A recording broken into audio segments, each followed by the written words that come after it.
scraped, and moisturized his hands, and buffed his nails to a subtle sheen. He liked the look and feel of them so much that he said he guessed he'd just added a new time waster to his routine. And he admitted, after some goading from me, that his lady friends appreciated the results of his manicures, too. Churchill's friendship, the chats we had across the manicure table, made me the target of both envy and admiration at the salon. I understood the nature of the speculation about our friendship, the general consensus being that he certainly wasn't seeking out my company to ask my opinions about the stock market. I think everyone assumed something had happened between us, or happened every so often, or was inevitably going to happen. Zenko certainly assumed so, and treated me with a courtesy he showed to no other employees of my level. I guess he figured, even if I weren't the exclusive reason Churchill came to Salon 1, my presence certainly didn't hurt. Finally, one day I asked, "Are you planning to make a move on me sometime, Churchill?" He looked startled. "Hell no, you're too young for me. I like my women seasoned." A pause, and then an almost comical expression of dismay. "You don't want me to, do you?" No. Had he ever tried, I'm not sure what I would have done.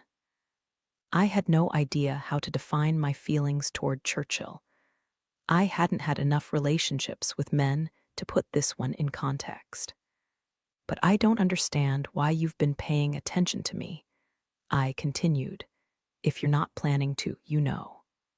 "Someday I'll let you know why," he said, "but not now." I admired Churchill more than anyone I had ever met. He wasn't always easy to deal with, of course. His mood could turn ornery in a flash.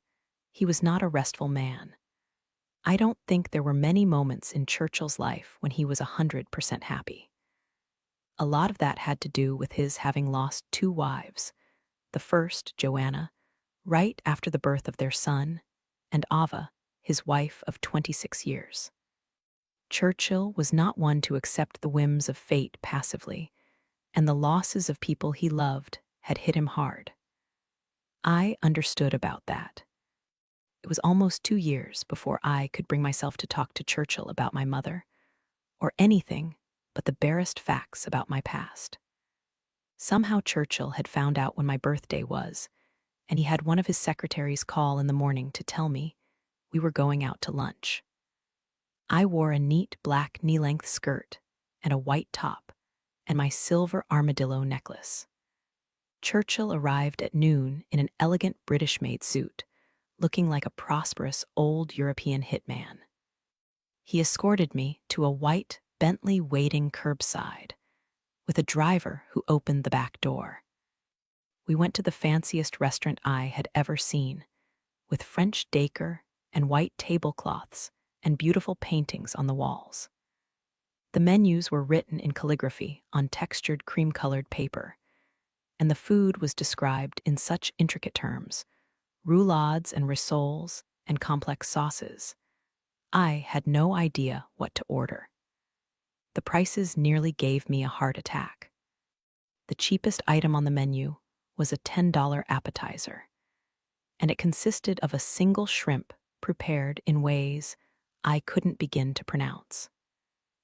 Near the bottom of the menu, I saw a description of a hamburger served with sweet potato fries, and nearly spewed a mouthful of Diet Coke when I saw the price.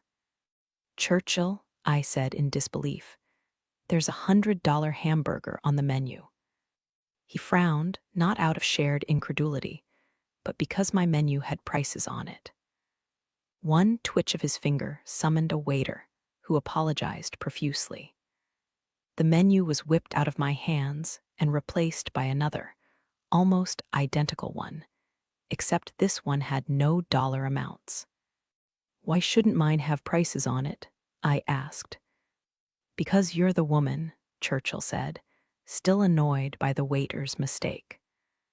"I'm taking you to lunch, and you're not supposed to think about how much it costs." That hamburger was. $100.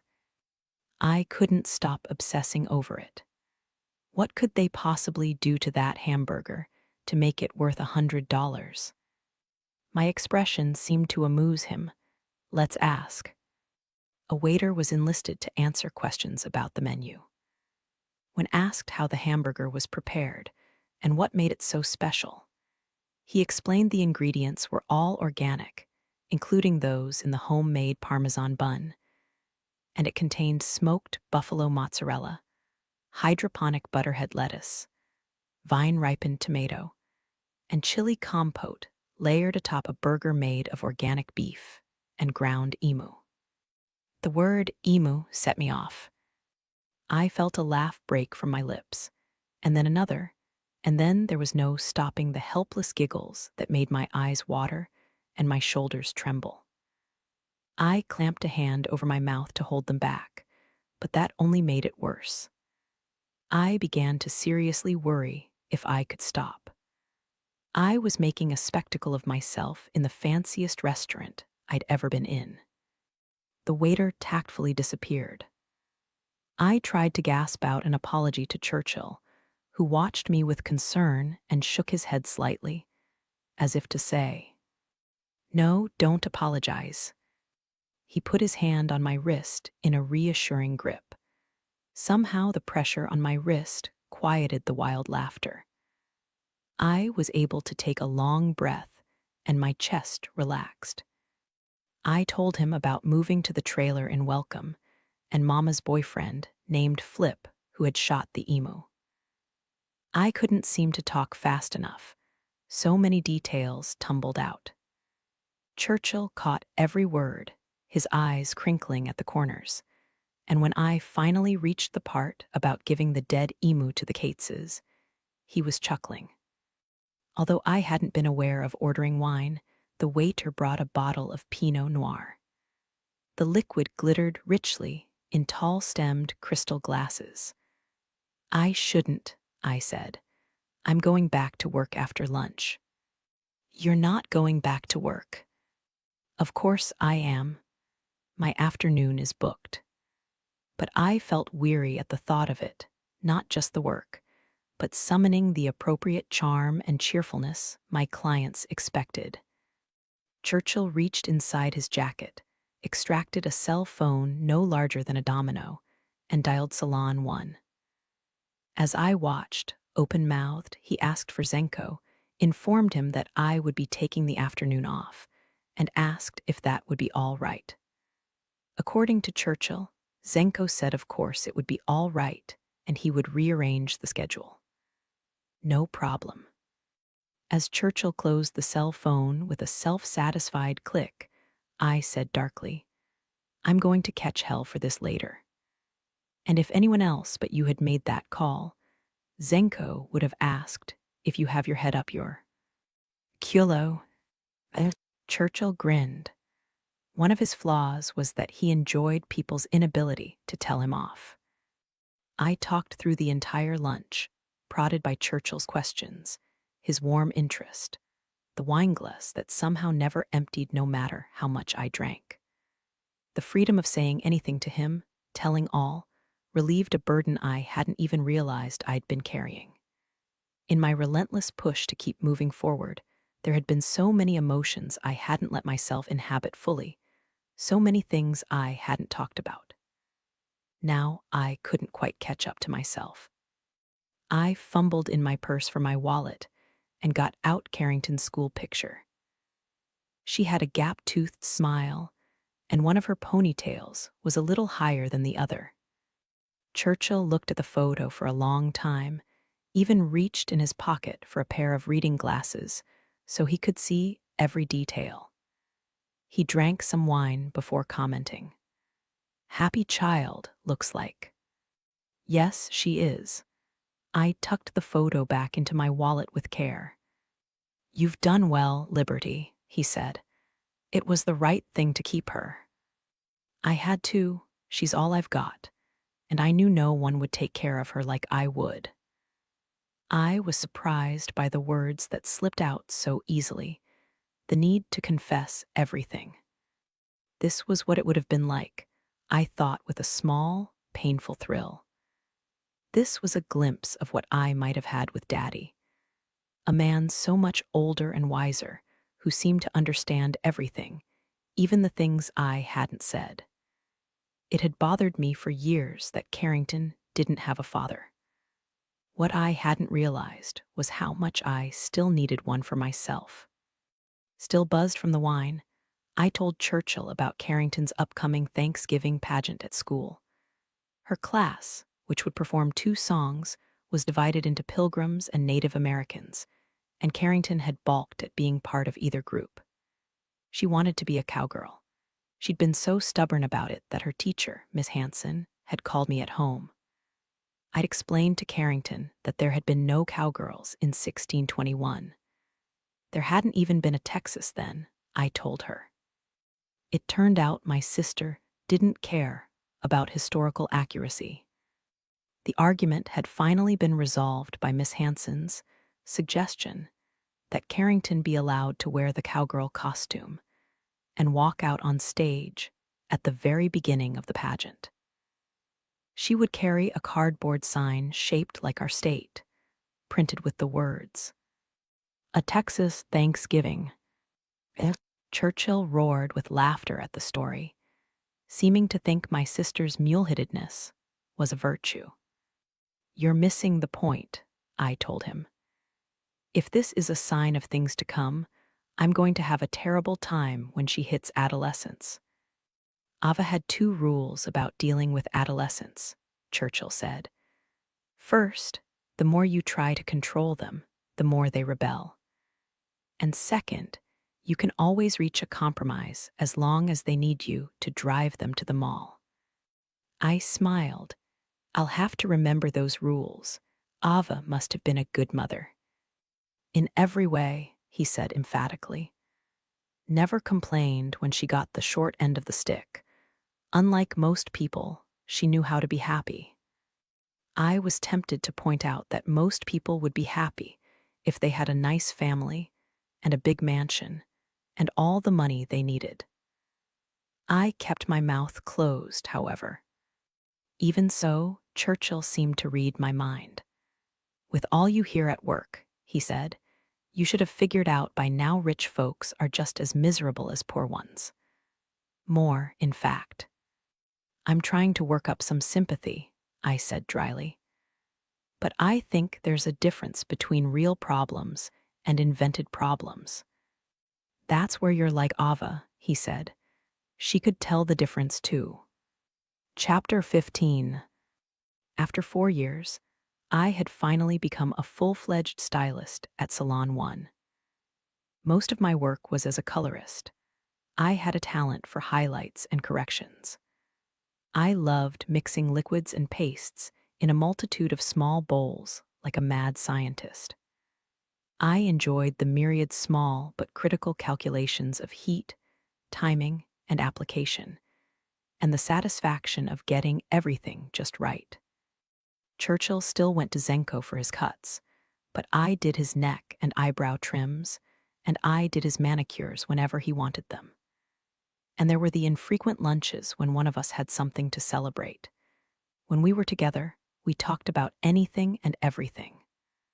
I knew a lot about Churchill's family, particularly his 4 children. There was Gage, the oldest at 30, whom he'd had by his first wife, Joanna. The other 3 he'd had with Ava, Jack, who was 25, Joe, who was 2 years younger, and the only daughter, Haven, who was still in college. I knew Gage had become reserved since he had lost his mother at the age of 3, and that he had a hard time trusting people, and one of his past girlfriends had said he had commitment phobia. Being unacquainted with psycho-speak, Churchill didn't know what that meant. "It means he won't talk about his feelings," I explained, "or allow himself to be vulnerable. And he's afraid of being tied down." Churchill looked baffled. "That's not commitment phobia, that's being a man." We discussed his other children too. Jack was an athlete and a ladies' man. Joe was an information junkie and an adventurer.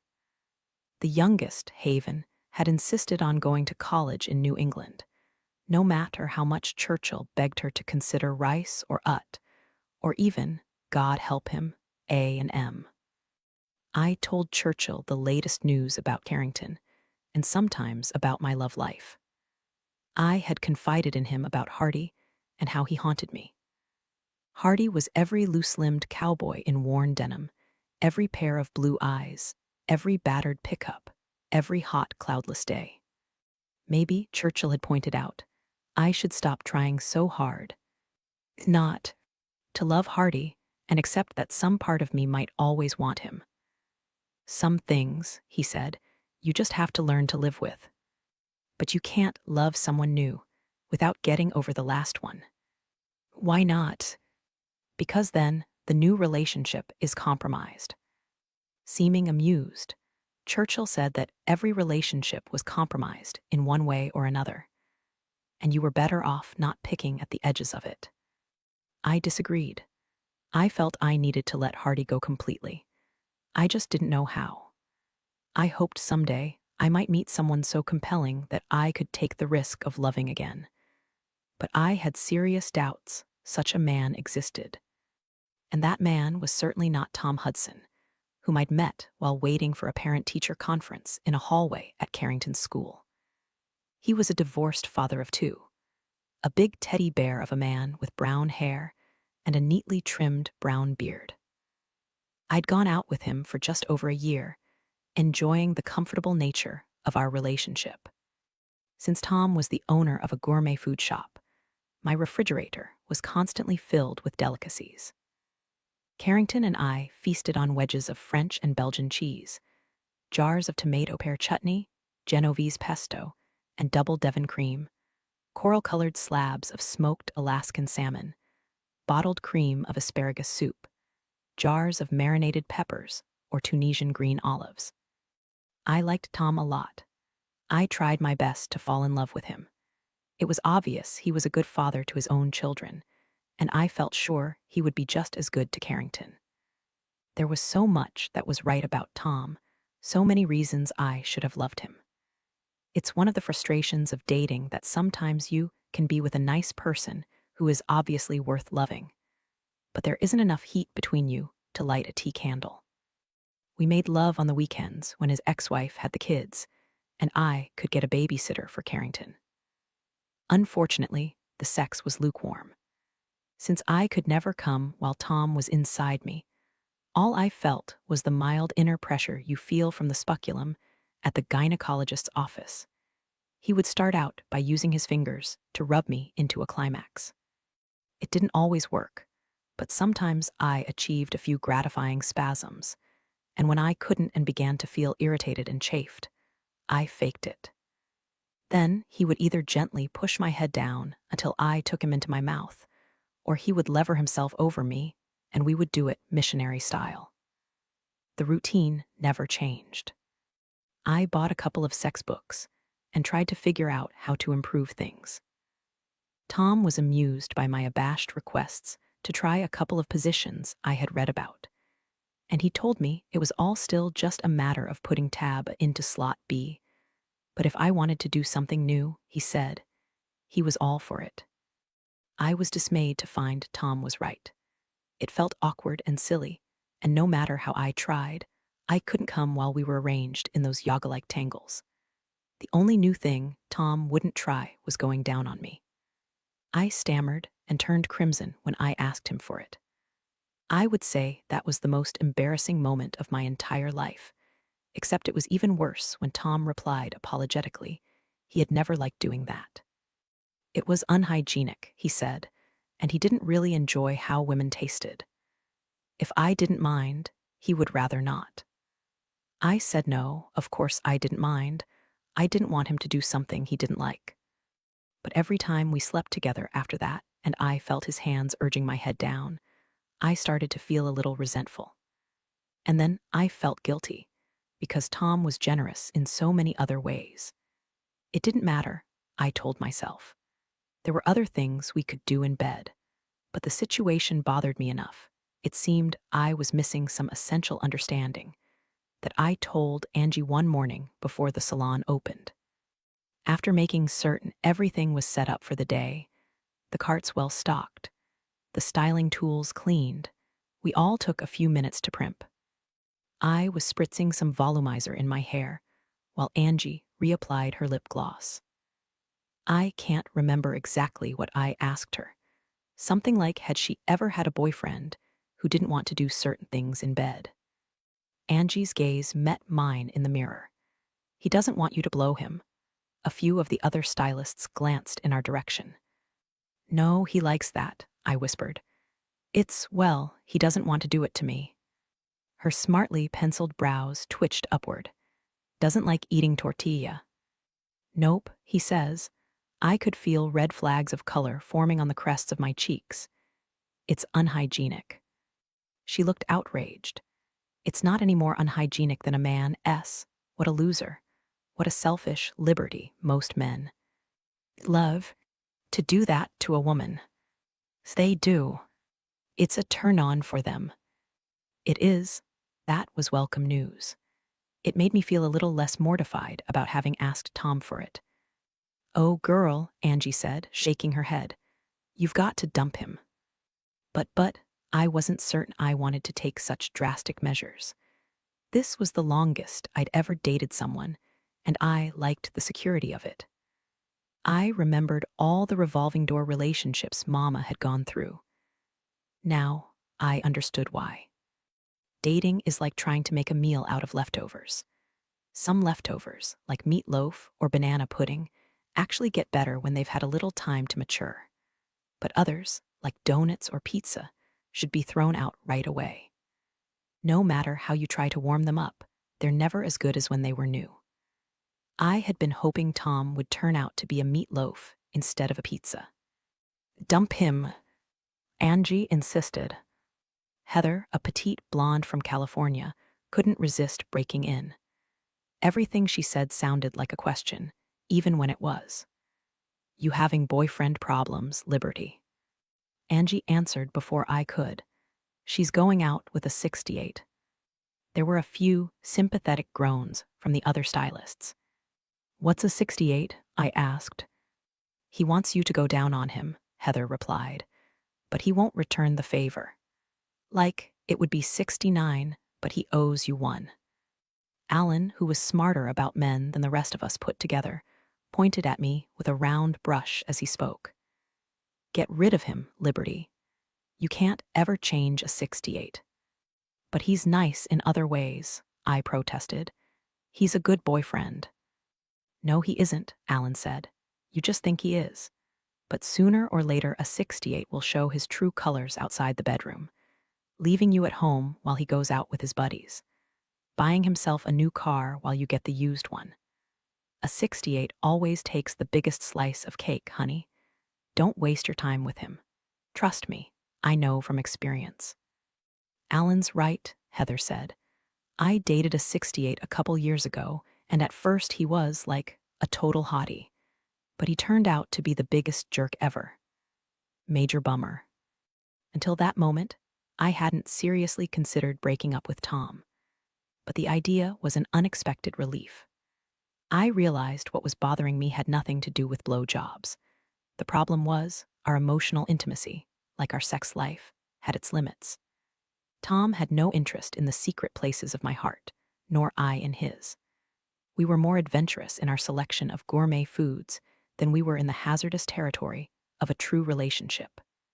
It was beginning to dawn on me how rare it was for two people to find the kind of connection Hardy and I had shared. And Hardy had given me up, for the wrong reasons. I hoped to hell he wasn't finding it any easier than I was to build a relationship with someone.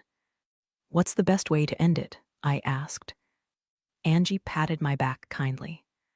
Tell him the relationship isn't going where you hoped it would.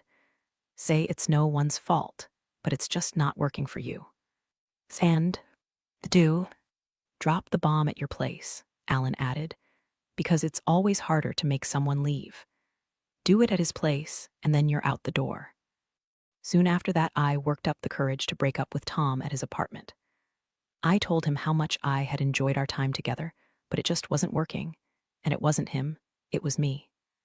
Tom listened carefully, impassive except for the movement of tiny facial muscles anchored beneath his beard. He had no questions. He didn't offer a single protest. Maybe it was a relief for him too, I thought. Maybe he'd been bothered, as I was, by the something missing between us. Tom walked me to the door, where I stood clutching my purse. I was thankful there was no goodbye kiss. I wish you well, I said. It was a quaint, old-fashioned phrase, but nothing else seemed to capture my feelings so exactly. Yes, he said. You too, Liberty. I hope you take some time to work on yourself and your problem. My problem? Your commitment phobia, he said with kind concern. Fear of intimacy. You need to work on it. Good luck. The door closed gently in my face. I was late getting to work the next day, so I would have to wait until later to report on what had happened. One of the things you learn about working in a salon is that most stylists love to dissect relationships. Our coffee or smoke breaks often sounded like group therapy sessions. I felt almost lighthearted about breaking up with Tom, except for that shot he'd taken at the end. I didn't blame him for saying it, since he'd just been dumped. What troubled me was the inner suspicion that he was right. Maybe I did have fear of intimacy. I had never loved any man but Hardy, who was secured in my heart with backward barbs. I still dreamed of him and woke with my blood clamoring, every inch of my skin damp and alive. I was afraid I should have settled for Tom. Carrington would be 10 soon. She had been deprived of so many years of fatherly influence. We needed a man in our life. As I walked into the salon, which had just opened, Alan approached with the news that Zenko wanted to talk to me right away. I'm only a few minutes late, I began. No, it's not about that. It's about Mr. Travis. Is he coming in today? Alan's expression was impossible to interpret. I don't think so.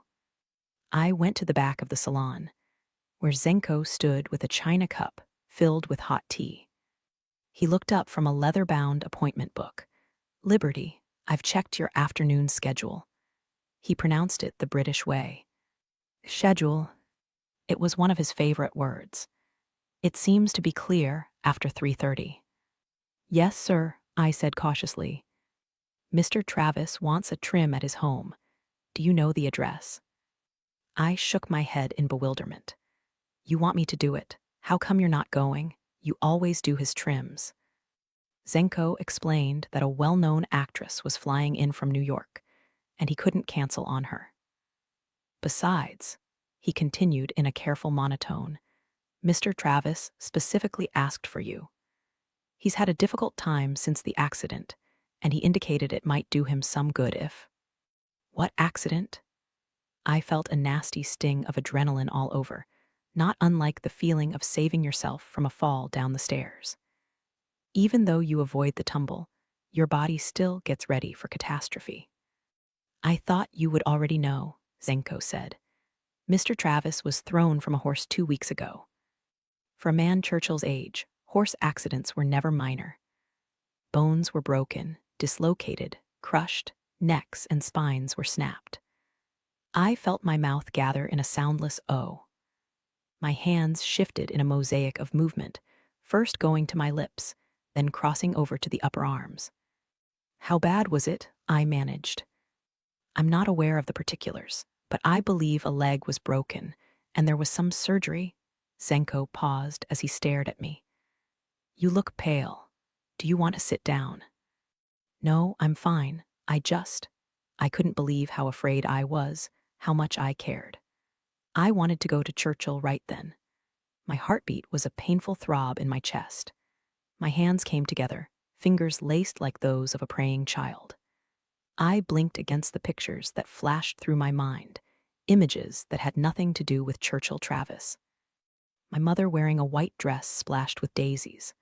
My father, accessible only in a two-dimensional layer of black and white silver halide. Tawdry fairground light shivering across Hardy's resolute face. shadows within shadows. I found it hard to breathe. But then I thought of Carrington. I held on to that image, my sister, my baby, and the panic eddied and washed back. I heard Zenko asking if I was willing to go to River Oaks to do the trim. Sure, I said, trying to sound normal. Matter of fact, sure, I'll go.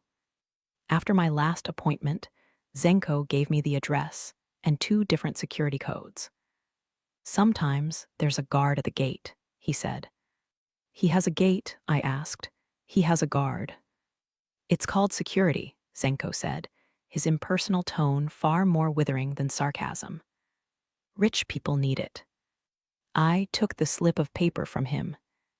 My Honda needed a run through the car wash, but I didn't spare the time. I needed to see Churchill as soon as possible. It took only 15 minutes to get there from Zenko's. In Houston, you measure distance by minutes instead of miles, since traffic can turn a short commute into a stop-and-start journey through hell, where road rage is just a driving technique. I've heard people compare River Oaks to Highland Park in Dallas, but it's bigger and even more expensive.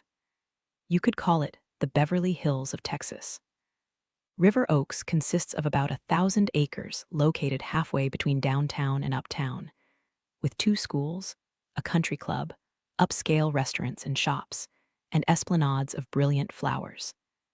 When River Oaks was established in the 1920s, there was what they called a gentleman's agreement to keep out blacks and browns, except for those living in the maids' quarters. Now those so-called gentlemen are gone, and there's more diversity in River Oaks. It's no longer all white, but it is definitely all rich, with the cheapest homes starting at $1 million and going up from there.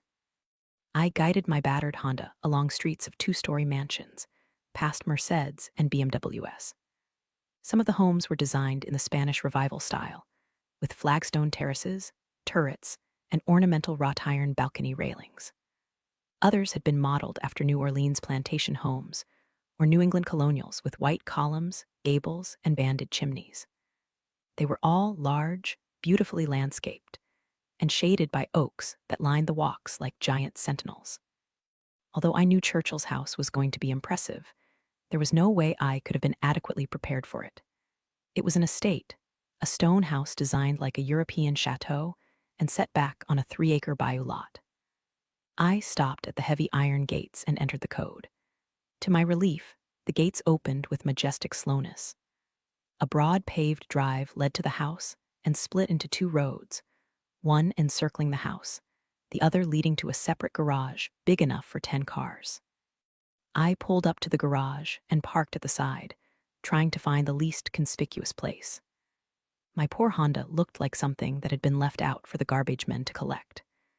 The garage doors were made entirely of glass, showcasing a silver Mercedes sedan, the white Bentley, and a yellow Shelby Cobra with lemon stripes. There were more cars on the other side, but I was too dazed and anxious to look at them. It was a relatively cool autumn day, and I was grateful for the diffident breeze that cooled my perspiring forehead. Carrying a bag filled with supplies, I walked to the front door. The plants and hedged sections of lawn around the house looked like they'd been watered with Evian and trimmed with cuticle scissors. I could have sworn the long, silky drifts of Mexican feather grass bordering the front walk had been tended with a Mason Pearson pocket comb. I reached for the doorbell button, which was located beneath an inset video camera, just like the ones you see at ATM machines. As I rang the bell, it caused the video camera to whir and focus on me, and I nearly recoiled. I realized I hadn't brushed my hair or touched up my makeup before leaving the salon. Now it was too late, as I found myself standing in front of a rich people's doorbell that was looking right back at me. In less than a minute, the door opened. I was greeted by a slim, elderly woman, elegantly dressed in green pants and beaded mules and a patterned chiffon blouse. She looked about 60, but she was so well kept I guessed her real age was probably closer to 70. Her silver hair had been cut and teased into the drain clog style, not a hole to be found in the perfect puffy mass. We were nearly of a height, but the hair gave her at least 3 inches on me. Diamond earrings, the size of Christmas ornaments, dangled halfway to her shoulders. She smiled, a genuine smile that made her eyes crinkle into familiar dark slits. Instantly, I knew she was Churchill's older sister Gretchen, who had been engaged 3 times but never married. Churchill had told me all Gretchen's fiancés had died in tragic circumstances, the first in the Korean War, the second in a car accident, the third from a heart defect no one had known about until it killed him without warning. After the last one, Gretchen had said it was obvious she was not meant to marry, and she'd stayed single ever since. I had been so moved by the story I'd almost cried, picturing Churchill's sister as a spinster dressed in black. "Doesn't she find it lonely?" I had asked tentatively.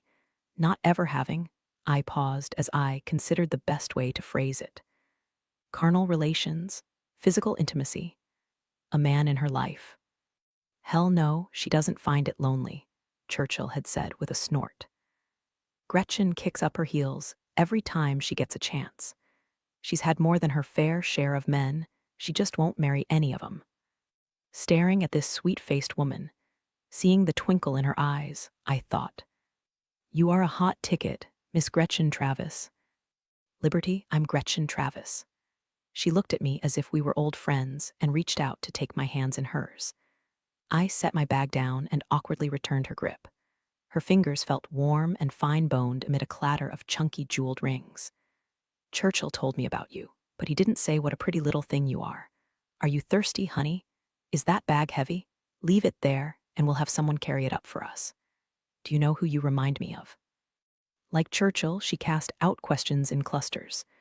I hastened to reply, "Thank you, ma'am, but I'm not thirsty, and I can carry this." I picked the bag up.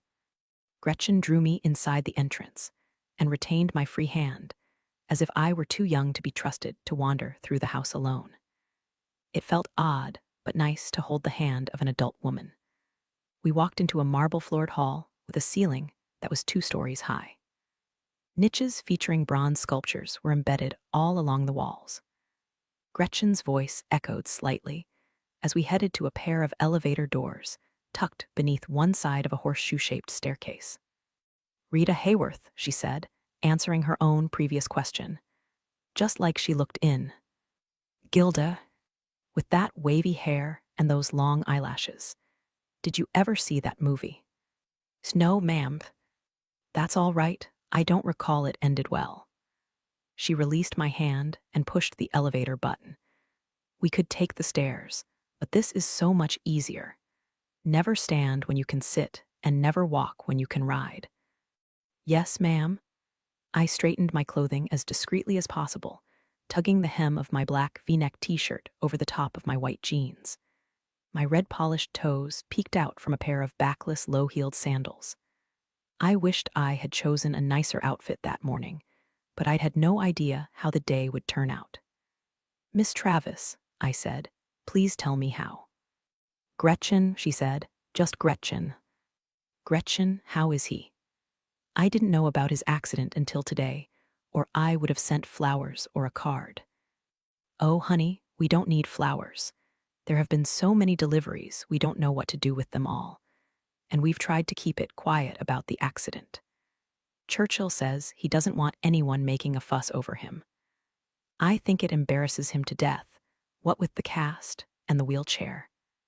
A leg cast. A soft one for now. In 2 weeks he'll get a hard cast. He had what the doctor said was," she squinted in concentration, "a comminuted fracture of the tibia, and the fibula broke clean through, and one of his ankle bones is busted too.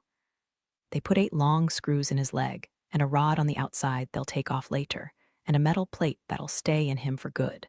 She chuckled. "He'd never make it through airport security. Good thing he's got his own plane." I nodded a little, but I couldn't speak. I tried an old trick to keep from crying, something Marva's husband, Mr. Ferguson, had once told me about. When you think you're about to cry, rub the tip of your tongue against the roof of your mouth, back where the soft palate is. As long as you do that, he'd said, the tears wouldn't fall. It worked, but barely. "Oh, Churchill's as tough as they come," Gretchen said, clicking her tongue as she saw my expression. "You don't need to worry about him, honey. It's the rest of us you should be concerned about. He'll be laid up for at least 5 months. We'll all be crazy by then." The house was like a museum, with wide hallways and towering ceilings, and paintings with their own little spotlights. The atmosphere was serene, but I was aware of things happening in distant rooms. Phones ringing, some kind of tapping or hammering, the unmistakable clank of metal pots and pans. Busy, unseen people doing their work. We went into the largest bedroom I had ever seen. You could have fit my entire apartment inside it and had room to spare. Rows of tall windows were fitted with plantation shutters. The floor, made of hand-planed walnut, was covered in places with artfully faded Kaleem rugs that each cost the equivalent of a brand new Pontiac. A king-sized bed with spiral-carved posters was positioned diagonally in one corner of the room. Another area featured a seating arrangement of 2 love seats and a recliner chair, with a flat-panel plasma TV on the wall. My gaze immediately found Churchill, who was in a wheelchair with his leg elevated.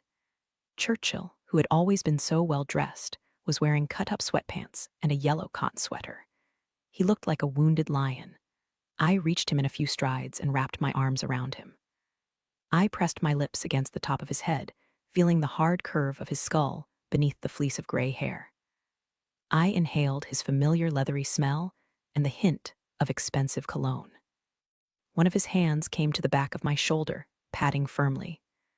"No, no," came his gravelly voice. "No need for that. I'll heal up just fine. You stop that now." I wiped at my wet cheeks and straightened, and cleared my tear-clotted throat. "So, were you trying some kind of Lone Ranger stunt, or what?" He scowled. I was riding with a friend on his property. A jackrabbit jumped out from a patch of mesquite, and the horse spooked. I went head over heels before I could blink. "Is your back okay? Your neck?" "Yes, it's all fine, just the leg." Churchill sighed and grumbled. "I'll be stuck in this chair for months. Nothing but crap on TV. I have to sit on a plastic chair in the shower. Everything brought to me, can't do a damn thing for myself. I'm sick and tired of being treated like an invalid." "You are an invalid," I said. "Can't you try to relax and enjoy the pampering?" "Pampering?" Churchill repeated indignantly.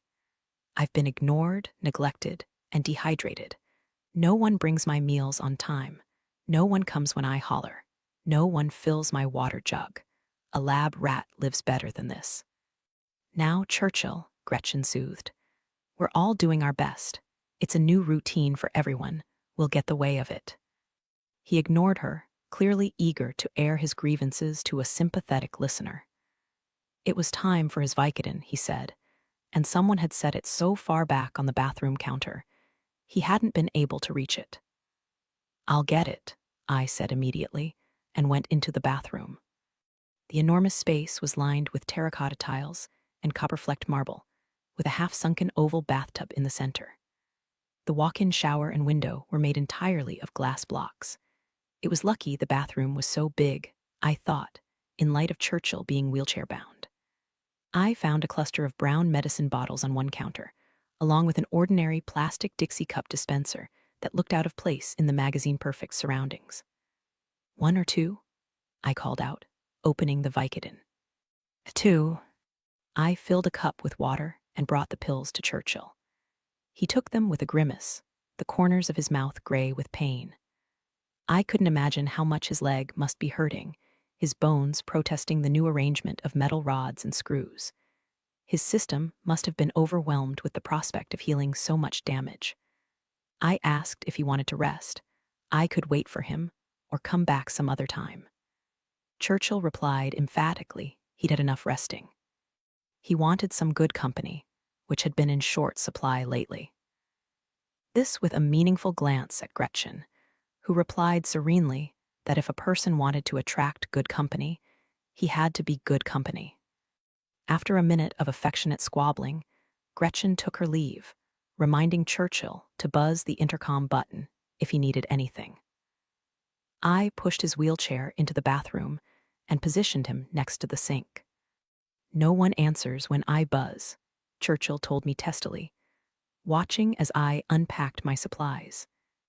I shook out a black cutting cape and tucked a folded towel around his neck. "You need a set of walkie-talkies. Then you can contact someone directly when you need something." "Gretchen can't even keep track of her cell phone," he said. "There's no way I'd get her to carry a walkie-talkie." "Don't you have a personal assistant or secretary?" "I did," he allowed, "but I fired him last week." "Why?" He couldn't handle being yelled at, and he always had his head up his. "Kyolo." I grinned. "Well, you should have waited until you hired someone else before you got rid of him." I filled a spray bottle with tap water. "I have someone else in mind." "Who's that?" Churchill made a brief, impatient gesture to indicate it was of no importance, and settled back in his chair. I dampened his hair and combed it carefully. As I cut his hair in careful layers, I saw the moment when the medication took effect.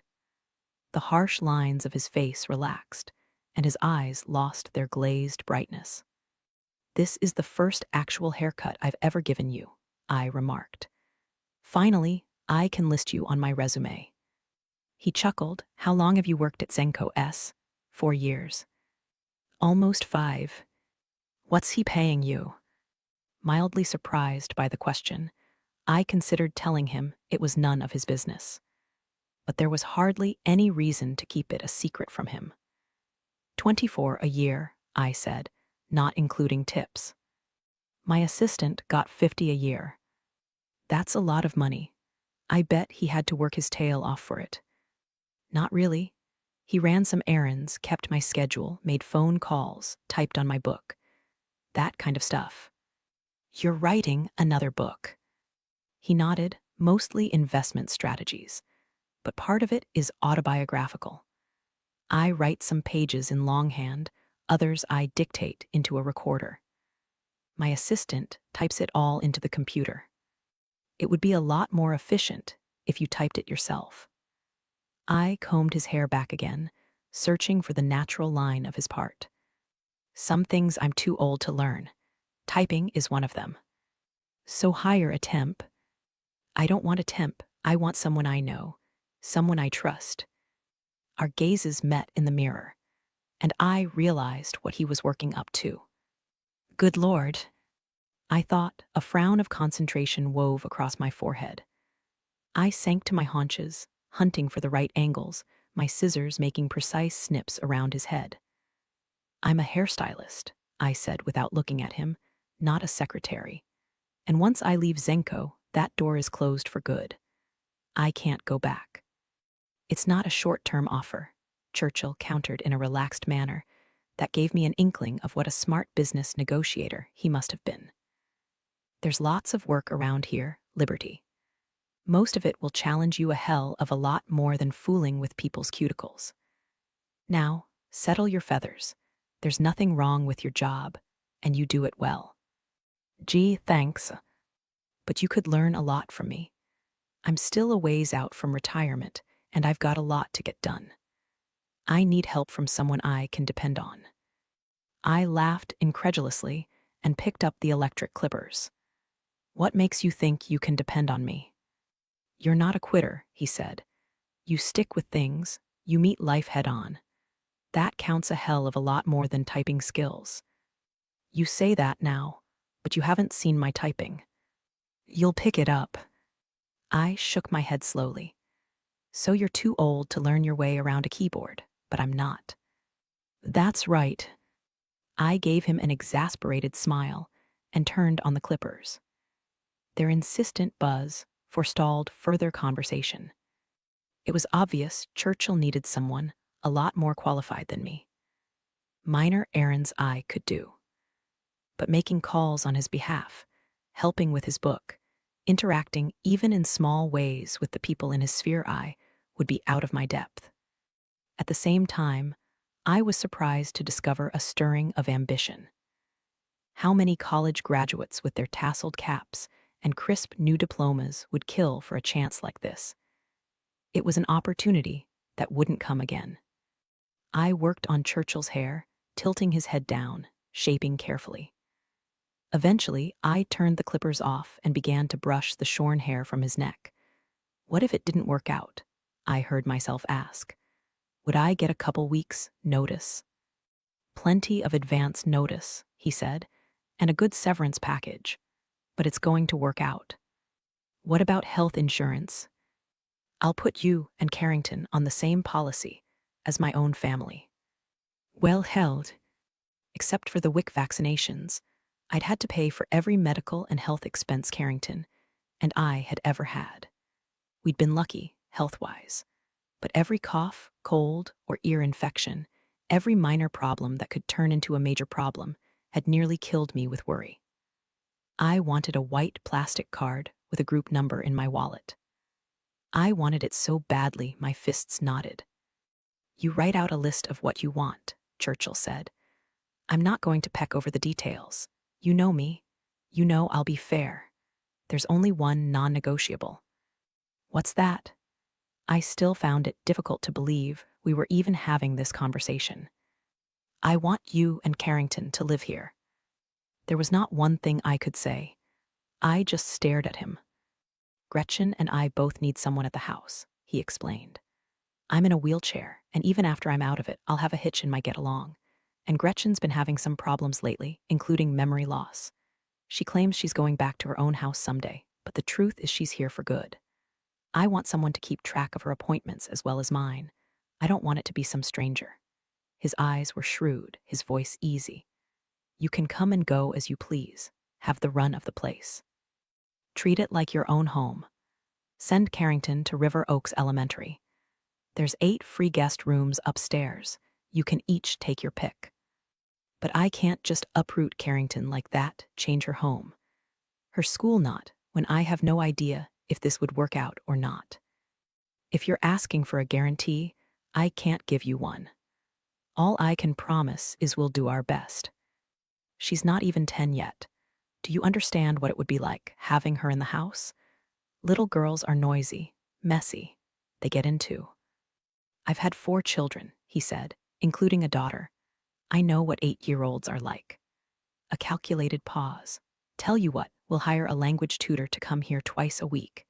And maybe Carrington will want piano lessons. There's a Steinway downstairs no one ever touches. Does she like to swim? I'll have a slide put in at the pool. We'll throw her a big swim party on her birthday. Churchill, I muttered, what the hell are you doing? I'm trying to make you an offer you can't refuse. I was afraid he had done exactly that. Say yes, he said, and everybody wins. What if I say no? We're still friends, and the offer stands. He shrugged slightly and indicated his wheelchair with a sweep of his hands. Pretty obvious I'm not going nowhere. I raked my fingers through my hair. I need to give this some thought. Take as long as you need. He gave me an amiable smile. Before you decide anything, why don't you bring Carrington here to get a look at the place? When? I asked dazedly. Tonight for supper. Go pick her up from her after-school program and bring her here. Gage and Jack are coming. You'll want to meet them. It had never occurred to me to want to meet Churchill's children. His life and mine had always been strictly separate, and the mingling of their elements made me uneasy. Somewhere along the way, I had absorbed the notion that some people belonged in trailer parks and some people belonged in mansions. My concept of upward mobility had its limits. But did I want to impose those same limits on Carrington? What would happen if I exposed her to a life so different from the one she had always known? It was like bringing Cinderella to the ball in a coach and sending her back in the pumpkin. Cinderella had been a pretty good sport about it, but I wasn't sure Carrington would be so complacent. And actually, I didn't want her to be. Chapter 16. As I might have expected, Carrington had got extra dirty that day.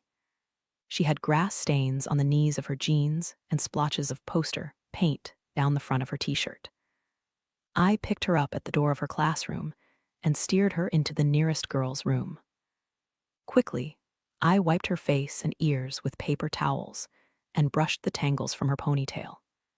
When she asked why I was trying to make her look nicer, I explained we were going to dinner at a friend's house, and she'd better be on her best behavior or else. "What's the or else?" she asked, as always, and I pretended not to hear. Carrington erupted with squeals of delight when she saw the gated estate. She insisted on climbing out of her seat to push the buttons through my open window, while I read the code to her. For some reason, it pleased me that Carrington was too young to be intimidated by the lavish surroundings. She rang the doorbell 5 times before I could stop her, and mugged for the security camera, and bounced on her heels until her light-up sneakers flashed like emergency signals. This time, an elderly housekeeper answered the door. She made Churchill and Gretchen look like teenagers. Her face was so gnarled and grooved, she reminded me of one of those dried-up apple dolls with the tufts of white cotton for hair. The bright black buttons of her eyes were set behind glasses with Coke bottle lenses. She had a Brazos bottom accent that swallowed up her words as soon as they came out. We introduced ourselves, and she said her name was Cecily or Sissy. I couldn't tell which. Then Gretchen appeared. Churchill had come downstairs in the elevator, she said, and he was waiting for us in the family room. She looked over Carrington and reached out to cup her face in her hands. "What a beautiful girl, what a treasure," she exclaimed. "You call me Aunt Gretchen, honey." Carrington giggled and played with the hem of her paint-splotched shirt. "I like your rings," she said, staring at Gretchen's glittering fingers. "Can I try one on?" Carrington, I began to scold. "Of course you can," Gretchen exclaimed. "But first let's go in to see Uncle Churchill." The two of them went hand in hand down a hallway, and I followed close behind. "Did Churchill tell you what he and I talked about?" I asked Gretchen. "Yes, he did," she said over her shoulder. "What do you think about it?" "I think it would be a fine thing for all of us.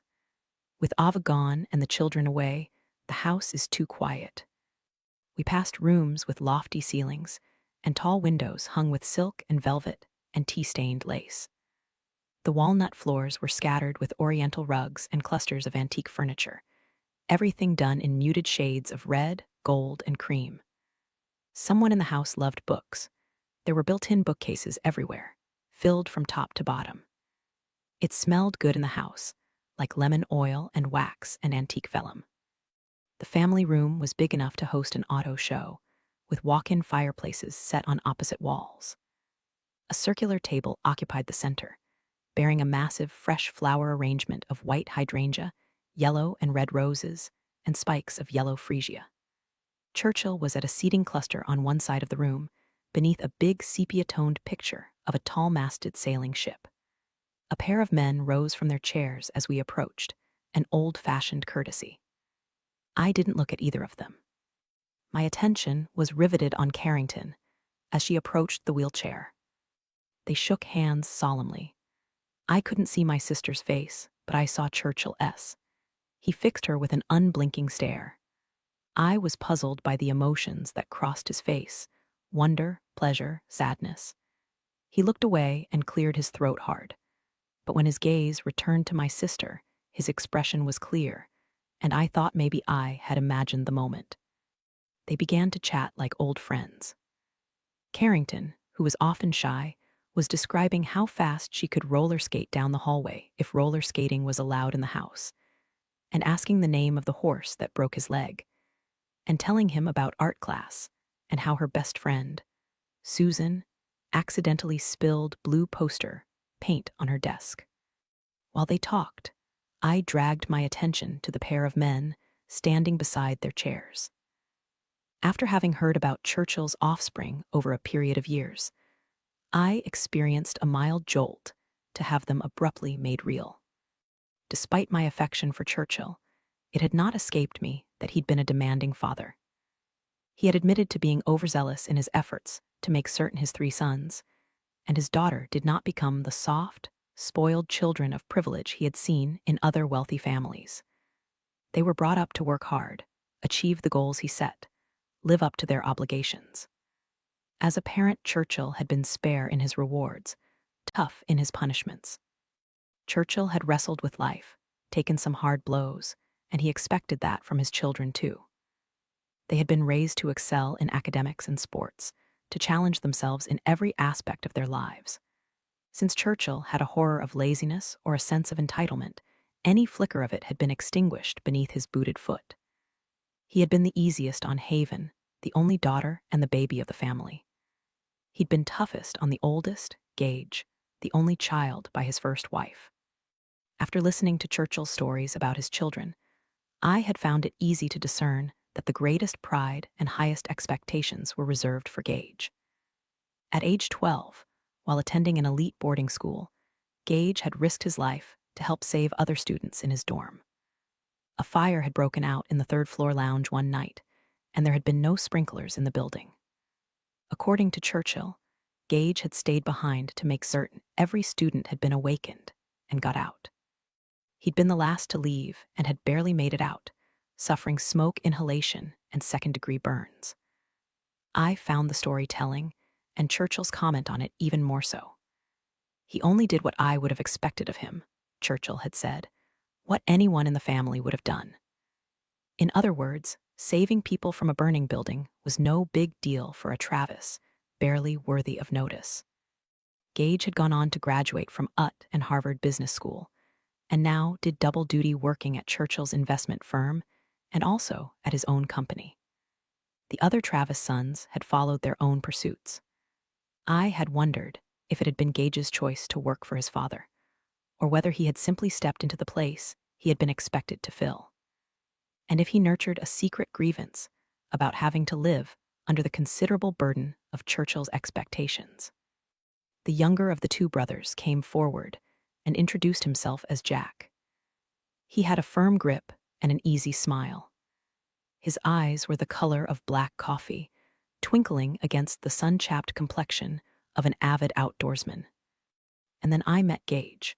He was a full head taller than his father, black-haired and big-framed and lean. He was about 30, but he had a seasoned look that could have allowed him to pass for someone older.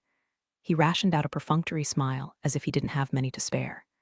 There were two things people immediately comprehended about Gage Travis. First, he wasn't the kind who laughed easily. And second, despite his privileged upbringing, he was a tough son of a bitch. A kennel-bred, pedigreed pit bull.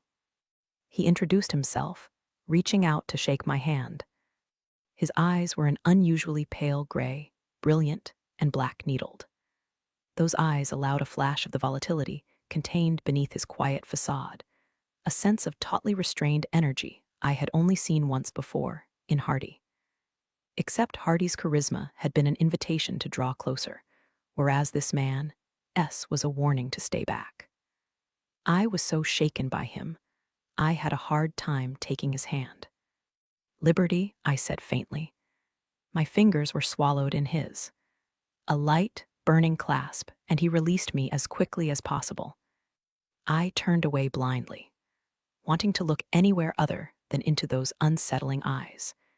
And I discovered a woman sitting on a nearby love seat. She was a beautiful tall waif with a delicate face and puffy pneumatic lips, and a river of highlighted blonde hair that streamed down her shoulders and over the arm of the sofa. Churchill had told me Gage was dating a model, and I had no doubt this was her.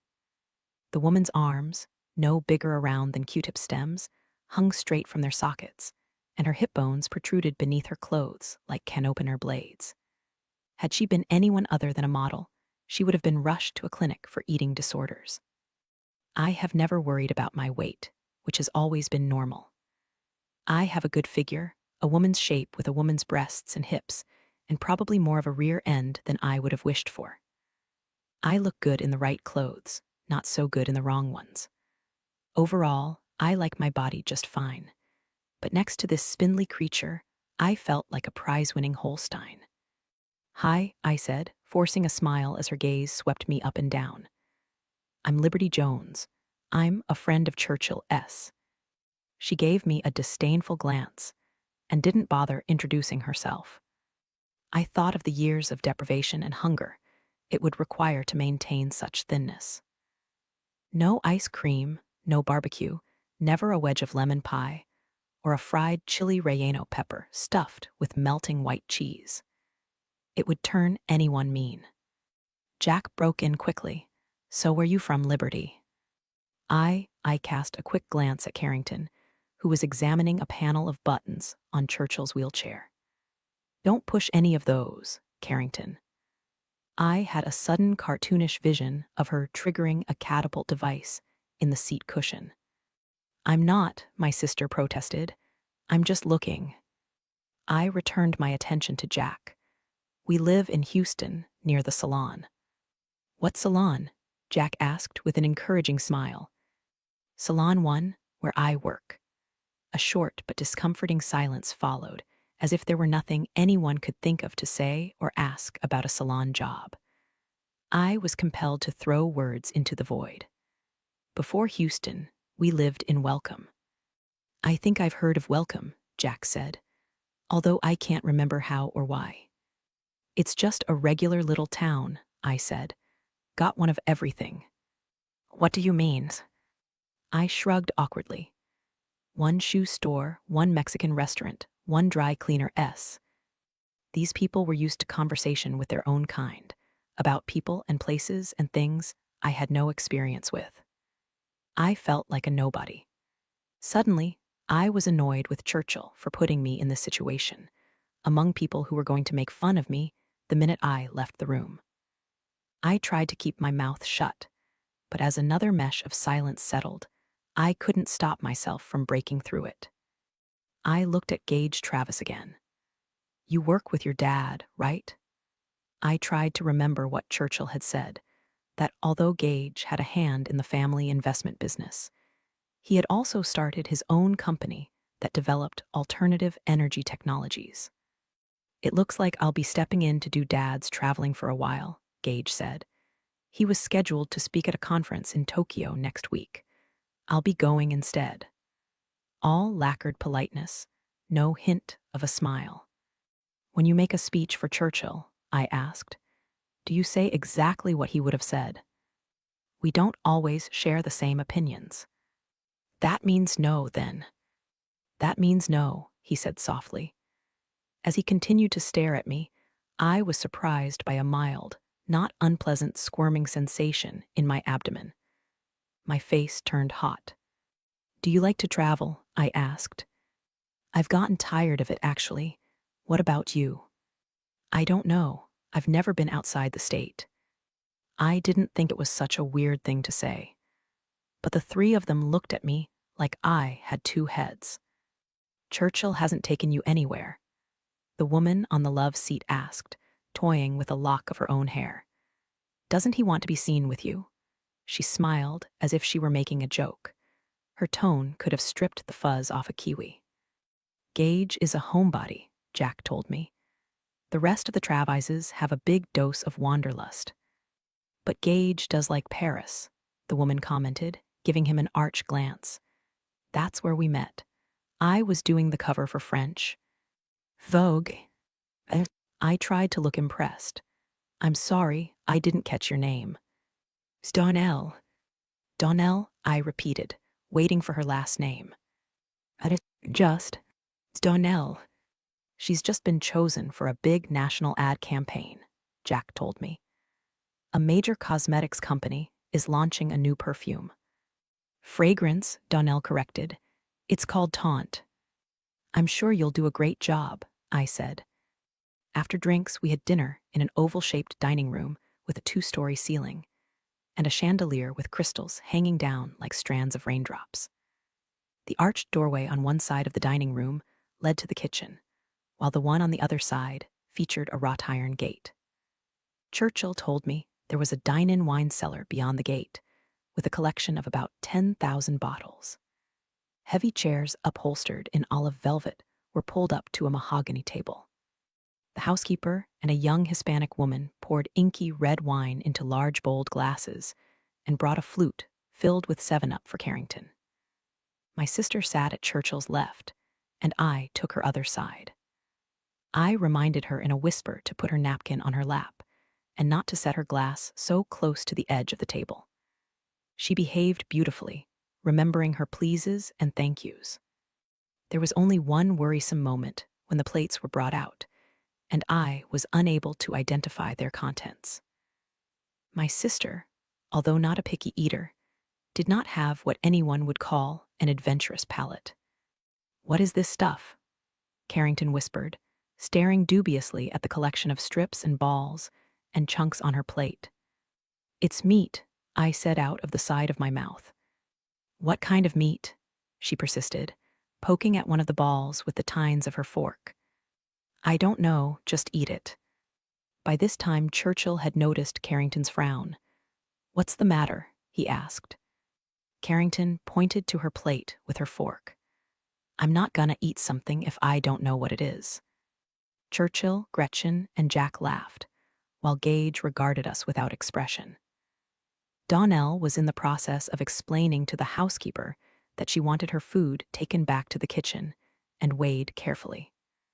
3 ounces of meat was all she wanted. "That's a good rule," Churchill said to Carrington. He told her to move her plate closer to his. "All this stuff is what they call mixed grill. Look here, these little things are venison strips. This is elk, and those are moose meatballs, and that's wild turkey sausage." Glancing up at me, he added, "No emu," and winked. "It's like eating a whole episode of Wild Kingdom," I said, entertained by the sight of Churchill, trying to talk a reluctant 8-year-old into something. "I don't like elk," Carrington told him. "You can't be sure of that until you try some. Go on, take a bite." Obediently, Carrington ate some of the foreign meat, along with some baby vegetables and roasted potatoes. Baskets of bread were passed around, containing rolls and steaming squares of cornbread. To my consternation, I saw Carrington digging through one of the baskets. "Baby, don't do that," I murmured. "Just take the top piece." "I want the regular kind," she complained. I looked at Churchill apologetically. "I usually make our cornbread in a skillet." "How about that?" He grinned at Jack. "That's the way your mama used to make it, wasn't it?" "Yes, sir," Jack said with a reminiscent smile. "I'd crumble it hot into a glass of milk, man. That was good eating." "Liberty makes the best cornbread," Carrington said earnestly. "You should ask her to make it for you sometime, Uncle Churchill." Out the corner of my eye, I saw Gage stiffen at the word uncle. "I think I just might," Churchill said, giving me a fond smile. After dinner, Churchill took us on a tour through the mansion, despite my protestations that he must be tired. The others went to a sitting room for coffee, while Churchill, Carrington, and I went off by ourselves.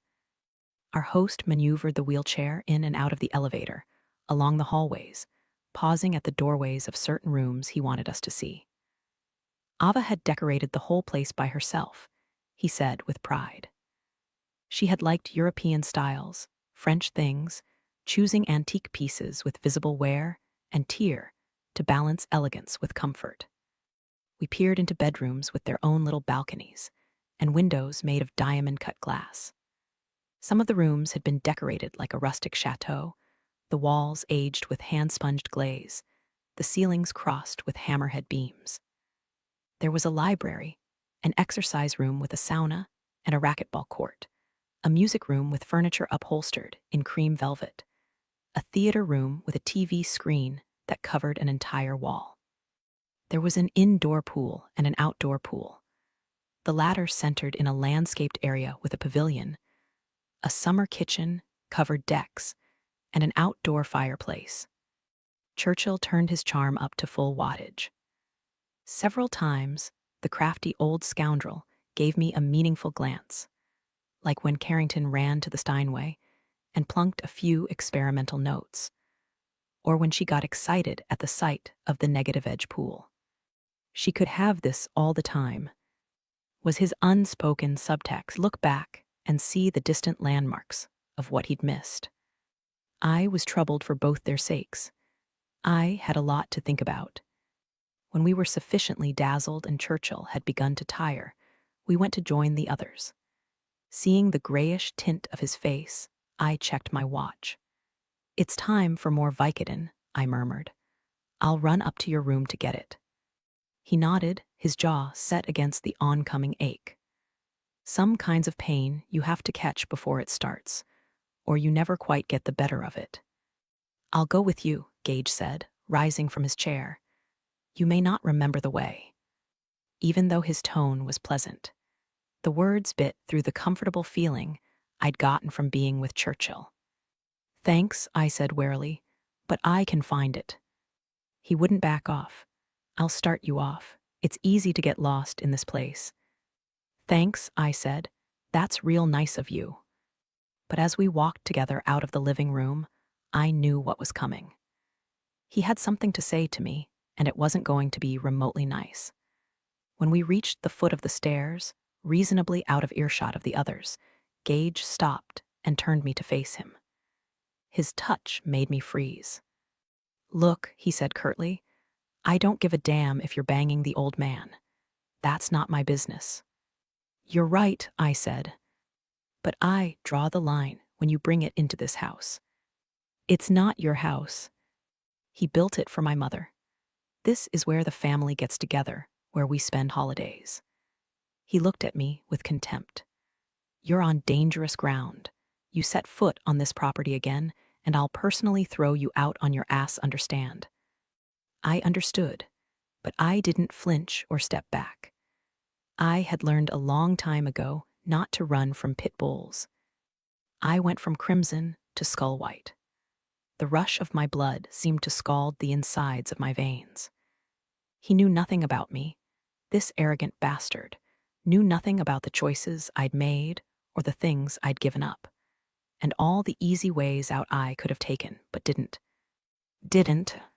And he was such a complete and unredeemable asshole that if he'd suddenly caught on fire, I wouldn't have bothered to spit on him. "Your father needs his medicine," I said, stone-faced. His eyes narrowed. I tried to hold his gaze, but I couldn't. The day's events had drawn my emotions too close to the surface. So I stared at a distant point across the room and concentrated on showing nothing, feeling nothing. After an unbearably long time, I heard him say, "This better be the last time I lay eyes on you." "Go to hell," I said, and went upstairs at a measured pace, while my instincts urged me to bolt like a jackrabbit. I had another private conversation that evening with Churchill. Jack had long since departed, and mercifully so had Gage, to take his size 0 girlfriend home. Gretchen showed Carrington her collection of antique cast-iron banks, one shaped like Humpty Dumpty, another like a cow whose back legs kicked a farmer when you dropped a coin in. While they played on the other side of the room, I sat on an ottoman beside Churchill's wheelchair. "You been thinking?" he asked. I nodded. "Churchill, some people aren't going to be happy if we go ahead with this."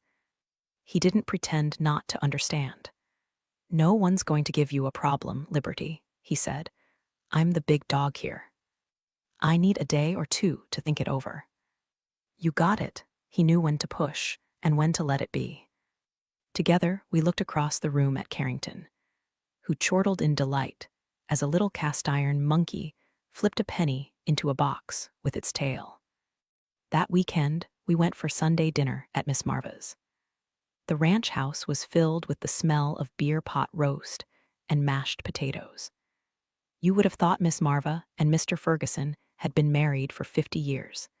They were so comfortable with each other. While Miss Marva took Carrington back into her sewing room, I sat in the den with Mr. Ferguson and laid out my dilemma.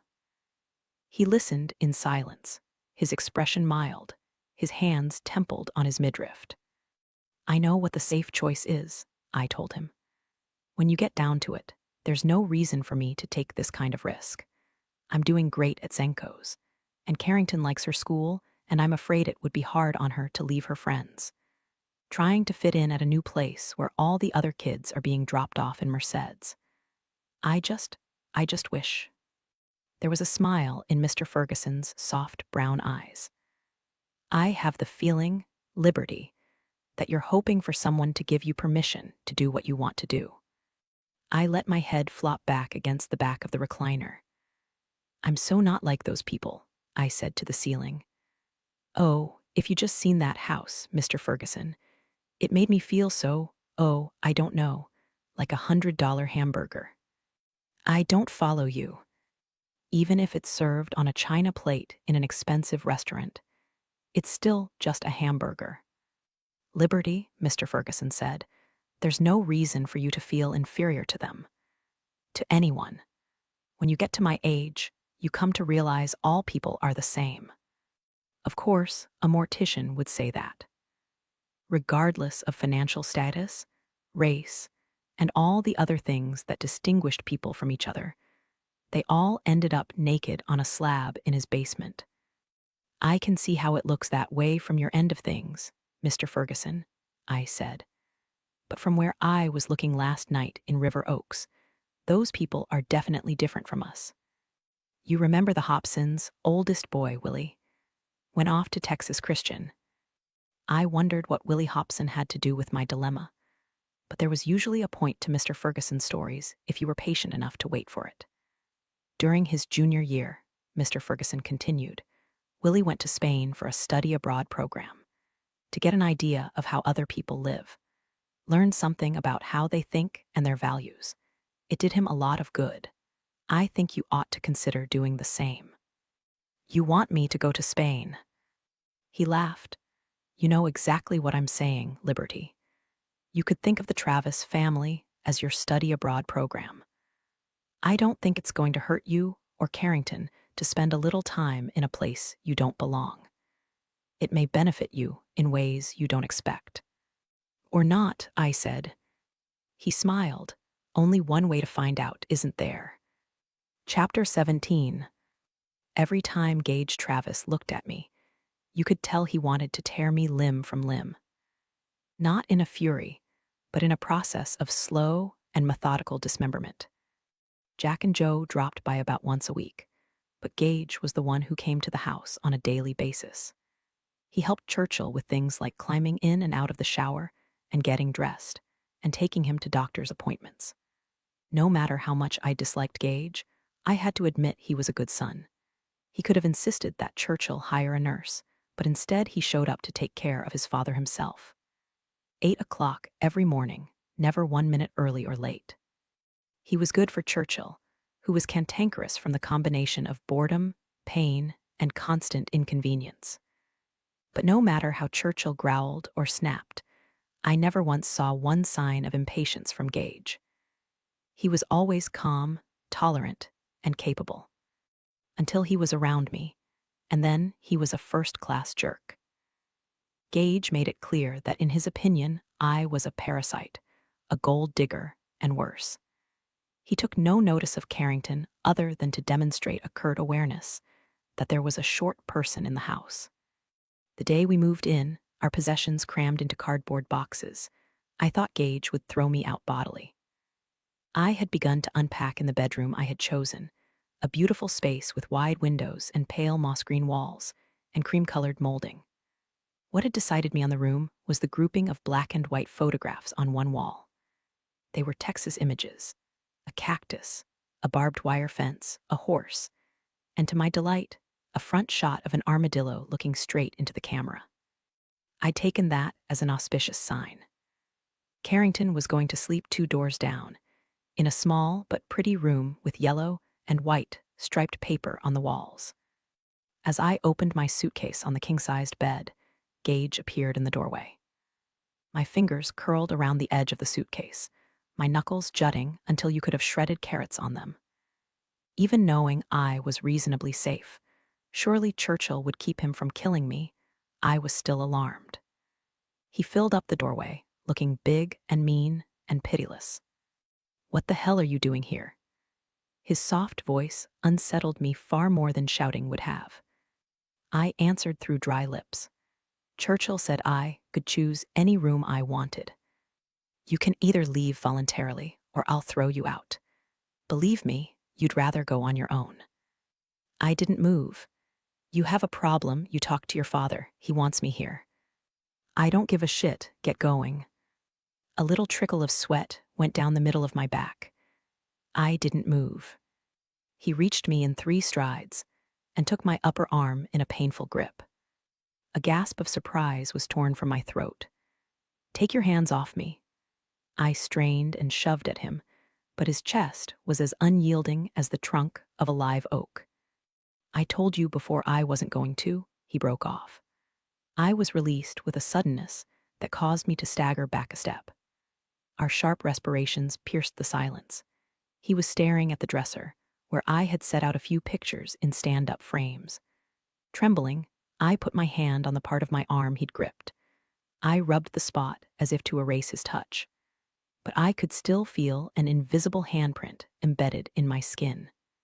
He went to the dresser and picked up one of the photos. Who is this? It was a picture of Mama, taken not long after she'd married my father. She had been impossibly young and blonde and beautiful. Don't touch that, I cried, rushing forward to snatch the photo from him. Who is it? He repeated. It's my mother. His head bent as he stood over me, looking into my face with a speculative gaze. I was so bewildered by the abrupt halt of our conflict that I couldn't summon the words to ask what in God's name was going through his mind. I was absurdly conscious of the sound of my breathing, and his, the counterpoint gradually evening until the rhythm of our lungs was identical. Light from the plantation shutters made bright stripes across both of us, casting shadow spokes from his lashes down the crests of his cheek. I could see the whisker grain of his close-shaven skin, foretelling a heavy 5 o'clock shadow. I dampened my dry lips with my tongue, and his gaze followed the movement. We were standing too close. I could smell the bite of starch in his collar and a whiff of warm male skin, and I was shocked by my response. In spite of everything, I wanted to lean even closer. I wanted a deep breath of him. A frown tugged between his brows. We're not finished, he muttered, and left the room without another word. I had no doubt he'd gone straight to Churchill, but it would be a long time before I found out what was said between them, or why Gage had decided to abandon that particular battle. All I knew was there was no more interference from Gage as we settled in. He left before supper, while Churchill, Gretchen, Carrington, and I celebrated our first night together. We ate fish steamed in little white paper bags and rice mixed with finely chopped peppers and vegetables that made it look like confetti. When Gretchen asked if our rooms were all right and did we have everything we needed, Carrington and I both replied enthusiastically. Carrington said her canopy bed made her feel like a princess. I said I loved my room too. The soft green walls were so soothing, and I especially liked the black and white photographs. You'll have to tell Gage, Gretchen said, beaming. He took those pictures in college for a photography class assignment. He had to lie in wait 2 hours for that armadillo to come out of its burrow. A horrifying suspicion darted through my mind. Oh, I said, and swallowed hard. Gretchen, by any chance does that happen to be? I could barely speak his name. Gage's room. As a matter of fact, yes, came her placid reply. Oh God, of all the guest rooms on the 2nd floor, I had managed to pick his. For him to walk in and see me there, taking occupation of his territory, I was amazed he hadn't tossed me like a bull with a rodeo clown in a barrel. I didn't know, I said thinly. Someone should have said something. I'll move to a different. No, he never stays here, Gretchen said. He doesn't live but 10 minutes away. The room's been empty for years, Liberty. I'm sure it will please Gage for someone to get some use out of it. Like hell, I thought, and reached for my wineglass. Later that evening, I emptied my cosmetics bags beside the bathroom sink. As I pulled out the top drawer, I heard something rattling and rolling around. Investigating, I found a few personal items that looked as though they'd been there a while. A used toothbrush, a pocket comb, an ancient tube of hair gel, and a box of condoms. I turned and closed the bathroom door before examining the box more closely. There were 3 foil packets left out of 12. It was a brand I had never seen before, British made, and there was a funny phrase on the side of the box, kite marked for your peace of mind. Kite marked. What the heck did that mean? It sort of looked like a European version of the Good Housekeeping seal of approval. I couldn't help noticing the little yellow sunburst at the corner of the box, printed with the words, extra large. This was appropriate, I reflected sourly, in light of the fact that I already thought of Gage Travis as a big prick. I wondered what I was supposed to do with this stuff. There was no way I was going to return Gage's long-forgotten condoms to him, but I couldn't throw his things away, on the off chance that he might remember someday and ask what I'd done with them. So I pushed them far back in the drawer and put my own things in there. I tried not to think about the fact that Gage Travis and I were sharing a drawer. For the first few weeks I was busier than I had ever been in my life, and happier than I'd been since before Mama had died. Carrington made new friends quickly, and she was doing well at the new school, which had a nature center, a computer lab, a well-stocked library, and all kinds of enrichment classes. I had braced myself for adjustment problems that so far Carrington didn't seem to be having.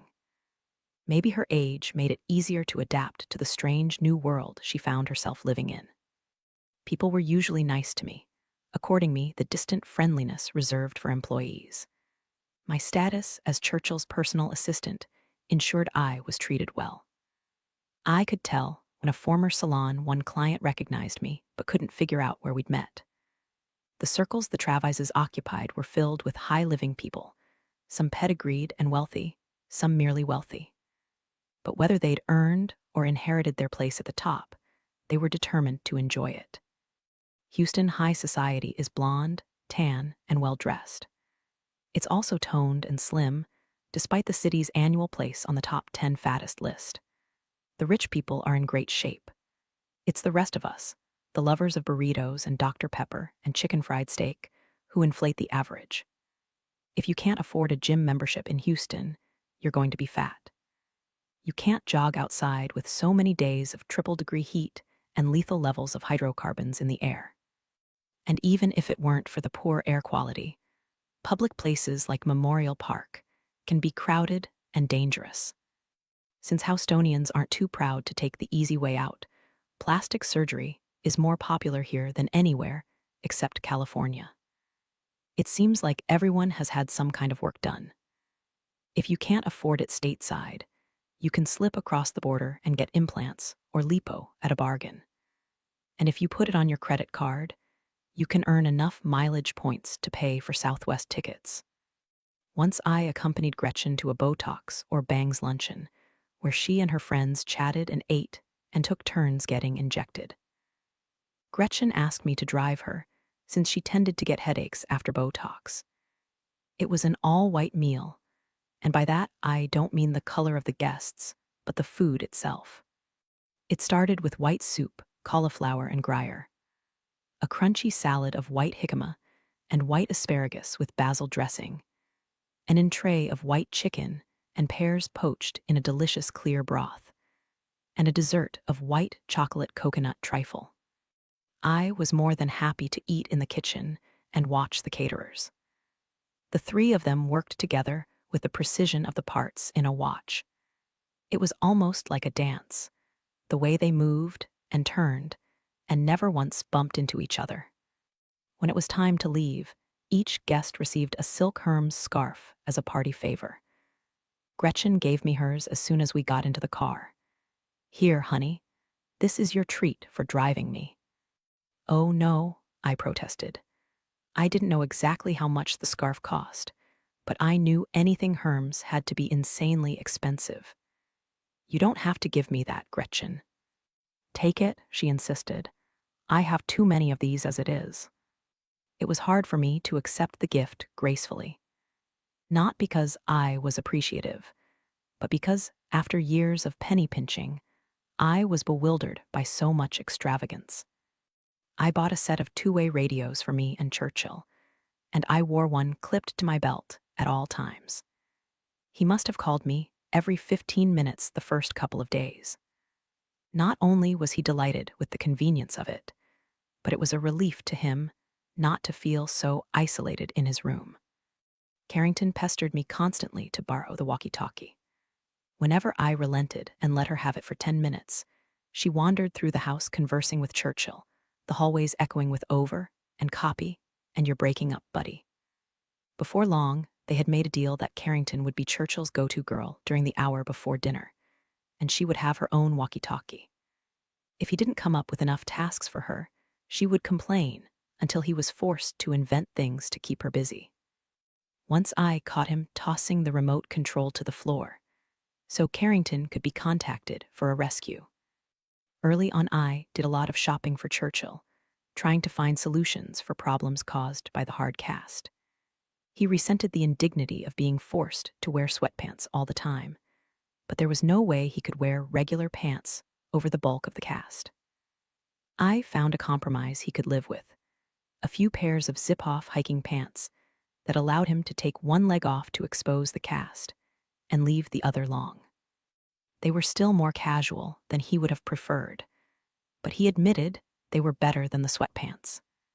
I bought yards of cotton tubing to cover Churchill's cast every night, to keep the fiberglass from wearing holes in the 800 thread count sheets on his bed.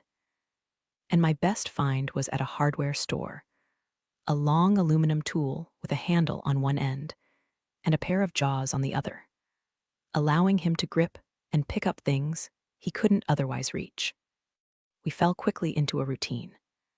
Gage would visit early each morning and return to 1800 Main, where he worked and lived.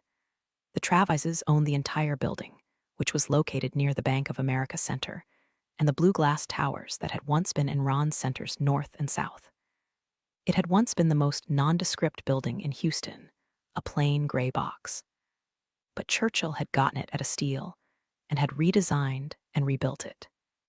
It had been stripped, recovered with a blue skin of low-E glass, and topped with a glass-segmented pyramid that reminded me of an artichoke. The building was filled with luxury office space, a couple of upscale restaurants, and 4 penthouse suites priced at $20 million apiece. There were also a half-dozen condos, relatively cheap at $5 million each. Gage lived in one of those and Jack in another. Churchill's youngest son, Joe, who didn't like high-rise living, had opted for a house. When Gage came by to help Churchill shower and dress, he often brought research materials for his book. They would go over the reports, articles, and estimates for a few minutes, debating one issue or another. They both seemed to take great enjoyment in these arguments. I tried to move unobtrusively through the room, taking away Churchill's breakfast tray and bringing him more coffee, and setting out his notepad and recorder. Gage made a point of ignoring me. Understanding that the very fact of my breathing was an irritant to him, I tried to stay out of his way. We didn't speak if we passed each other on the stairs. When Gage left his keys in Churchill's room one morning, and I had to chase after him to return them, he could barely bring himself to thank me. "He's that way with everyone," Churchill had told me. Even though I had never said a word about Gage's coldness, it was obvious. Always been standoffish, takes a while to warm up to people. We both knew it wasn't true. I was the focus of a targeted dislike. I assured Churchill it didn't bother me one bit. That wasn't true either. It has always been my curse to be a pleaser. This is bad enough, but when you're a pleaser in the company of someone who is determined to think the worst of you, you're miserable. My only defense was to muster a dislike that equaled Gage's, and to that end, he was being very helpful. After Gage had left, the best part of the day began. I sat in the corner with a laptop and typed in Churchill's notes and handwritten pages, or worked from his recordings. He encouraged me to ask about anything I didn't understand, and he had a gift for explaining things in terms I could easily grasp. I made calls and wrote emails for him, organized his schedule, took notes when people came to the house for meetings. Churchill usually presented foreign visitors with gifts, such as bolo ties or bottles of Jack Daniel's. To Mr. Akiro Tokugawa, a Japanese businessman Churchill had been friends with for years. We gave a chinchilla beaver Stetson that cost $4,000. As I sat quietly in those meetings, I was fascinated by the insights they shared and the different conclusions they drew from the same information. But even when they disagreed, it was clear that people respected Churchill's opinions. Everyone remarked how good Churchill looked despite what he had gone through, that obviously nothing could keep him down. But it cost Churchill to maintain that appearance. After his guests left, he seemed to deflate, becoming weary and querulous. The long sedentary periods made him cold, and I was constantly filling up hot water bottles and putting throw blankets on him. When he had muscle cramps, I massaged his feet and his good leg and helped him with toe and foot exercises to prevent adhesions. "You need a wife," I told him one morning as I came to take his breakfast tray. "I had a wife," he said. "Two good ones, as a matter of fact. Trying for another would be like asking fate for a kick in the ass. Besides, I do well enough with my lady friends." I could see the sense in that. There was no practical reason for Churchill to get married. It wasn't like he had a problem finding female companionship. He got calls and notes from a variety of women, one of them an attractive widow named Vivian, who sometimes stayed overnight. I was pretty sure they slept together, despite the logistics of maneuvering around the broken leg. After date night, Churchill was always in a good mood. "Why don't you get a husband?" Churchill countered. "You shouldn't wait too long or you'll get set in your ways." "So far I haven't found one worth marrying," I said, making Churchill laugh. "Take one of my boys," he said. "Healthy young animals, all prime husband material." I rolled my eyes. "I wouldn't have one of your sons on a silver platter." "Why not?" "Joe's too young. Jack is a ladies' man and isn't nearly ready for that kind of responsibility. And Gage, well, personality issues aside, he only dates women whose body fat is in the single digits." A new voice entered the conversation. "That's not actually a requirement." Glancing over my shoulder, I saw Gage walking into the room. I cringed, fervently wishing I had kept my mouth shut. I had wondered why Gage would date someone like Donnell, who was beautiful, but seemed to have no interests other than shopping or reading Hollywood gossip sheets. Jack had summed her up best. "Donnell is hot, but 10 minutes in her company, and you can feel your ick dropping." The only possible conclusion was that Donnell was going out with Gage because of his money and position, and he was using her as a trophy, and their relationship consisted of nothing more than meaningless sex. God, I envied them. I missed sex, even the mediocre sex I'd had with Tom. I was a healthy 24-year-old woman, and I had urges with no means to satisfy them. Alone sex didn't count. It's like the difference between thinking to yourself or having a good conversation with someone. The pleasure is in the exchange. And it seemed everyone had a love life but me, even Gretchen. One night, I downed a mug of the tension tamer tea I often made for Churchill to help him sleep. It had done nothing for me. My sleep had been restless, and I woke with the sheets twisted into ropes around my legs, and my head had been filled with erotic images that, for once, had nothing to do with Hardy. I sat bolt upright from a dream in which a man's hands had been playing gently between my thighs, his mouth at my breast. And as I had writhed and begged for more, I had seen his eyes flash silver in the darkness. Having an erotic dream about Gage Travis was about the stupidest, most embarrassing and confusing thing that had ever happened to me. But the impression of the dream, the heat and darkness and clutch and slide, lingered in the corner of my mind. It was the first time I'd ever been sexually attracted to a man I couldn't stand. How was that possible? It was a betrayal of all the memories of Hardy. But here I was, lusting after a cold-faced stranger who couldn't have cared less about me. Shallow, I scolded myself. Mortified by the direction of my own thoughts, I could hardly stand to look at Gage as he walked into Churchill's room. That's good to hear, Churchill said in reference to Gage's earlier comment. Because I don't see how a woman shaped like a popsicle stick is going to give me healthy grandchildren. If I were you, Gage replied, I wouldn't worry about grandchildren for a while. He approached the bed. Your shower's got to be fast today, Dad. I've got a meeting at 9 with Ashland. You look like hell, Churchill said, giving him an appraising glance. What's the matter? At that, I overcame my self-consciousness long enough to look up at Gage. Churchill was right. Gage did look like hell. He was pale under his tan, his mouth bracketed with harsh lines. He always seemed so inexhaustible. It was startling to see him drained of his usual vitality. Sighing, Gage dragged his hand through his hair, leaving some of it standing on end. I've got a headache that won't quit.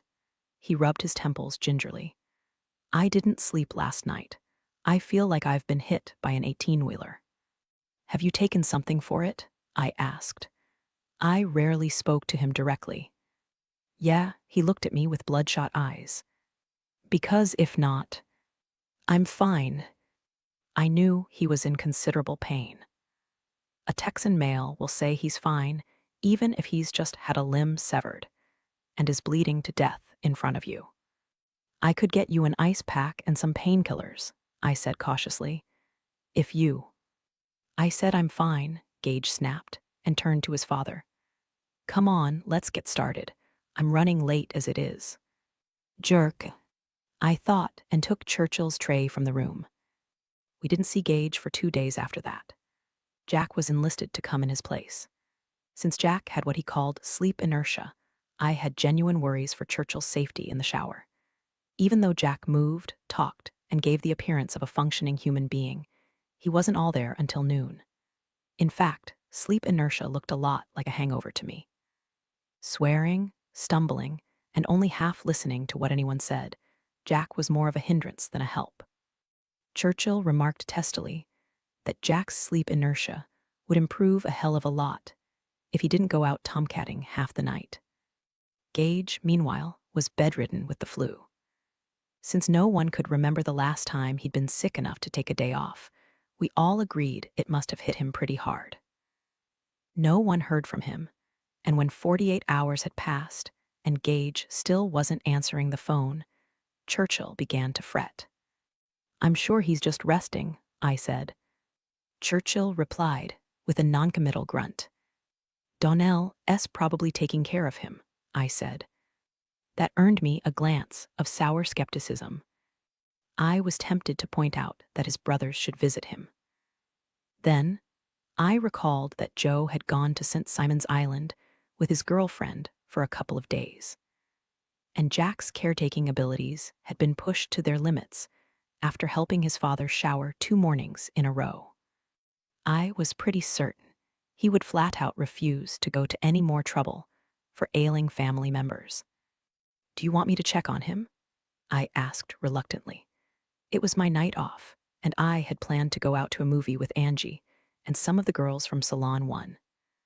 I hadn't seen them in a while, and I was looking forward to catching up with them. I guess I could stop by 1800 Main on the way to see my friends. Yes, Churchill said. I was instantly sorry I had made the offer. I doubt he'd let me in. I'll give you a key, Churchill said. It's not like Gage to hole up like this. I want to know if he's all right. To reach the residential elevators of 1800 Main, you had to go through a small lobby with marble flooring and a bronze sculpture that looked like a hunched-over pear. There was a doorman clad in black with gold trim and 2 people behind the reception desk. I tried to look like I belonged in a building with multi-million-dollar condos. I've got a key, I said, pausing to show it to them. I'm visiting Mr. Travis. All right, the woman behind the desk said. You can go on up, miss. Jones, I said. His father sent me to check on him. That's fine. She motioned me toward a set of automatic sliding doors with etched glass panels. The elevators are over there. I felt like I needed to convince her of something. Mr. Travis has been sick for a couple of days, I said. She looked sincerely concerned. "Oh, that's too bad. So I'm just going to run up and check on him. I'll only be a few minutes." "That's fine, Miss Jones." "Okay, thanks." I held up the key just in case she hadn't seen it the first time. She responded with a patient smile and nodded toward the elevators again. I went through the sliding glass doors and into an elevator with wood paneling and a black and white tiled floor and a bronze-framed mirror. The elevator whooshed up so swiftly, I barely had time to blink before it reached the 18th floor. The narrow, windowless hallways formed a big H. It was unnervingly quiet. My footsteps were muffled by a pale wool carpet, its piles spongy underfoot. I went to the corridor on the right and scrutinized door numbers until I found 18A. I knocked firmly. No response. A harder knock produced no results. Now I was starting to get worried. What if Gage was unconscious? What if he'd gotten dengue fever, or mad cow disease, or bird flu? What if he was contagious? I wasn't too crazy about the idea of catching some exotic malady. On the other hand, I'd promised Churchill I would check on him. A rummage through my purse, and I found the key. But just before I inserted it into the lock, the door opened. I was confronted with the sight of Gage Travis a la Death Warmed Over. He was barefoot, dressed in a gray t-shirt and plaid flannel pants. His hair hadn't been combed in days. He stared at me through bleary, red-rimmed eyes and wrapped his arms around himself. He shook with the tremors of a large animal at slaughter time. "What do you want?" His voice sounded like the crush of dry leaves. "Your father sent me to," I broke off as I saw him tremble again. Against all better judgment, I reached up and laid my hand across his forehead. His skin was blazing. It was a sign of how sick Gage was that he let me touch him. He closed his eyes at the coolness of my fingers. God, that feels good. No matter if I might have fantasized about seeing my enemy brought low, I couldn't take pleasure in seeing him reduced to such a pitiful state. "Why haven't you answered the phone?" The sound of my voice seemed to recall Gage to himself, and he jerked his head back. "Didn't hear it," he said with a scowl. "I've been sleeping." Churchill has been worried half to death. I hunted in my bag again. "I'm going to call him and let him know you're still alive." "That phone won't work in the hallway." He turned and went back into his condo, leaving the door open. I followed and closed the door. The condo was beautifully decorated with hypermodern fixtures and indirect lighting, and a couple of paintings of circles and squares that even my untrained eyes could discern were priceless.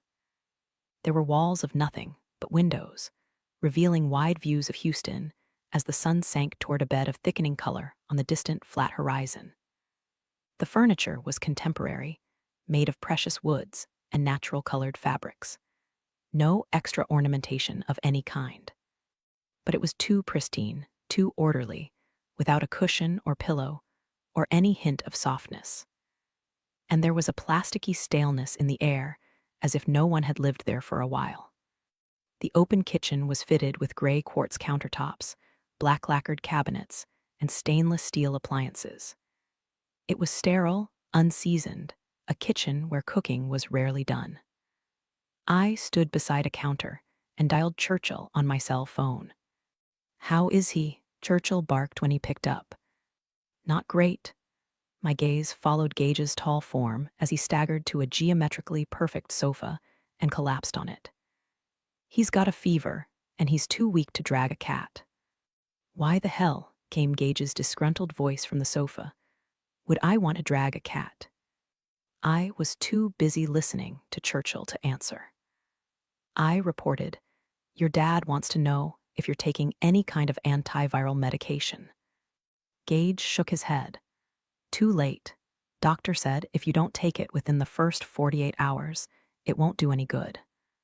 I repeated the information to Churchill, who was highly annoyed and said if Gage had been such a stubborn idiot to wait that long, he damn well deserved to rot. And then he hung up. A brief, weighty silence. What did he say? Gage asked without much curiosity. He said he hopes you feel better soon, and remember to drink lots of liquids. Bullshit. He rolled his head on the back of the sofa as if it were too heavy to lift. You've done your duty. You can go now. That sounded good to me. It was Saturday night, my friends were waiting, and I could hardly wait to leave this elegantly barren place. But it was so quiet. And as I turned to the door, I knew my evening was already ruined. The thought of Gage sick and alone in a dark apartment was going to nag at me all night. I turned back and ventured into the living area, with its glass-fronted fireplace and silent television. Gage remained prone on the sofa. I couldn't help noticing the snug fit of his t-shirt against his arms and chest. His body was long, lean, disciplined, like an athlete's. So that was what he'd been hiding beneath those dark suits and Armani shirts. I should have known Gage would approach exercise as he did everything else. No quarter asked, none given. Even at death's door, he was strikingly handsome, his features formed with a strong-boned austerity that owed nothing to boyishness. He was the Prada of bachelors. Reluctantly, I acknowledged that if Gage had had 1 teaspoon's worth of charm, I would have thought he was the sexiest man I'd ever met. He slitted his eyes open as I stood over him. A few locks of black hair had fallen over his forehead, so unlike its usual strict order. I wanted to smooth it back. I wanted to touch him again. What? He asked curtly. Have you taken something for the fever? Tylenol. Do you have anyone coming to help you? Help me with what? He closed his eyes. I don't need anything. I can ride this out alone. Ride it out alone, I repeated, gently mocking. Tell me, cowboy, when was the last time you ate anything? No reply. He remained still, the crescents of his lashes heavy against his pale cheeks. Either he had passed out or he was hoping I was a bad dream that would disappear if he kept his eyes closed. I went to the kitchen and opened the cabinets methodically, finding expensive liquor, modern glassware, black plates shaped like squares instead of circles. Locating the food cabinet, I discovered a box of Wheaties of indeterminate age, a can of lobster consommé, a few jars of exotic spices. The contents of the refrigerator were just as pitiful. A bottle of orange juice, nearly empty. A white baker's box containing 2 dried-up collages. A pint of half and half, and a lone brown egg in a foam carton. Nothing fit to eat, I said. I passed a corner grocery store a few streets away. I'll run out and get you. No, I'm fine. I can't eat anything. He managed to raise his head. It was clear he was trying desperately to find the magic combination of words that would make me leave. I appreciate it, Liberty, but His head dropped back down, need to sleep. Okay, I reached for my purse and hesitated, giving a wistful thought to Angie and my friends, and the chick flick we had planned to see. But Gage looked so damn helpless, his big body folded on that hard sofa, his hair messed up like a little boy's. How did the heir to an enormous fortune, a successful businessman in his own right, not to mention a highly eligible bachelor, end up sick and alone in his $5 million condo? I knew he had 1,000 friends, not to mention a girlfriend. Where est Donnell? I couldn't resist asking. At a Cosmo. Shoot next week, he muttered. Doesn't want to catch this stuff. I don't blame her. Whatever you've got doesn't look very fun. A shadow of a smile crossed his dry lips. Trust me, it's not. The brief hint of a smile seemed to wedge into some unseen fissure of my heart and widen it. Suddenly, my chest felt tight and very warm. You need to eat something, I said decisively, even if it's just a piece of toast, before rigor mortis sets in. I held up my finger like a stern schoolteacher as he began to say something. I'll be back in 15 or 20 minutes. His mouth turned sullen. I'm locking the door. I've got a key, remember? You can't keep me out. I slung my purse over my shoulder with a nonchalance that I knew would annoy him. And while I'm gone, I'm trying to put this diplomatically, Gage. It might not be a bad thing if you took a shower. Chapter 18. I called Angie in my car and apologized for bailing on her. I was really looking forward to this, I said, but Churchill's son is sick, and I need to run a few errands for him. Which son? The oldest one. Gage. He's an asshole, but he's got the worst case of flu I've ever seen. And he's Churchill's favorite, so I've got no choice. I'm so sorry. Way to go, Liberty. So, you're thinking like a sugar baby. I am. Now you've got a plan B in case your main sugar daddy dumps you. But be careful. You don't want to lose daddy while you're reeling in the sun. I'm not reeling anyone in, I protested. This is simple compassion for a fellow human being. Believe me, he's not a plan B. Sure he's not. Call me sweetie and let me know what happens. Nothing is going to happen, I said. We can't stand each other. You lucky girl, that's the best kind of sex. He's half dead, Angie. Call me later, she repeated and hung up. In about 45 minutes, I returned to the condo with 2 bags of groceries. Gage was nowhere in sight. As I followed a trail of wadded-up tissues toward the bedroom, I heard the sounds of a shower running, and I grinned as I realized he had taken my suggestion. I went back to the kitchen, picking up tissues along the way, and deposited them in a garbage disposal that looked as if it had never been used. That was about to change. I took the groceries out of the bags, put about half of them away, and rinsed a 3-pound chicken in the sink before setting it in a pot to boil. Finding a cable news channel on TV, I turned up the volume so I could hear while I was cooking. I was making chicken and dumplings, the best cure I knew of. My version was pretty good, although nothing came close to Miss Marva's. I made a hill of white flour on a cutting board. It felt like silk in my fingers. It seemed like forever since I'd cooked anything. I hadn't realized how much I had missed it. I pinched butter into the flour until it formed tender crumbs. After making a little well in the top of the mound, I broke open an egg and poured its gelatinous contents into the depression. I worked quickly with my fingers, mixing the way Miss Marva had taught me. Most people use a fork, she had said, but something about the warmth of your hands made the dough better. The only difficulty came when I hunted around the kitchen for a rolling pin, and there was none to be found. I improvised with a cylindrical highball glass, coating it with flour. It worked perfectly, creating a flat, even sheet that I cut into strips.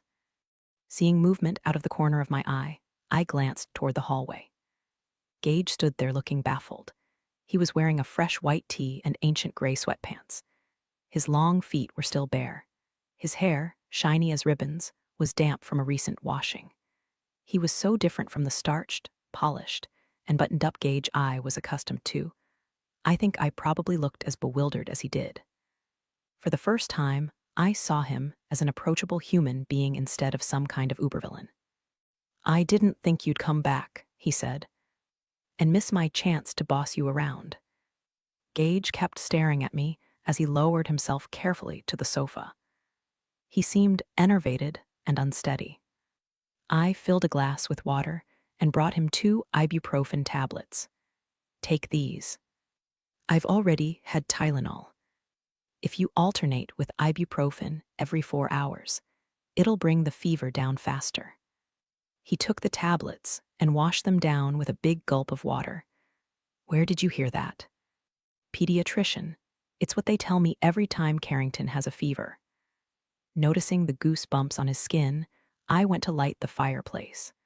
A flip of a switch, and real flames spurted out from between sculpted ceramic logs. More chills? I asked sympathetically. Do you have a lap blanket? There's one in the bedroom, but I don't need. I was halfway down the hallway before he could finish.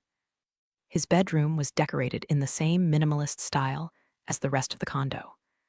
The low platform bed, covered in cream and navy, with 2 perfect pillows positioned against the gleaming wood-paneled wall. There was only one picture, an oil painting of a quiet ocean scene. Finding an ivory cashmere throw on the floor, I brought it back to the living area along with a pillow. "Here you go," I said briskly, covering him with a blanket. I motioned for him to sit up, and I tucked the pillow behind his back. As I leaned over him, I heard a quick hitch in his breathing.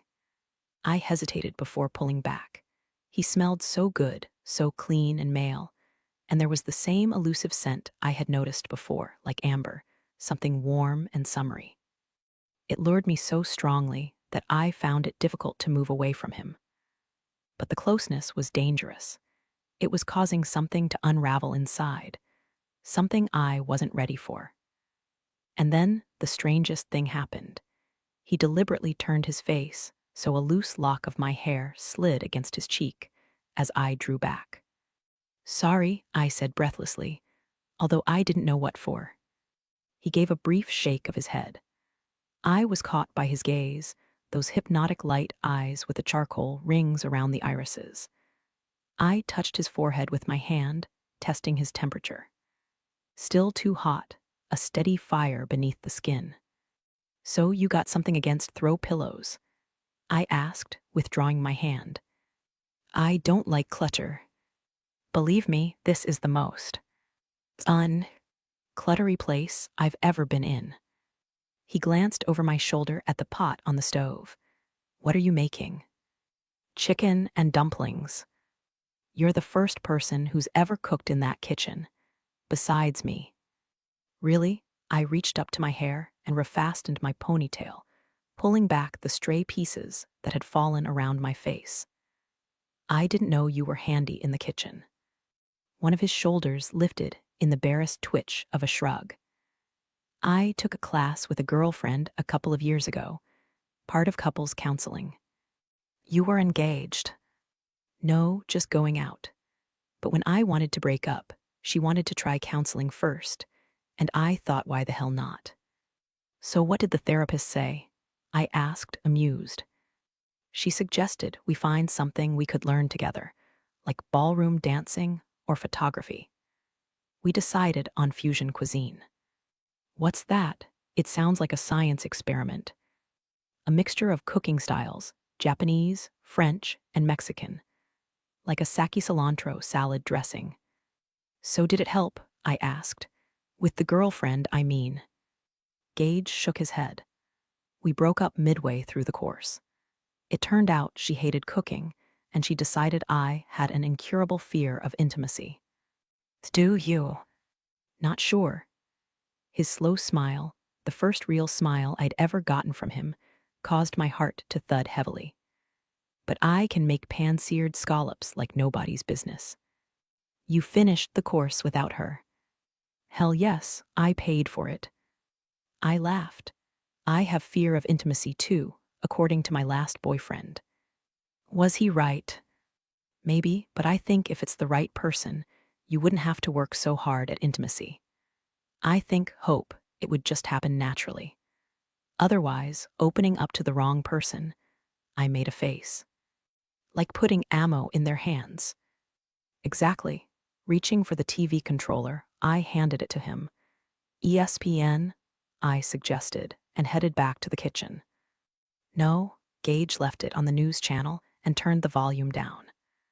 "I'm too damn weak to get worked up over a game. The excitement would kill me." I washed my hands and began to lay the dumpling strips on top of the simmering chicken broth. The air was filled with a home-like smell. Gage shifted on the sofa to watch me. Acutely conscious of his unbroken stare, I murmured, "Drink your water. You're dehydrated." He obeyed, taking the glass in hand. "You shouldn't be here," he said. "Aren't you worried about catching the flu?" "I never get sick. Besides, I have this compulsion to take care of ailing Travises." "You would be the only one. We Travises are bad-tempered as hell when we're sick. You're not all that nice when you're well, either." Gage drowned a grin in the glass of water. "You could open some wine," he said eventually. "You can't drink when you're sick." "That doesn't mean you can't." He set his water down and leaned his head against the back of the sofa. You're right.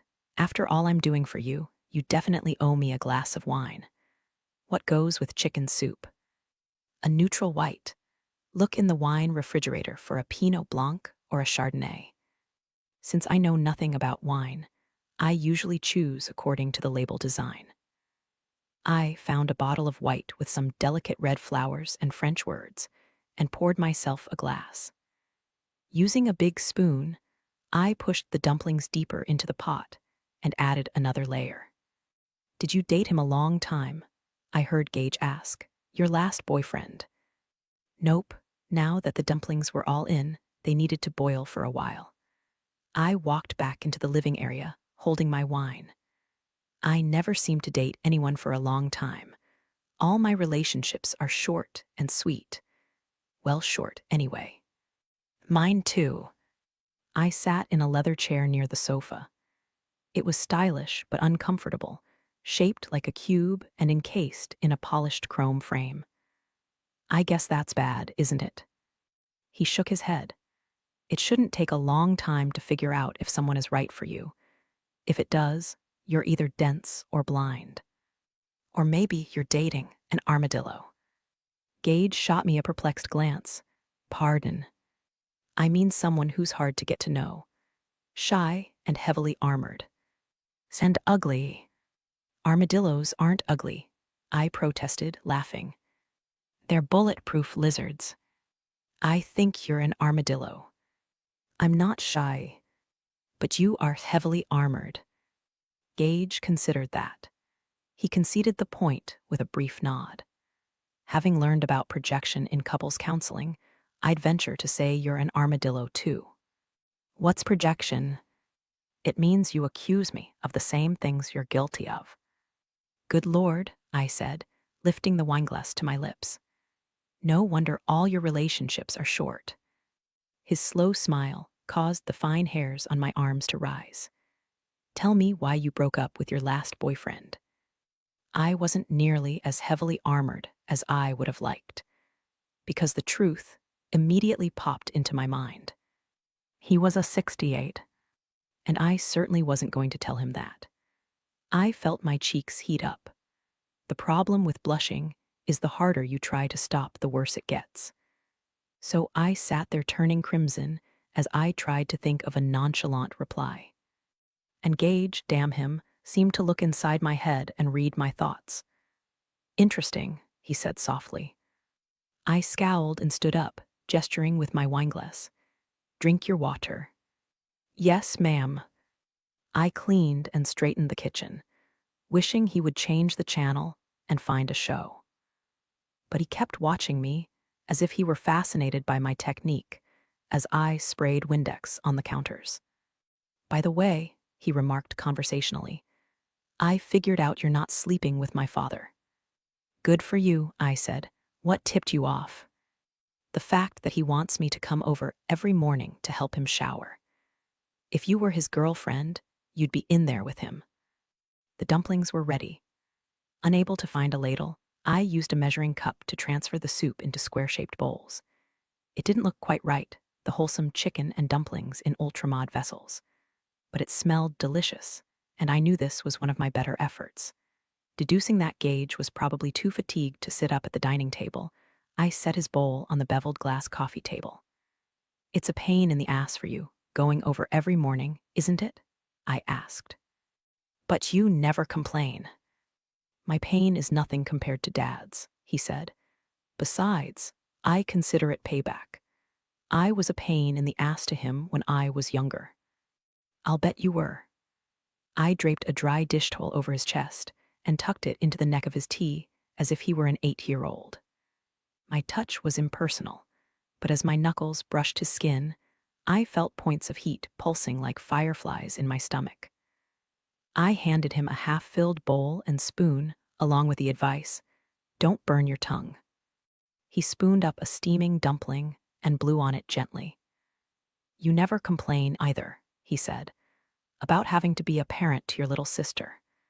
And I'm guessing she must have been the reason for at least a few of those short relationships. Yes, I got my own bowl of soup. It's nice, actually. It keeps me from wasting time with the wrong men. If a guy is scared by the responsibility, he's not right for us. But you've never known what it's like to be single and childless. I've never minded that. Really? Really? Carrington is. She's the best thing about me. I might have said more, but Gage had downed a spoonful of dumplings and closed his eyes in an expression of what could have been either pain or ecstasy. What? I asked. Is it okay? He got busy with his spoon. I may live, he said, if only to have another bowl of this stuff. 2 helpings of chicken and dumplings seemed to bring Gage to life, his waxen paleness replaced by a tinge of color. My God, he said, this is amazing. You wouldn't believe how much better I feel. Don't push it. You still need to rest. I put all the dishes into the washer and ladled what was left of the soup into a container for the fridge. I need more of that, he said. I have to stock a few gallons in the freezer. I was tempted to tell him any time he wanted to bribe me with another glass of neutral white wine, I'd be happy to make more soup. But that sounded too much like a proposition, which was the last thing on my mind. Now that Gage no longer looked so glazed and listless, I knew he would soon be back to his old self. There was no guarantee the truce between us was going to last, so I gave him a noncommittal smile. It's late, I said. I've got to head back. A frown worked across Gage's forehead. It's midnight. It's not safe for you to be out this late. Not in Houston. Especially not in that rust bucket you drive. My car works fine. Stay here. There's an extra bedroom. I let out a surprised laugh. You're kidding, right? Gage looked annoyed. No, I'm not kidding. I appreciate your concern, but I've driven my rust bucket through Houston many times, much later than this. And I've got my cell phone. I walked over to him and reached out to his forehead. It was cool and slightly damp. No more fever, I said with satisfaction. It's time for another dose of Tylenol. You'd better take it just to be sure. I made a motion for him to stay on the sofa as he started to rise. Rest, I said. I'll see myself out. Gage ignored that and followed me to the door, reaching it at the same time I did. I saw his hand press flat against the door panel. His forearm was densely muscled and dusted with hair. It was an aggressive gesture, but as I turned to face him, I was reassured by the subtle entreaty in his eyes. Cowboy, I said, you're in no condition to stop me from doing a damn thing. I could wrestle you to the floor in 10 seconds flat. He continued to lean over me. His voice was very soft. Try me. I let out a nervous laugh. I wouldn't want to hurt you. Let me go, Gage. A moment of electric stillness. I saw the ripple of a swallow in his throat. You couldn't hurt me. He wasn't touching me, but I was excruciatingly aware of his body, the heat and solidity of him. And suddenly I knew how it would be if we slept together, the rise of my hips against his weight, the hardness of his back beneath my hands. I flushed as I felt a responsive twitch between my thighs, soft secreted nerves prickling, a shot of heat to the quick. Please, I whispered, and was infinitely relieved when he pushed away from the door and stood back to let me pass. Gage waited in the doorway a little too long as I left. It might have been my imagination, but as I reached the elevator and glanced back, he seemed bereft, as if I had just taken something from him. It was a relief to everyone, especially Jack, when Gage was able to resume his usual schedule. He showed up at the house on Monday morning, looking so well that Churchill happily accused him of faking his illness. I hadn't mentioned having stayed with Gage for most of Saturday evening. It was best, I had decided, to let everyone assume I had gone out with my friends as planned. I realized Gage hadn't said anything about it either. If he had, there would have been a comment from Churchill. It made me uneasy, this small secret between Gage and me, even though nothing had happened. But something had changed. Instead of treating me with his usual reserve, Gage went out of his way to be helpful, fixing my laptop when it froze, taking Churchill's empty breakfast tray downstairs before I could do it. And it seemed to me that he was coming to the house more frequently, dropping by at odd times, always on the pretext of checking on Churchill. I tried to treat his visits casually, but I couldn't deny that time moved faster when Gage was around, and everything seemed a little more interesting. He wasn't a man you could fit into a neat category. The family, with typically Texan distrust of highbrow pursuits, affectionately mocked him for having more of an intellectual bent than the rest of them. But Gage had been aptly named after his mother's family, the descendants of warlike Scotch-Irish borderers. According to Gretchen, who had made a hobby of researching the family genealogy, the Gages' dour self-reliance and toughness had made them perfect candidates to settle the Texas frontier. Isolation, hardship, danger, they had welcomed all of it. Their natures practically demanded it. At times, you could see the echoes of those fiercely disciplined immigrants in Gage. Jack and Joe were far more easygoing and charming, both possessing a boyishness that was completely absent in their older brother. And then there was Haven, the daughter, whom I met when she came home on break from school. She was a slim, black-haired girl with Churchill's dark eyes, possessing all the subtlety of a firecracker. She announced to her father, and anyone else in earshot, that she had become a second-wave feminist. She had changed her major to women's studies, and she would no longer tolerate Texas's culture of patriarchal repression. She talked so fast I had a hard time following her, especially when she pulled me aside to express sympathy for the exploitation and disenfranchisement of my people, and assured me of her passionate support for the reformation of immigration policies and guest worker programs. Before I could think of how to reply, she had bounced away and launched into an enthusiastic argument with Churchill. "Don't mind Haven," Gage had said dryly, watching his sister with a faint smile. "She's never met a cause she didn't like. It was the biggest disappointment of her life not to be disenfranchised." Gage was different from his siblings. He worked too hard and challenged himself compulsively, and seemed to hold nearly everyone outside his family at arm's length. But he had begun to treat me with a careful friendliness I couldn't help responding to. And there was his increasing kindness to my sister. It started in small ways. He fixed the broken chain of Carrington's pink two-wheeler and drove her to school one morning when I was running late. Then there was the bug project. Carrington's class had been studying insects, and every child was required to write a report on a particular bug and make a 3D model. Carrington had decided on a lightning bug. I took Carrington to Hobby Lobby, where we spent $40 on paint, styrofoam, plaster of Paris, and pipe cleaners. I didn't say one word about the cost. My competitive sister was determined to make the best bug in the class, and I had resolved to do whatever was necessary to help.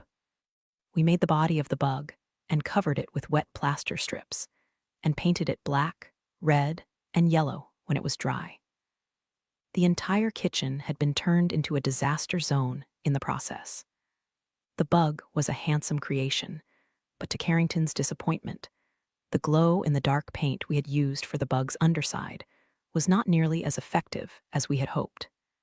It didn't glow hardly at all, Carrington had said glumly, and I had promised to try to find a better quality paint so we could apply another coat. After spending an afternoon typing a chapter of Churchill's manuscript, I was surprised to discover Gage sitting with my sister in the kitchen, the table piled with tools, wires, small pieces of wood, batteries, glue, a ruler.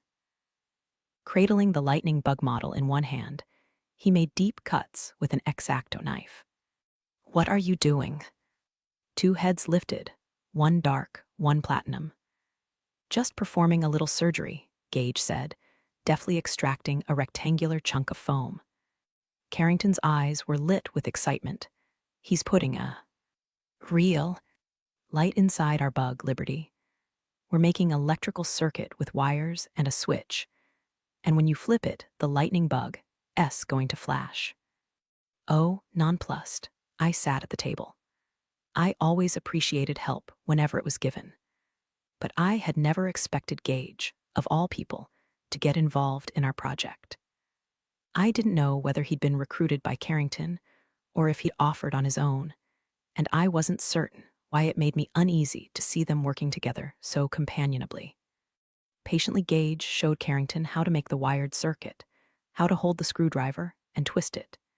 He held the pieces of a little switch box together as she glued it. Carrington glowed at his quiet praise, her small face animated as they worked together. Unfortunately, the added weight of the bulb and wiring caused the pipe cleaner legs to collapse beneath the model. I had to bite back a sudden grin as Gage and Carrington contemplated the prostrate insect. "It's a lightning bug with sleep inertia," Carrington said, and the three of us snorted with laughter. It took Gage another half-hour to reinforce the bug's legs with clothes hanger wire. After setting the finished project in the middle of the kitchen table, he turned the kitchen lights off. "All right, Carrington," he said. "Let's give it a test run." Eagerly, Carrington picked up the small wired box and flipped the switch. She crowed in triumph as the lightning bug began to flash in a steady, repeated pattern. "Oh, it's so cool. Look at my bug's liberty." "It's great," I said, grinning as I saw how elated she was. "High five," Gage said to Carrington, holding up his hand. But to his astonishment and mine, Carrington ignored the high five. Instead, she threw herself at him and wrapped her arms around his waist. "You're the best," she said against his shirt front. "Thanks, Gage." He didn't move for a second, just looked down at Carrington's small blonde head. And then his arms went around her. As she grinned up at him, still hanging around his waist, he ruffled her hair gently. "You did most of the work, Shorty. I just helped a little." I stood outside the moment, marveling at how easily the connection between them had been formed. Carrington had always gotten along with grandfatherly men like Mr. Ferguson or Churchill, but she'd been standoffish with the ones I had dated. I couldn't fathom why she had taken to Gage. She couldn't become attached to him when there was no chance of him becoming a permanent fixture in her life. It would only lead to disappointment, even heartbreak, and her heart was too precious for me to let that happen. When Gage thought to glance at me with a quizzical smile, I couldn't smile back. I turned away on the pretext of cleaning up the kitchen, picking up bits of wire with fingers that clenched until they whitened at the tips. Chapter 19. Churchill told me about strategic inflection points while we wrote the Why Paranoia is Good chapter of his book. A strategic inflection point, he explained, is a huge turning point in the life of a company, a technological advancement or opportunity that changes the way everything is done. Like the breakup of Bell in 1984, or when Apple came out with the iPod. It can boost a business into the stratosphere or sink it beyond any hope of recovery. But no matter what the results are, the rules of the game are changed forever. The strategic inflection point in my relationship with Gage happened the weekend after Carrington had turned in the lightning bug project. It was late Sunday morning, and Carrington had gone outside to play while I took a long shower. It was a cold day with hard, stinging gusts. The flatlands near Houston offered no obstructions, not even a few lonely mesquite trees to hook the hem of the sky, and the long open fetch gave the wind plenty of room to collect momentum. I dressed in a long-sleeved tee and jeans, and a heavy wool cardigan with a hood. Although I usually flat-ironed my hair to make it shiny and straight, I didn't bother that day, letting it curl crazily over my shoulders and back. I crossed through the visiting room with its towering ceilings, where Gretchen was busy directing a team of professional Christmas decorators. Angels was the theme she had picked that year, obliging the decorators to perch on high ladders to hang cherubs and seraphim and swags of gold cloth. Christmas music played in the background, Dean Martin singing, "Baby, It's Cold Outside," with finger-snapping panache. My feet bounced to the music as I went outside to the back. I heard Churchill's scuffly laugh and Carrington's squealing in glee. Pulling my hood up, I wandered toward the sounds. Churchill's wheelchair was at the corner of the patio, facing an incline at the north side of the garden. I stopped short as I saw my sister standing at the end of a zip line, a cable that had been mounted on the incline, and hung with a pulley that slid from the higher end to the lower one. Gage, dressed in jeans and an ancient blue sweatshirt, was tightening the end of the line while Carrington urged him to hurry. "Hold your horses," he told her, grinning at her impatience. "Let me make sure the line will hold you." "I'm doing it now," she said in determination, grasping the pulley handle. "Wait," Gage cautioned, giving the cable an experimental yank. "I can't wait." He started laughing. "All right then, don't blame me if you fall." The line was too high, I saw with a jolt of terror. If the line broke, if Carrington couldn't hold on, she would break her neck. "No," I cried out, starting forward. "Carrington, do." She looked toward me with a grin. "Hey, Liberty, watch me. I'm going to fly." "Wait." But she ignored me, the obstinate little mule, grasping the pulley and pushing off the incline. Her slight body sped above the ground, too high, too fast, the legs of her jeans flapping. She let out a shriek of enjoyment. My vision blurred for a moment, my teeth clenching on a pained sound. I half staggered, half ran, reaching Gage almost at the same time she did. He caught her easily, plucking her from the pulley and swinging her to the ground. The two of them laughed, whooped, neither noticing my approach. I heard Churchill calling my name from the patio, but I didn't answer him. "I told you to wait," I shouted at Carrington, dizzy with relief and rage, the remnants of fear still rattling in my throat. She fell silent and blanched, staring at me with round blue eyes. "I didn't hear you," she said. "It was a lie, and we both knew it." I was infuriated as I saw the way she sidled up next to Gage as if seeking his protection. From me. "Yes, you did, and don't think you're going to get off easy, Carrington. I'm ready to ground you for life." I turned on Gage. That stupid thing is too damn high off the ground, and you have no right to let her try something dangerous without asking me first." "It's not dangerous," Gage said calmly, his gaze steady on mine. "We had a zip line exactly like this when we were kids." "I bet you fell off it," I shot back. "I bet you got banged up plenty." "Sure we did, and we lived to tell about it." My outrage, salt-flavored and primal, thickened with each second that passed. "You arrogant jerk. You don't know anything about 8-year-old girls. She's fragile. She could break her neck." "I'm not fragile," Carrington said indignantly, huddling closer to Gage's side until he put a hand on her shoulder. "You're not even wearing your helmet. You know better than to do something like this without it." Gage's face was expressionless. "You want me to take the line down?" "No," Carrington shouted at me, tears springing to her eyes. "You never let me have any fun. You're not fair. I'm going to play on the zip line and you can't tell me not to. You're not my mom." Hey, shorty." Gage's voice had gentled. "Don't talk to your sister like that." "Great," I snapped. "Now I'm the bad guy. Screw you, Gage. I don't need you to defend me, you." I raised my hands in a defensive gesture, wrists stiff. A cold wind struck me in the face, needling the inner corners of my eyes, and I realized I was about to cry. I looked at the two of them standing together, and I heard Churchill call my name. Me against the three of them. I turned away abruptly, hardly able to see through the bitter slick of tears. Time to retreat. I walked with fast, digging strides. As I passed the man in the wheelchair, I growled, "You're in trouble too, Churchill," without breaking pace. By the time I reached the warm sanctuary of the kitchen, I was cold to the bone. I sought out the darkest, most sheltered part of the kitchen, the narrow recessed niche of the butler's pantry. The space was lined with glass-fronted china cabinets. I didn't stop until I was hidden at the back of it. I wrapped my arms around myself, shrinking, trying to take up as little physical space as possible. Every instinct screamed that Carrington was mine, and no one had the right to dispute my judgments. I had taken care of her, sacrificed for her.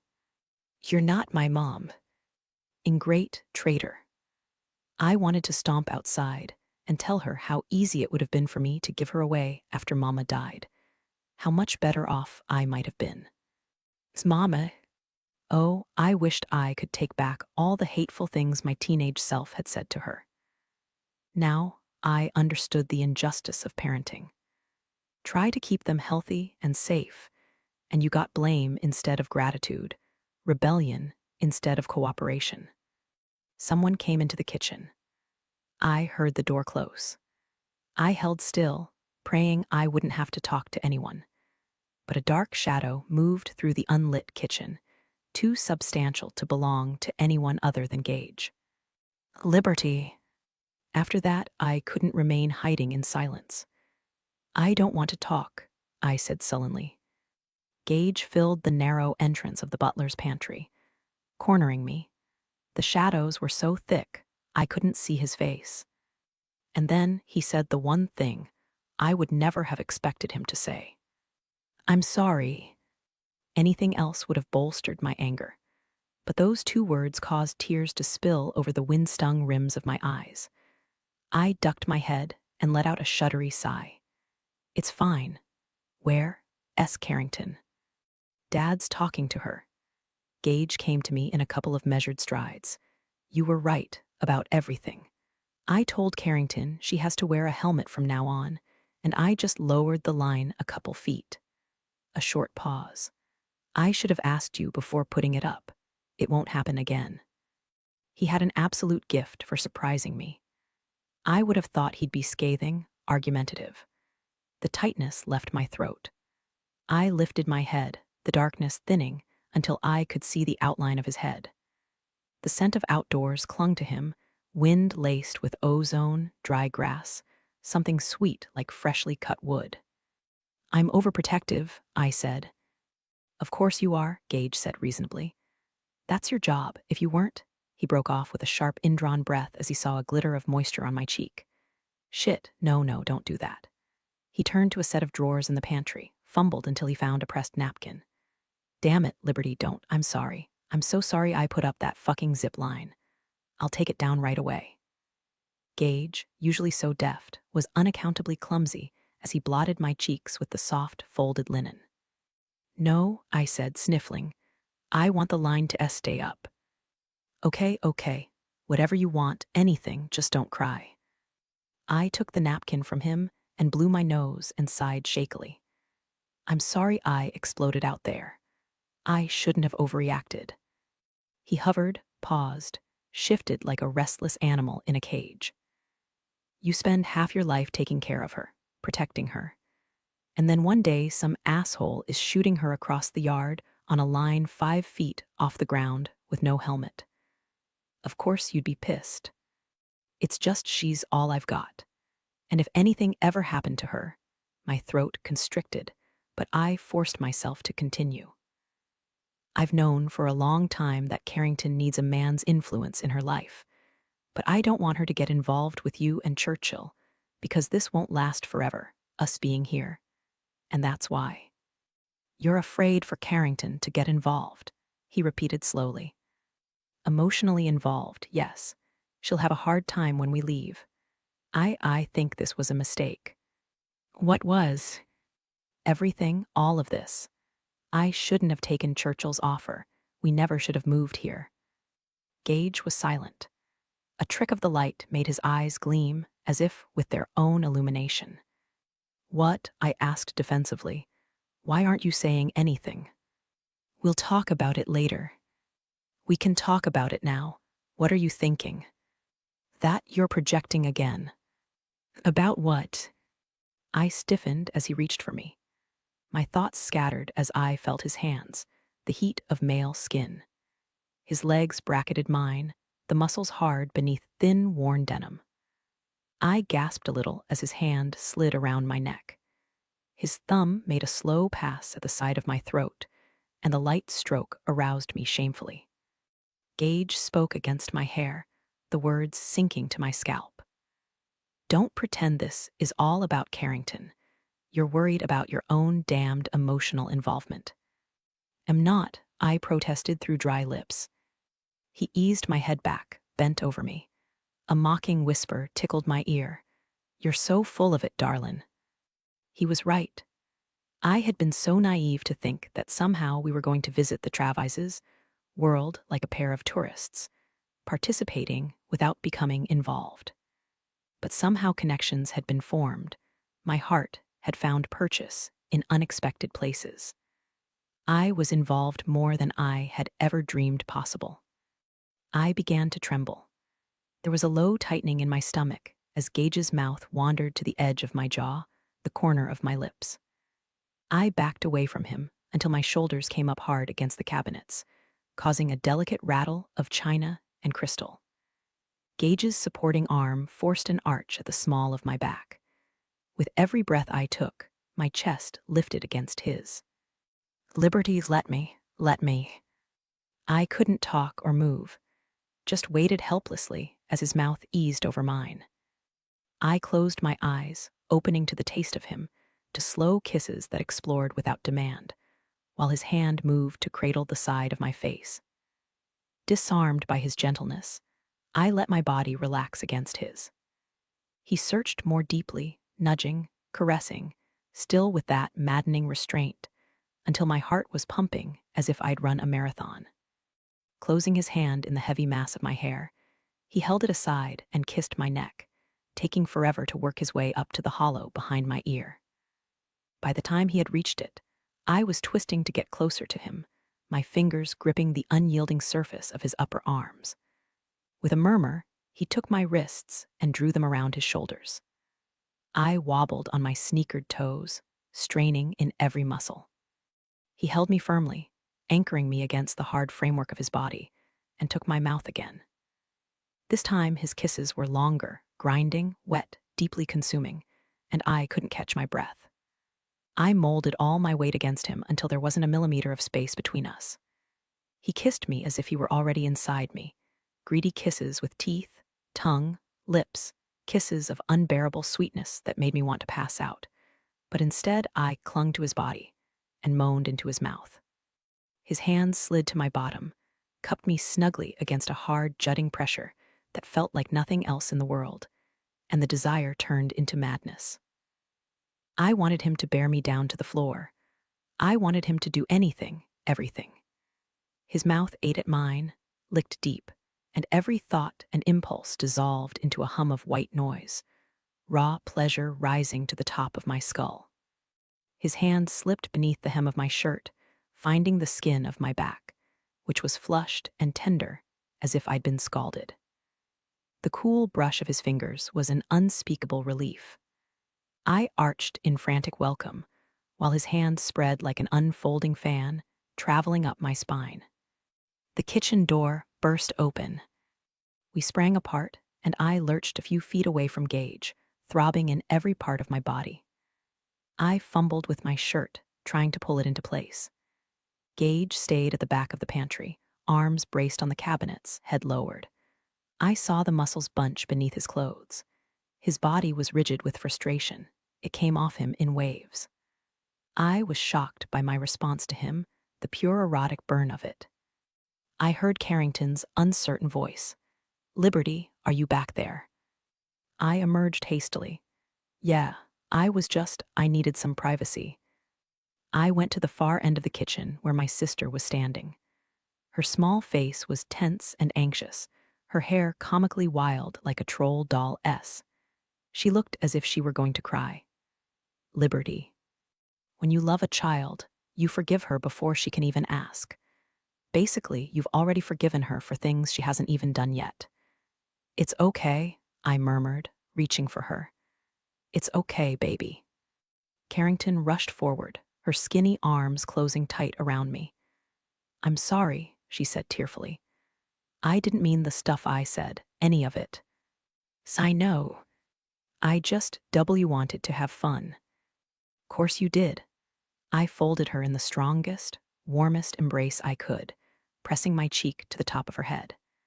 "But it's my job to make sure you have as little fun as possible." We both chuckled and hugged for a long moment. "Carrington, I'm going to try not to be a wet blanket all the time. It's just that you're getting to the age when most of the things you want to do for fun will also be the things that drive me crazy worrying about you." "I'll do everything you tell me to," Carrington said, a little too quickly. I smiled. God, I'm not asking for blind obedience, but we have to find ways of compromising when we disagree on something. You know what compromise is, right? Uh-huh. It's when you don't get to have everything your way, and I don't get to have everything my way, and no one's happy. Like when Gage lowered the zip line. I laughed. That's right. Being reminded of the zip line, I glanced in the direction of the butler's pantry. From what I could tell, it was empty. Gage had left the kitchen without a sound. I had no idea what I was going to say to him the next time I saw him. The way he had kissed me, my response. Some things you're better off not knowing. "What did you and Churchill talk about?" I asked. "How did you know Churchill and me were talking?" "And I corrected, thinking fast. "Well, I thought he'd say something to you, since he always has an opinion about things. And since you didn't come inside right away, I assumed you two were having a conversation." "We were." He said I should know that being a parent isn't near as easy as it looks. And even though you aren't my actual mom, you're the best stand-in he's ever seen. He said that. I was flattered and pleased. And, Carrington continued, he said I shouldn't take you for granted, because lots of girls your age would have put me in foster care when Mama died. She laid her head on my chest. "Did you think about doing that, Liberty?" "Never," I said firmly. "Not for 1 second. I loved you too much to give you up.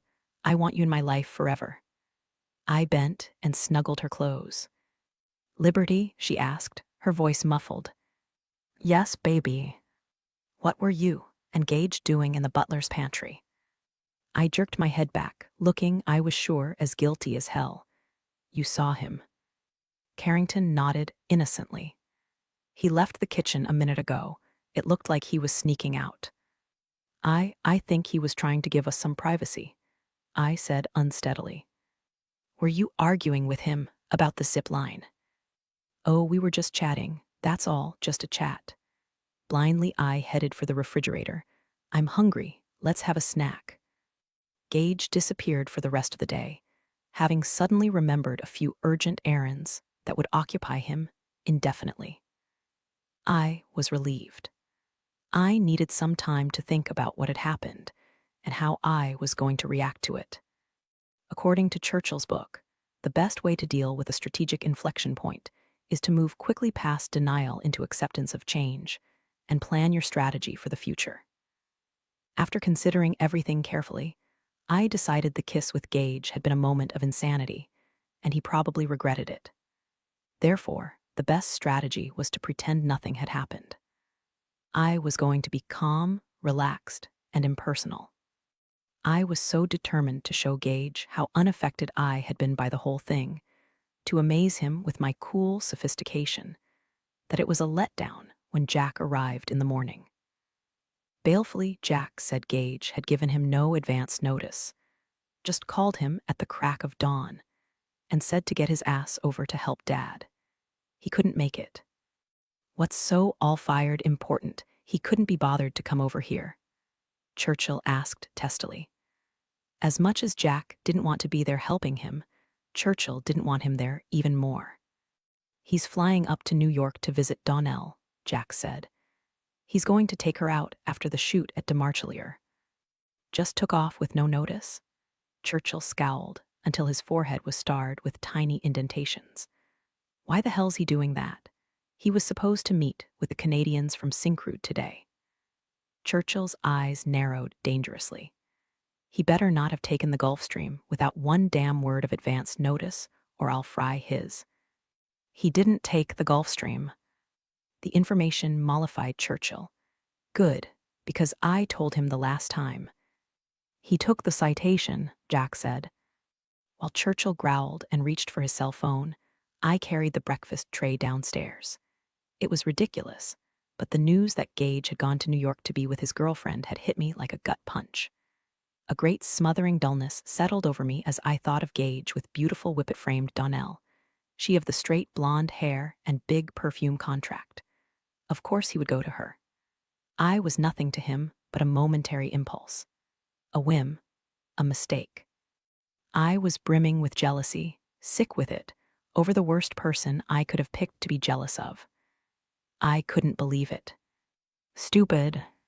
I told myself angrily. Stupid, stupid. But knowing that didn't seem to make things any better. For the rest of the day, I made violent resolutions and promises to myself. I tried to drive thoughts of Gage out of my mind by dwelling on the subject of Hardy, the love of my life, who had meant more to me than Gage Travis ever would. Hardy, who was sexy, charming, unreserved, as opposed to Gage, the arrogant, annoying asshole. But even thinking about Hardy didn't work. So I concentrated on fanning the flames of Churchill's temper by mentioning Gage and the citation at every possible opportunity.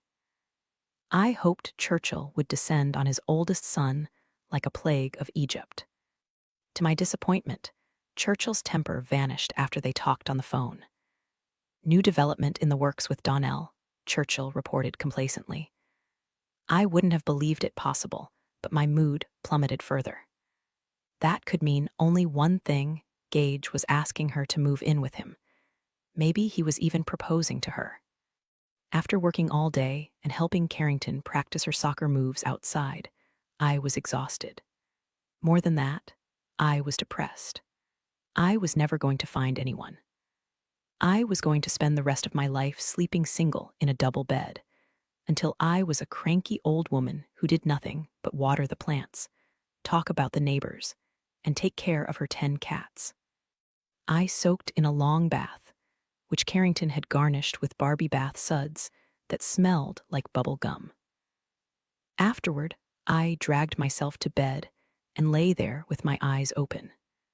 The next day I woke up in a sullen simmer, as if sleep had catalyzed my depression into a general state of pissed-offness.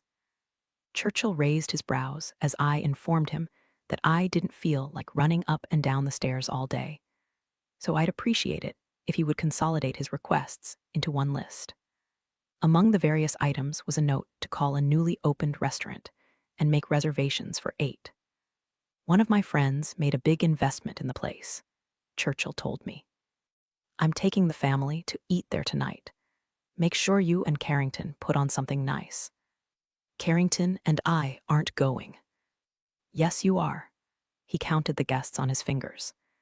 It's going to be you 2 girls, Gretchen, Jack and his girlfriend, Vivian and me, and Gage. So Gage would be back from New York by tonight. My insides felt as if they'd been coated with lead. What about Donnell? I asked curtly. Is she coming? I don't know. Better make it a party of 9, just in case. If Donnell was there, if the 2 of them were engaged. I was pretty sure I couldn't get through the evening. It's going to be a party of 7, I said. Carrington and I aren't family, so we're not going. Yes, you are, Churchill said flatly. It's a school night. Carrington can't stay out late. Make reservations for an early dinner, then. You're asking too much, I snapped. What the hell am I paying you for, Liberty? Churchill asked without rancor. You're paying me to work for you, not to have dinner with the family. He met my gaze without blinking. I aim to talk about work during dinner. Bring your notepad. Chapter 20. I had seldom dreaded anything the way I did that dinner. I fretted about it all day. By 5 o'clock, my stomach felt like it was filled with cement, and I was sure I wasn't going to be able to eat anything. Pride, however, compelled me to pull out my best dress, a red wool knit with long sleeves and a V-neck that exposed a hint of cleavage. It clung lightly from chest to hips and fell in a gently flared skirt. I spent at least 45 minutes flat ironing my hair until it was perfectly straight. A careful application of smoky gray eyeshadow, a slick of sparkly neutral lip gloss, and I was ready to go. Despite my moroseness, I knew I'd never looked better in my life. I went to my sister's room and discovered the door was locked. "Carrington," I called. "It's 6 o'clock. Time to go. Come out of there." Her voice was muffled. "I need another few minutes." "Carrington, hurry," I said with a touch of exasperation. "Let me in there and I'll help you." "I can do it by myself." "I want you downstairs in the family room in 5 minutes." "Okay." Sighing heavily, I went to the elevator. Usually I took the stairs, but not when I was wearing 3-inch heels. The house was strangely quiet except for the staccato of my metallic slides across marble flooring, clicks softening on hardwood, disappearing in the pile of wool carpeting. The family room was empty, a fire winking and snapping in the fireplace. Perplexed, I went to the wet bar and sorted through decanters and bottles. I figured since I wasn't driving and Churchill was forcing me to go out with the family, he owed me a drink. I poured some cola into a glass, added a shot of Zaya rum, and stirred it with my forefinger. As I took a medicinal gulp, the cold liquid slid down my throat with a sparkling burn. Maybe I'd added a little too much Zaya. It was my misfortune to turn and catch sight of Gage entering the room while I was still in mid-swallow. I struggled for a second to keep from spewing the drink. After managing to force it down, I started to cough violently, setting aside the glass. Gage was at my side in an instant. "Went down the wrong way?" he asked sympathetically, rubbing circles on my back. I nodded and continued to cough, my eyes watering. He looked concerned and amused. "My fault. I didn't mean to surprise you." His hand lingered on my back, which did nothing to restore my breathing. I noticed 2 things right away. First, Gage was alone. And second, he was outrageously sexy in a black cashmere turtleneck and gray pants and black Prada loafers. The last cough sputtered away, and I found myself staring helplessly into light crystalline eyes. "Hi," I said lamely. A smile touched his lips. "Hi." I was filled with dangerous heat, standing there with Gage. I felt happy just being near him, and miserable for any number of reasons, and humiliated by the desire to throw myself at him, and the turmoil of feeling all those things at once was almost more than I could stand. Is Donnell with you?" "No." Gage looked as if he wanted to say more, but he checked himself and glanced around the empty room. "Where is everyone?" "I don't know. I thought Churchill said 6 o'clock. His smile turned wry. "I have no idea why he was so damned impatient to get everyone together tonight. The only reason I came was because I hoped you and I might find a few minutes to talk afterward." A brief pause, and he added, "Alone." A nervous shiver went down my back. "Okay." "You look beautiful," Gage said, "but then you always do." He continued before I could respond. "I got a call from Jack on the way over here. He can't make it tonight. I hope he's not sick." I tried to sound concerned, when at the moment I couldn't have cared less about Jack. "No, he's fine. His girlfriend just surprised him with tickets to a Coldplay concert." "Jack hates Coldplay," I said, having heard him make comments to that effect. "Yes, but he likes sleeping with his girlfriend." We both turned as Gretchen and Carrington entered the room. Gretchen was dressed in a lavender boucle skirt, a matching silk blouse, and a Hermes scarf knotted around her neck. To my dismay, Carrington was wearing jeans and a pink sweater. "Carrington," I asked, "you're not dressed yet. I laid out your blue skirt and your—" "Can't go," my sister said cheerfully. "Got too much homework. So I'm going with Aunt Gretchen to her book club meeting, and I'll do it there." Gretchen looked regretful. I just remembered my book club meeting. I can't miss it. The girls are very strict about attendance. 2 unexcused absences, and she drew her coral manicured finger across her neck. They sound ruthless, I said. Oh, honey, you can't imagine. Once you're out for good. And then I'd have to find something else to do Tuesday nights, and the only thing going on besides the book club is Bunko Group. She looked at Gage apologetically. You know how I hate Bunko. No, I didn't. Bunko makes you fat, she informed him. All that snacking, and at my age. Where's Dad? Gage interrupted. Carrington answered innocently. Uncle Churchill said to tell you his leg is bothering him, so he's going to stay in tonight and watch a movie with his friend Vivian when she gets here. But since you two are dressed up so nice, Gretchen said, you go on without us and have a good time. They disappeared like a vaudeville act, leaving us standing there in bemusement. It was a conspiracy. Stunned and mortified, I turned to Gage. I had nothing to do with this, I swear. I know. He looked exasperated, and then he laughed. As you can see, my family doesn't give a crap about subtlety. The sight of one of his rare grins sent a rush of delight through me. There's no need to take me to dinner, I said. You must be tired after your trip to New York. And I'm guessing Donnell wouldn't be too happy about the idea of us going out. His amusement faded. Actually, Donnell and I broke up yesterday. I thought I hadn't heard right. I was afraid to assume anything from that spare handful of words. I felt my pulse jumping beneath my skin, in my cheeks and throat, and the insides of my arms. No doubt I looked pitifully confused, but Gage said nothing else, only waited for me to respond. I'm sorry, I eventually managed. Is that why you went to New York, to break up with her? Gage nodded, tucking a loose strand of hair behind my ear, letting his thumb touch the edge of my jaw. My face burned. I stood tensely, knowing if I relaxed even one muscle, I would wilt entirely. I realized, he said, if I'd become so obsessed with a woman I couldn't sleep at night, thinking about her. It didn't make sense for me to be going out with someone else, did it? I couldn't have said a word to save my life. My gaze fell to his shoulder, and I was overcome with the longing to rest my head against it. His hand played in my hair with electrifying lightness.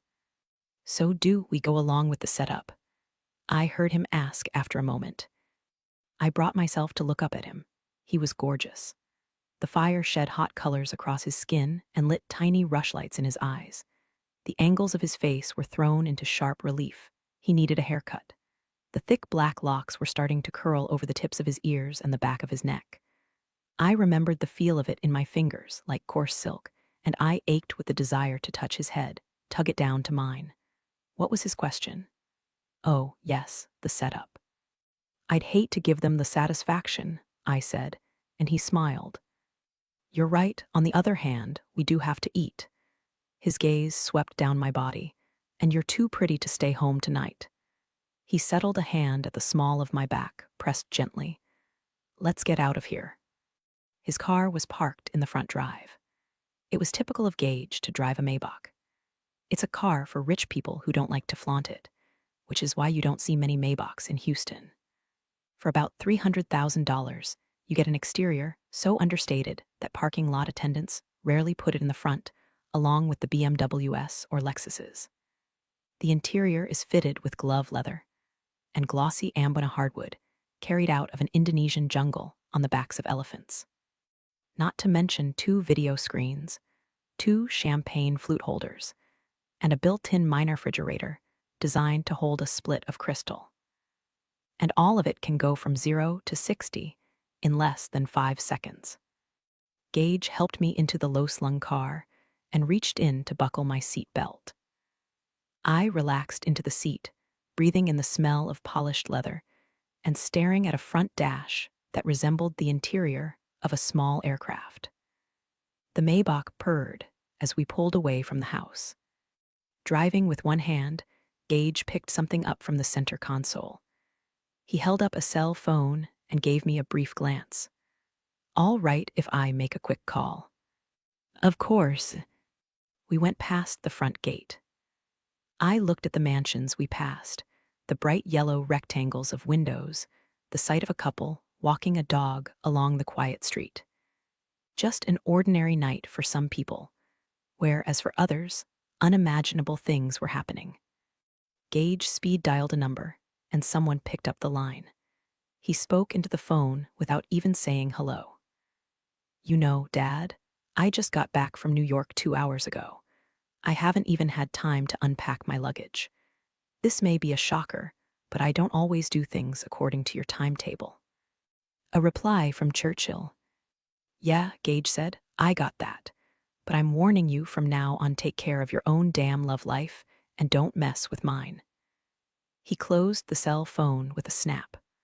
Old geezer, he muttered.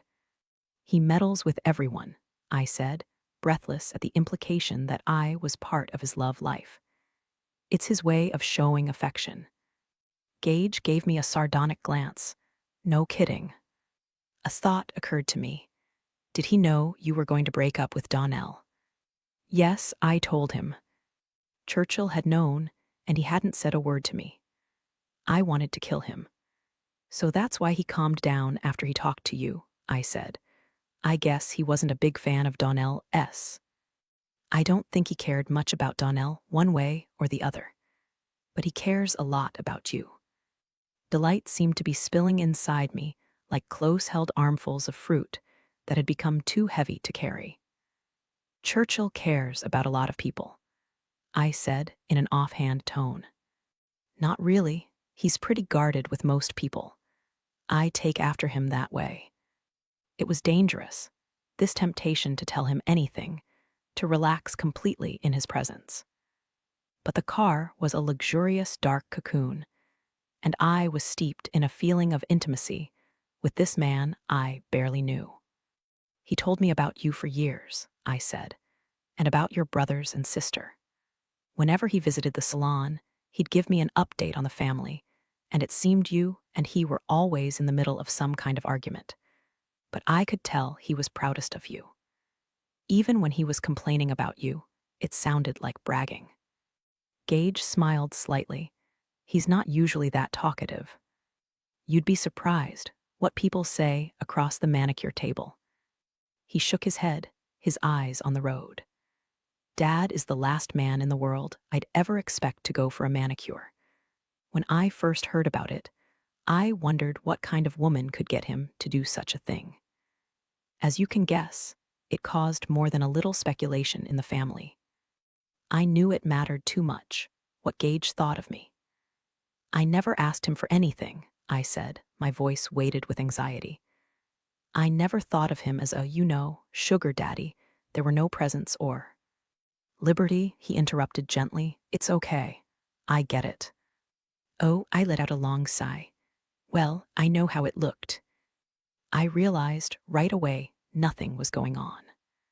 I figured any man who slept with you would never let you out of his bed. Silence. The deliberately provocative remark split the course of my thoughts into two channels, one of desire, the other profound insecurity.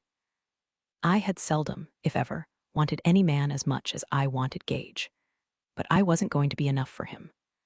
I wasn't experienced. I had no skills. And during sex, I was too easily distracted. I could never block the caprices of a mind that, right in the middle of the action, would summon up worries such as, did I sign Carrington's form for the school field trip yet? Or, is the dry cleaner going to be able to take the coffee stain out of my white blouse? In short, I was bad in bed, and I didn't want this man to find out. Are we going to talk about it? Gage asked, and I knew he meant the kiss. About what? I countered. He laughed softly. I guess not. Taking pity, he asked how Carrington was doing in school. Relieved, I told him about the problems my sister was having in math, and the conversation turned to our own memories of school. And soon he was entertaining me with reminiscences of all the trouble he and his brothers had gotten into when they were younger. Before I knew it, we were at the restaurant. A uniformed valet helped me out of the car, while another received the keys from Gage. "We can go anywhere," Gage said, taking my elbow.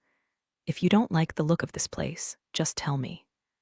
"I'm sure it will be wonderful." It was a contemporary French restaurant with light-colored walls and tables covered in white linen and piano music. After Gage explained to the hostess that the Travis party had gone from 9 to 2, she led us to one of the small tables in the corner, which was partially concealed by a curtain-like panel to allow for privacy. While Gage looked through a wine list the size of a phone book, a solicitous waiter filled our water glasses and draped a napkin across my lap. After Gage chose the wine, we ordered artichoke soup, sprinkled with shreds of caramelized Maine lobster, plates of California abalone, skillet-roasted sole from Dover, accompanied by a hot salad of New Zealand eggplant and peppers. "My dinner is going to be more well-traveled than I am," I said. Gage smiled. "Where would you go if you could choose any place?" The question made me animated. I had always fantasized about traveling to places I had seen only in magazines or movies. "Oh, I don't know to start with. Paris, maybe. Or London, or Florence. When Carrington gets a little older, I'm going to save enough to take us on one of those bus tours through Europe." "You don't want to see Europe through a bus window," he said. "I do." "No, you want to go with someone who knows the right places." He pulled out his cell phone and flipped it open. "Which one?" I smiled and shook my head in confusion. "What do you mean, which one?" "Paris or London? I can have the plane ready in 2 hours." I decided to play along. "Are we taking the Gulf Stream or the Citation?" "For Europe, definitely the Gulf Stream." Then I realized he was serious. "I don't even own a suitcase," I said, stunned. "I'll buy whatever you need when we get there." "You said you were tired of traveling." "I meant business traveling. Besides, I'd like to see Paris with someone who's never been there before." His voice gentled.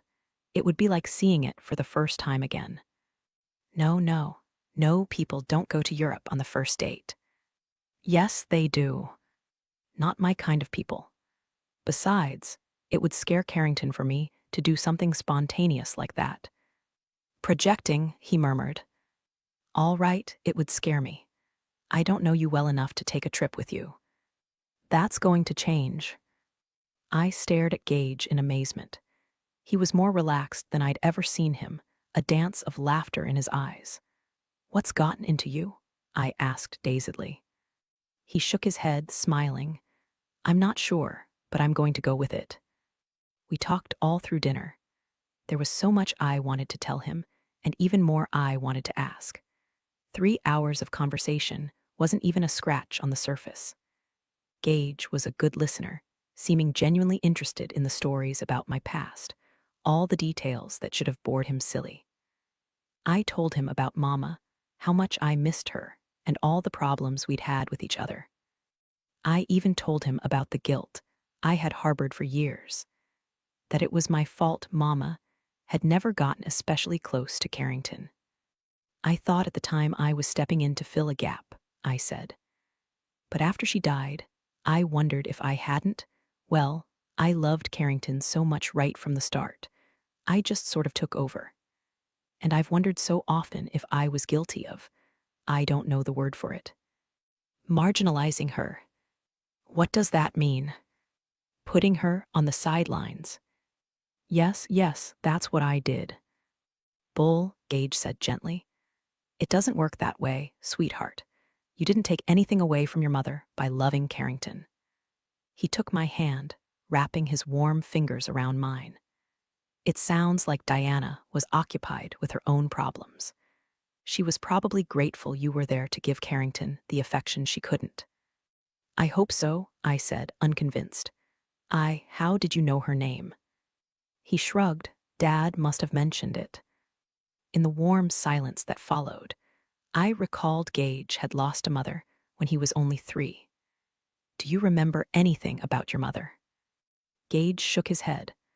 Ava was the one who took care of me when I was sick, read me stories, patched me up after I'd been in a fight, and gave me hell for it later. A reflective sigh. God, I miss her. Your father does too.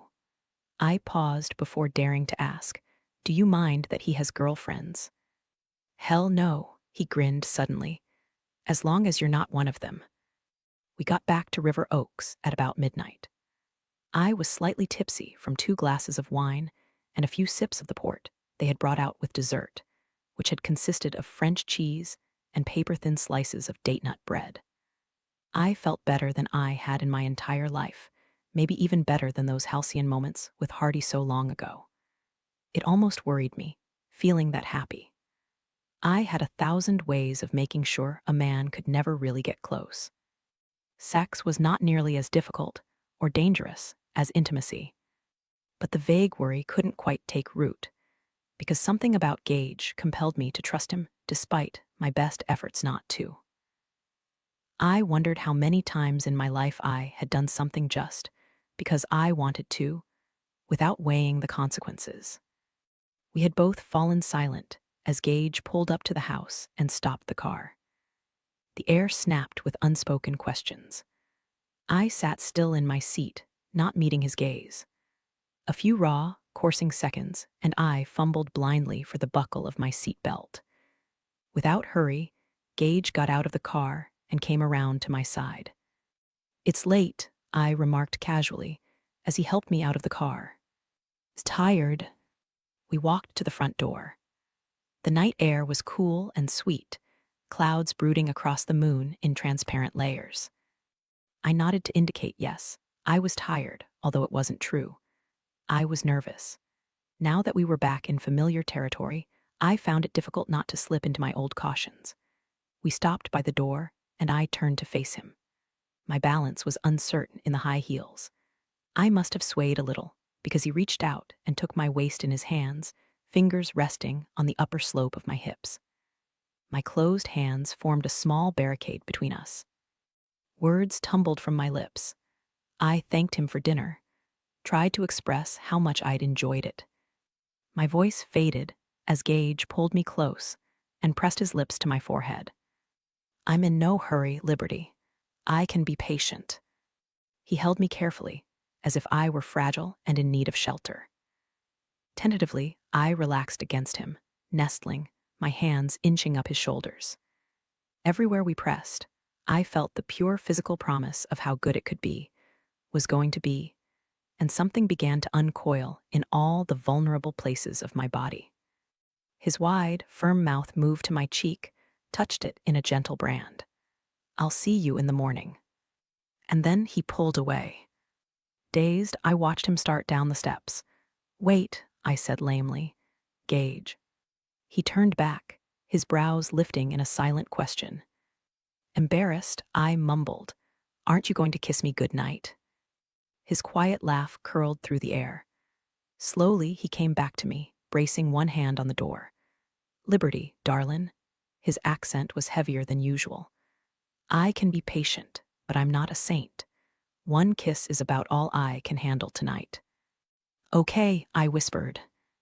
My heartbeat turned unruly as his head bent over mine.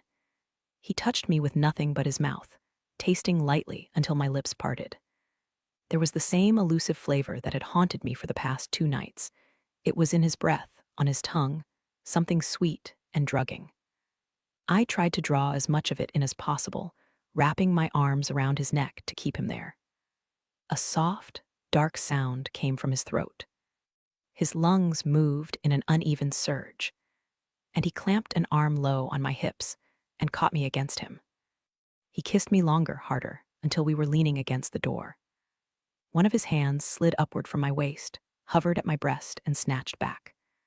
I put my hand on his and clumsily urged it to where I wanted it, until his fingers were cupped beneath the round weight. His thumb circled, rubbed slowly, until the flesh tightened into an aching bud. He took it in his fingertips, tugged with exquisite gentleness. I wanted his mouth on me, his hands, all his skin against mine. I needed so much, too much, and the way he touched me, kissed me, made me crave impossible things.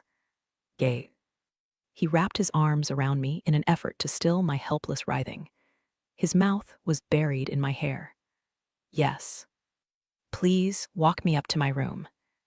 Understanding what I was offering, Gage took his time about replying. I can wait. No, I wrapped my arms around him as if I were drowning. I don't want to wait. Chapter 21. Somewhere between the front door and the bedroom, the heat of passion was banked by misgivings. Not that I was going to back out at this point. I wanted Gage too badly. And even if we managed to put it off, I was certain we'd end up in bed eventually. But my mind kept circling around my inadequacies in bed and how to make up for them. I tried to figure out what Gage would want, the things that might please him. By the time we were in my room, my mind was filled with what looked like pages from a football playbook. Arrows leading to diagrams of passing routes, blocking strategies, whole assignments, and offensive formations. As I watched Gage's hand on the doorknob and heard the click of the lock, I felt my stomach swoop. I turned the bedside lamp on low, sending a varnish of yellow light across the floor. Gage's face softened as he glanced at me. Hey, he gestured for me to come to him. You're allowed to have second thoughts. I felt his arms go around me, and I huddled against him. No, no second thoughts. My cheek pressed into the soft black cashmere of his sweater. But what? His hand coasted up and down my spine. I argued with myself for a few seconds. If I was going to trust a man enough to go to bed with him, I should trust him enough to say whatever I wanted. The thing is, I said with difficulty, no matter how deep a breath I drew, I only seemed to be getting half the air I needed. Gage's hand continued its slow, reassuring motion. There's something you should know. Yes. Well, you see, I closed my eyes and made myself say it. The thing is, I'm bad in bed. His hand stopped. He pried my head away from his shoulder and subjected me to a quizzical glance. No, you're not. Yes, I'm bad in bed. It was such a relief to admit it. The words tripped over each other as I continued. I'm not experienced at all. It's so embarrassing at my age. There have only been 2, and the last one, oh, it was so. It's mediocre. Every time, I have no skills, no focus. I take forever to get in the mood, and then I can't hold on to it, and I have to fake it. I'm a faker, and I'm not even good at that. Wait, hold on. Liberty? Gage hauled me close, stifling the outpouring. I felt a tremor of laughter run through him. I stiffened, and he gripped me more tightly. No, he said, his voice thick with amusement. I'm not laughing at you, sweetheart. I just know I'm taking you seriously. I am. You don't sound like it. Sweetheart, he smoothed my hair back, nuzzled my temple. There's nothing mediocre about you. The only problem you've got is that you've led the life of a single working mother since you were, 18, 19? I already knew you weren't experienced because, to be honest, you throw out all kinds of mixed signals. I do. Yes, which is why I'm fine with taking it slow. Better that than to do something you're not ready for. I'm ready, I said earnestly. I just want to make sure you've lowered your expectations. Gage looked away from me, and I got the impression he was fighting back another laugh. Okay, they're low. You're just saying that. He said nothing, his eyes glinting with amusement. We studied each other, and I wondered if the next move was mine or his. I approached the bed on ramshackle legs, sat on the edge, kicked off the slides. My toes flexed against the pleasant ache of no longer having to endure the forward pitch of my own weight. Gage watched me, the movement of my bare feet, and his eyes lost their splintered brilliance, looking smoke-hazed, almost drowsy. Encouraged, I reached for the hem of my dress. Wait, Gage murmured, sitting beside me on the mattress. A couple of ground rules. I nodded, watching the way the fabric of his pants stretched over his thighs, noticing that his feet reached the floor while my legs dangled. I felt one of his hands touch the edge of my jaw, and he turned my face up to his. First, no faking. You have to be honest with me. That made me regret having mentioned the faking. I've always hated being the kind of person who says too much out of nervousness. All right, but just so you know, I usually take too long. I don't care if it takes all damn night. It's not an audition. What if I can't manage to? For the first time, I realized how much harder it is to talk about sex than actually doing it. We'll work at it, Gage said. Believe me, I'll have no problem helping you practice. I dared to touch his thigh, which felt like concrete beneath my palm. What's the other rule? I'm in charge. I blinked, wondering what he meant. Gage's hand closed on my nape in a light squeeze that sent an erotic shock down my spine. Just for tonight, he continued evenly. Trust me to decide when and where and how long. You don't have to do anything except relax. Let go. Let me take care of you. His mouth lowered to my ear, and he whispered, Can you do that for me, darlin'? My toes curled. No one had ever asked me such a thing. I wasn't sure I could, but I nodded, my stomach leaping as his mouth wandered across my cheek to the corner of my lips. He kissed me, searching slow and deep until I was weak and my entire body was draped across his lap. Gage took off his shoes and lay across the bed with me, both of us fully clothed. He pressed a thigh into the folds of the red dress, securing me flat against the mattress. His mouth possessed mine with long kisses, bites and nibbles of kisses, until steam collected between my skin and the wool-knit fabric. I slid my fingers into his thick hair, cool on the surface, warm near the scalp, trying to capture him. Gage resisted my anxious urging, pulling back. In one easy move, he sat up and straddled my hips. I took a shaky breath as I felt the intimate pressure of him, rock hard and rearing. Deftly, he tugged off the black sweater and tossed it aside, revealing a torso more powerful than I had imagined, sleek and hard-quilted, his chest lightly covered with dark hair. I wanted to feel his chest against my naked breasts. I wanted to kiss him, explore him, not for his pleasure but my own. He was so damn arousing, so intensely masculine. Lowering over me, Gage sought my mouth again, and I was smoldering, desperate to be free of my dress, which had begun to prickle and cling like a medieval hair shirt. I reached for the hem, tugging the tormenting fabric upward. But Gage's mouth left mine abruptly, his hand closing over my wrist. I looked up at him in confusion. Liberty? His tone was chiding, his eyes wicked. Only 2 rules, and you've already broken one. It took me a moment to understand. With effort, I forced myself to let go of the dress. I tried to lie still, although my hips hitched in a pleading motion. Gage pulled the dress back down to my knees, the sadist, and he spent an eternity fondling me through the layer of wool. I pressed against him harder, closer, gasping at the feel of his aroused body. The heat climbed until Gage finally peeled the dress upward, away from skin so flushed and sensitive that the waft of air from the overhead fan made me shiver. He unhooked the front clasp of my bra, releasing my breasts from the underwire cups. The teasing brush of his fingers was so exquisite, I could hardly bear it. Liberty, you're beautiful, so beautiful. I felt his ragged murmurs against my throat, my chest, telling me how much he wanted me, how hard I made him, how sweet the taste of my skin was. His lips dragged gently over the cushiony slope of my breast, opened over the peak, pulled it inside the wet fire of his mouth. My hips caught a high arch as he slipped his fingers beneath the top edge of my cotton panties. The place between my thighs was aching, but he didn't seem to understand where I needed him to touch me. He stroked all around without ever quite reaching it. I pushed upward in mute, rhythmic pleading.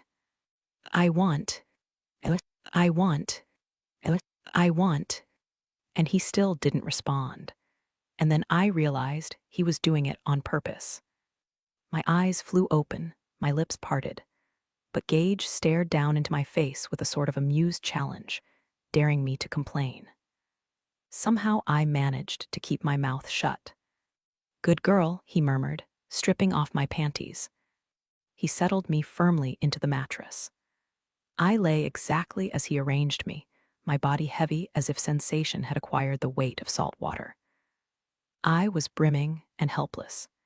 He moved over me, around me, until I was wild from stimulation and heat and teasing friction. He slid lower. I couldn't even lift my head, it had become so heavy. His mouth strayed in a blind search, without design, crossing the small harbor between my thighs. I writhed as I felt his tongue in melting licks that separated and probed until my flesh was open, drenched. He gripped my hips, holding me secure for his mouth, for eager kisses, for slow marauding. My muscles contracted as it all began rolling up to me. I was about to come. I was almost crying in relief when he pulled away. Shivering, I begged, "Don't stop." But Gage said, "Not yet," and lowered his body over mine. He slipped 2 fingers inside me, kept them there while he kissed me. Passion had made his features severe in the lamp glow. My body tightened around the gentle thrust of his fingers.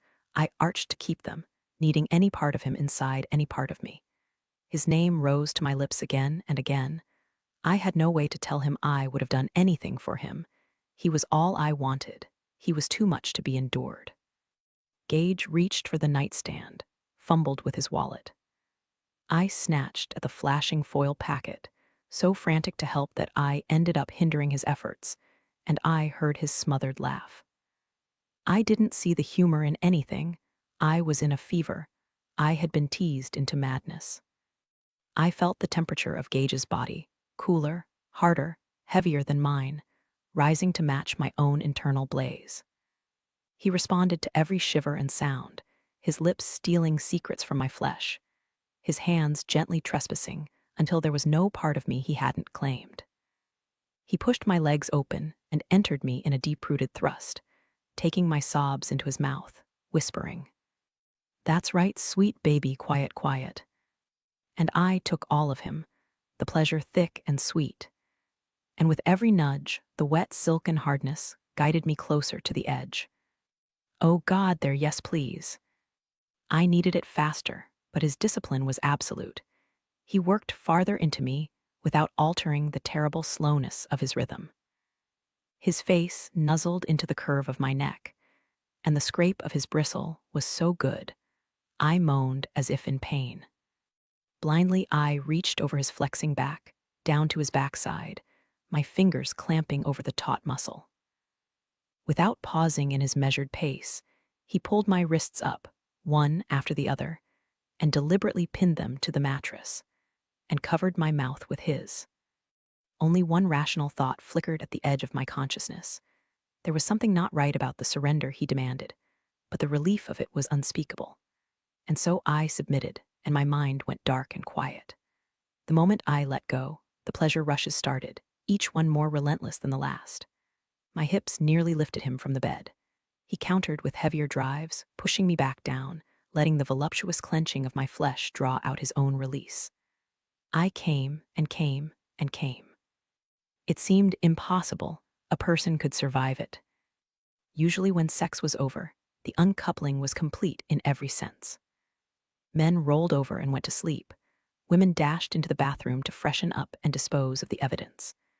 But Gage held me for a long time, playing with my hair, whispering, brushing kisses on my face and breasts. He washed me with a warm, damp cloth. I should have felt drained, but instead, I was like a live wire, a circuit of energy running through my body. I stayed in bed as long as I could, and then I jumped up and put my robe on. "So you're one of those," Gage said, looking amused as I gathered and folded our discarded clothes. "One of what?" I paused to admire the sight of his long body, barely covered by the white sheet, muscles bunching beneath his skin as he propped up on one elbow. I loved the disorder my hands had wrought in his hair, the relaxed curve of his mouth. One of those women who gets revved up after sex. I've never gotten revved up by it before, I said, placing the folded clothes on a chair.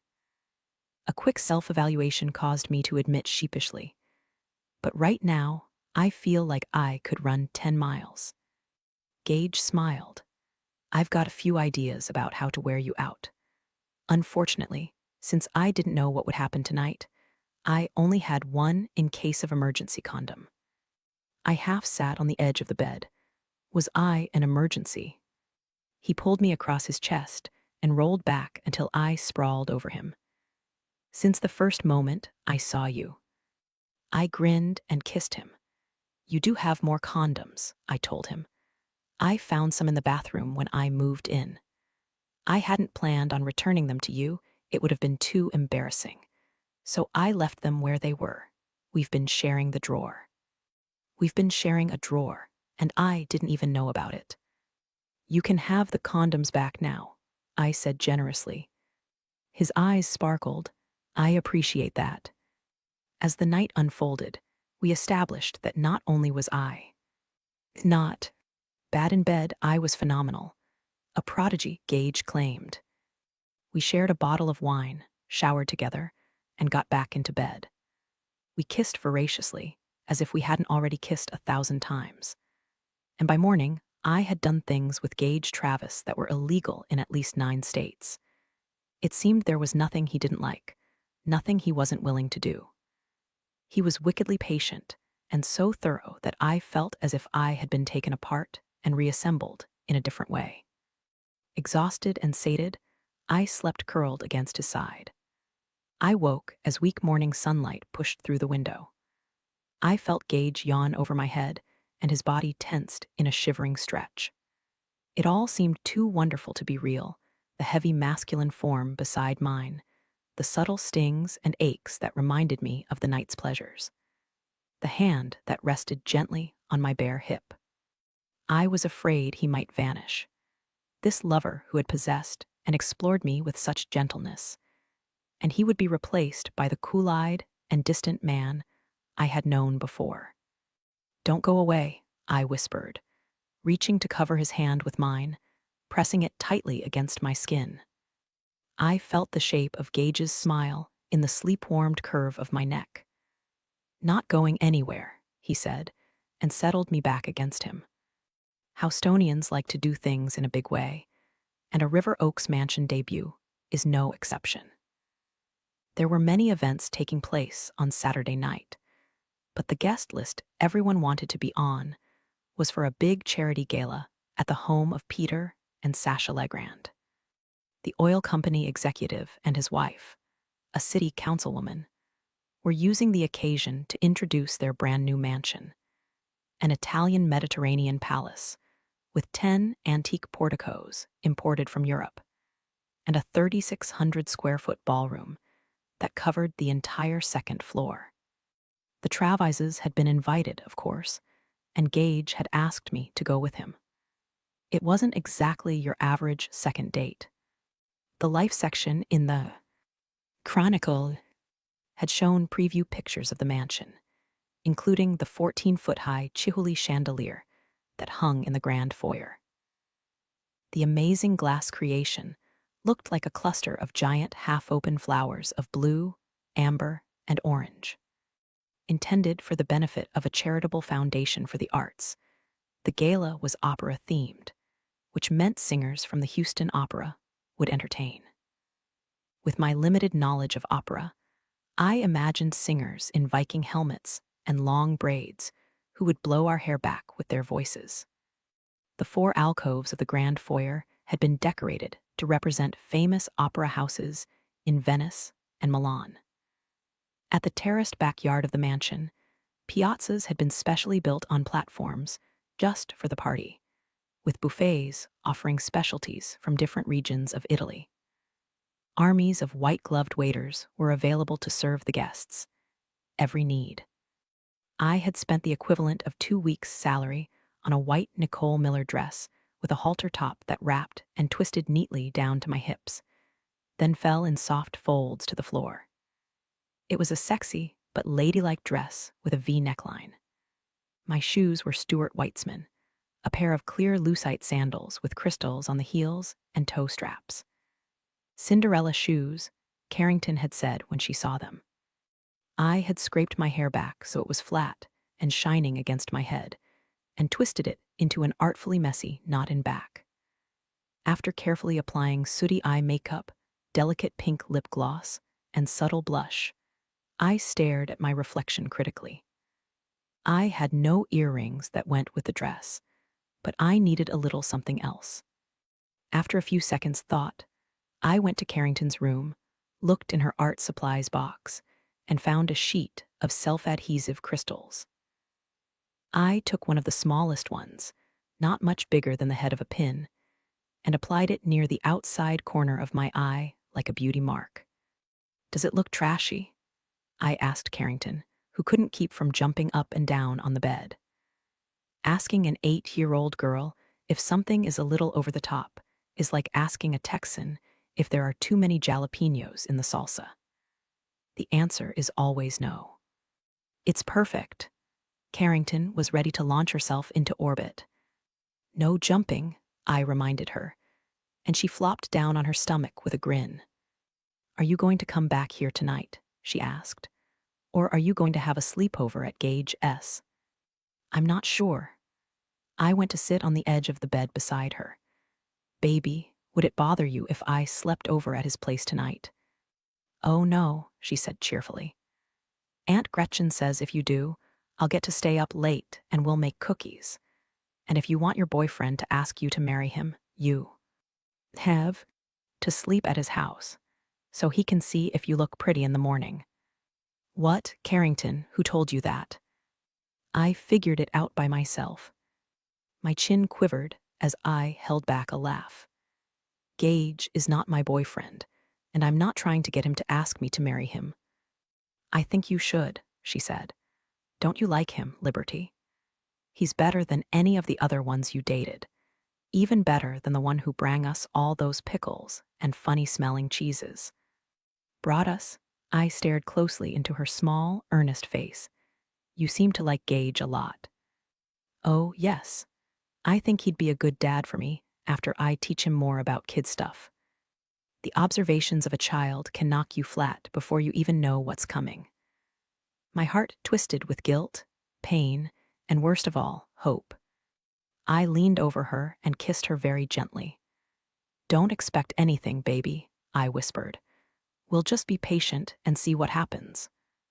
Churchill, Vivian, Gretchen, and her date were having cocktails in the family room before they left. We'd had to send Churchill's tuxedo pants to the tailor. To put Velcro seams in on the side, he wore the cast. Vivian had been entertained by the idea of the rip-off pants, claiming she felt like she was dating a Chippendale dancer. As I came downstairs and stepped out of the elevator, I found Gage waiting for me. Magnificent man, all elegance and testosterone contained in a scheme of flawless black and white. Gage wore a tux like he did everything else, looking relaxed and unself-conscious. He stared at me with a faint smile. "Liberty Jones, you look like a princess." Taking my hand carefully, he raised it to his lips and pressed a kiss into the cup of my palm. This wasn't me. It was far removed from any reality I had ever known. I felt like the young girl I had once been, the one with the frizzy hair and the big glasses, watching a beautifully dressed woman who wanted to be in the moment, to enjoy it, but wasn't quite able. And then I thought, damn it all, I don't have to be an outsider. I deliberately leaned the front of my body against Gage S., watching his eyes darken. "Are you still aggravated with me?" I asked, making him smile ruefully. We had argued earlier in the day about Christmas, which was coming soon. It had started when Gage had asked what kind of present I wanted. "No jewelry," I had said instantly. "Nothing expensive."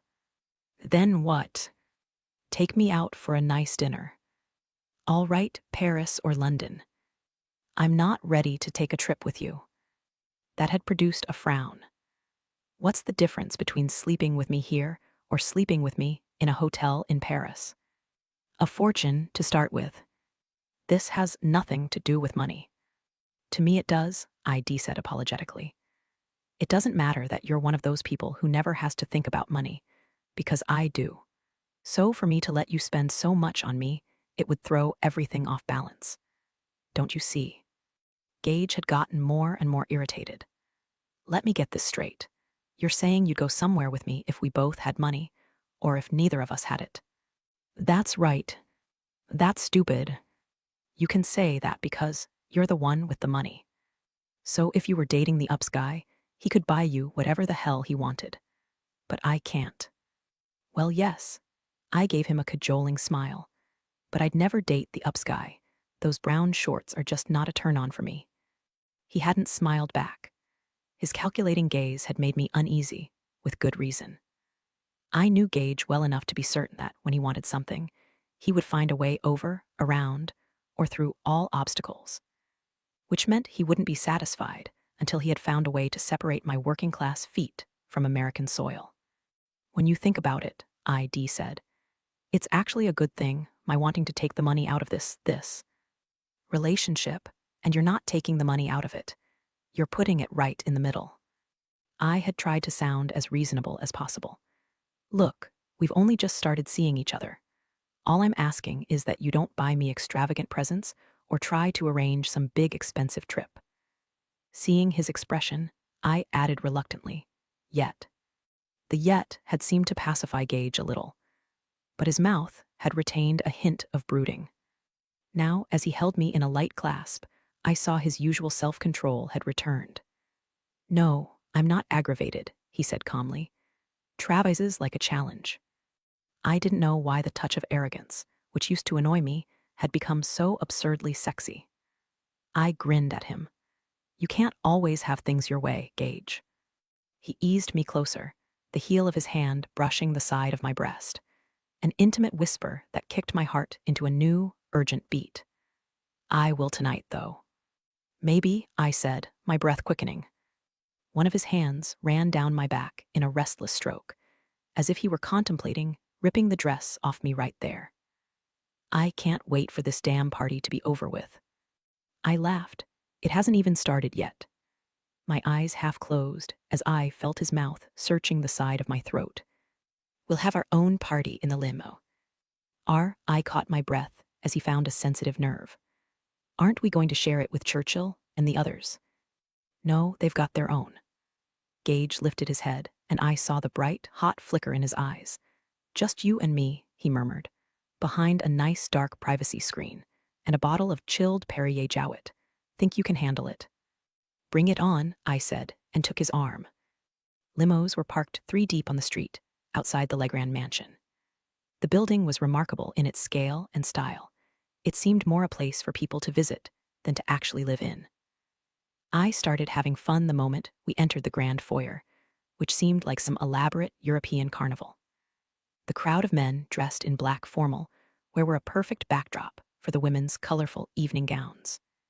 Jewels glittered at throats and wrists and fingers and ears, and light scattered like falling jewels from the overhead chandelier.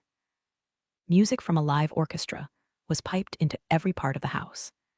Sasha Legrand, a tall, slim woman with frosted hair cut in stylish angles, insisted on taking us through a partial tour of the house. She often paused to plunge us into conversation with one group or another, then withdrew us before the conversation became too involved. I was amazed by the variety of guests. A small group of young actors, producers, and directors who had moved to Hollywood and called themselves the Texas Mafia. An Olympic gymnastics gold medalist, a Rockets guard, the pastor of a nationally known megachurch. Some people rich from oil, some people rich from ranching, and even a foreign aristocrat here or there. Gage was accomplished at this kind of situation, knowing everyone's names, remembering to ask about their golf games or their hunting dogs, or how dove season had gone. Or did they still have that place in Andorra or Mazatlan? Even in this high-impact crowd, people were excited and flattered by his interest. With his cool charisma and elusive smile, his aura of breeding and education, Gage was dazzling. And he knew it. I might have been intimidated, except that I still carried in my mind the images of a very different Gage, not nearly so self-possessed, shivering at my touch. The contrast between our formal circumstances and the memory of him in bed caused a hum of arousal inside. Nothing anyone else could perceive, but I became more aware of it every time I felt the brush of Gage's arm against mine, or the heat of his breath as he murmured in my ear. I found it relatively easy to make small talk, mainly because I didn't know enough to do anything other than ask questions, and that seemed to keep the conversation flowing.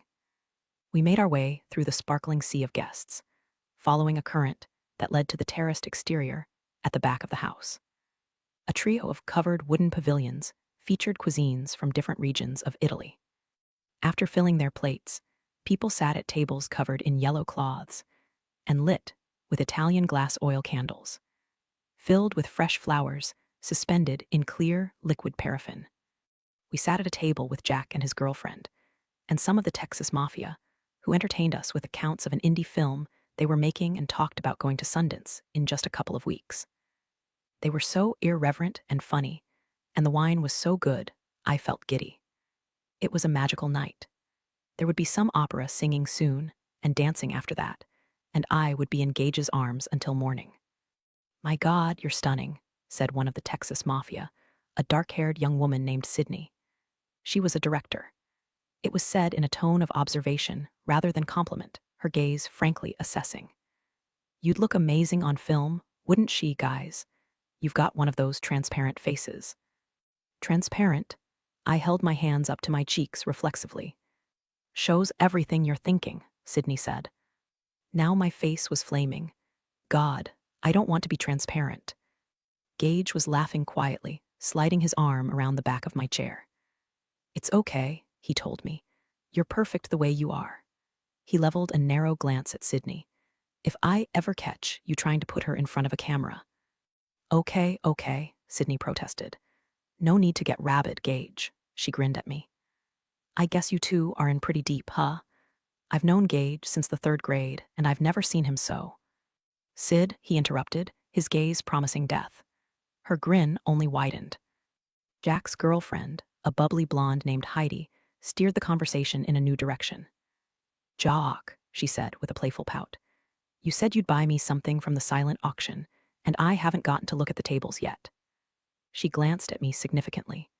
"They say there's some cool stuff up for bidding, a pair of diamond earrings, a week in St. Tropez."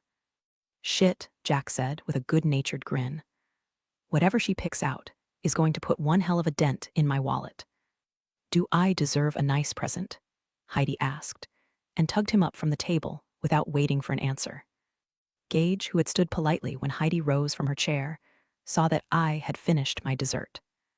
"Come on, sweetheart," he told me. "We might as well go look too."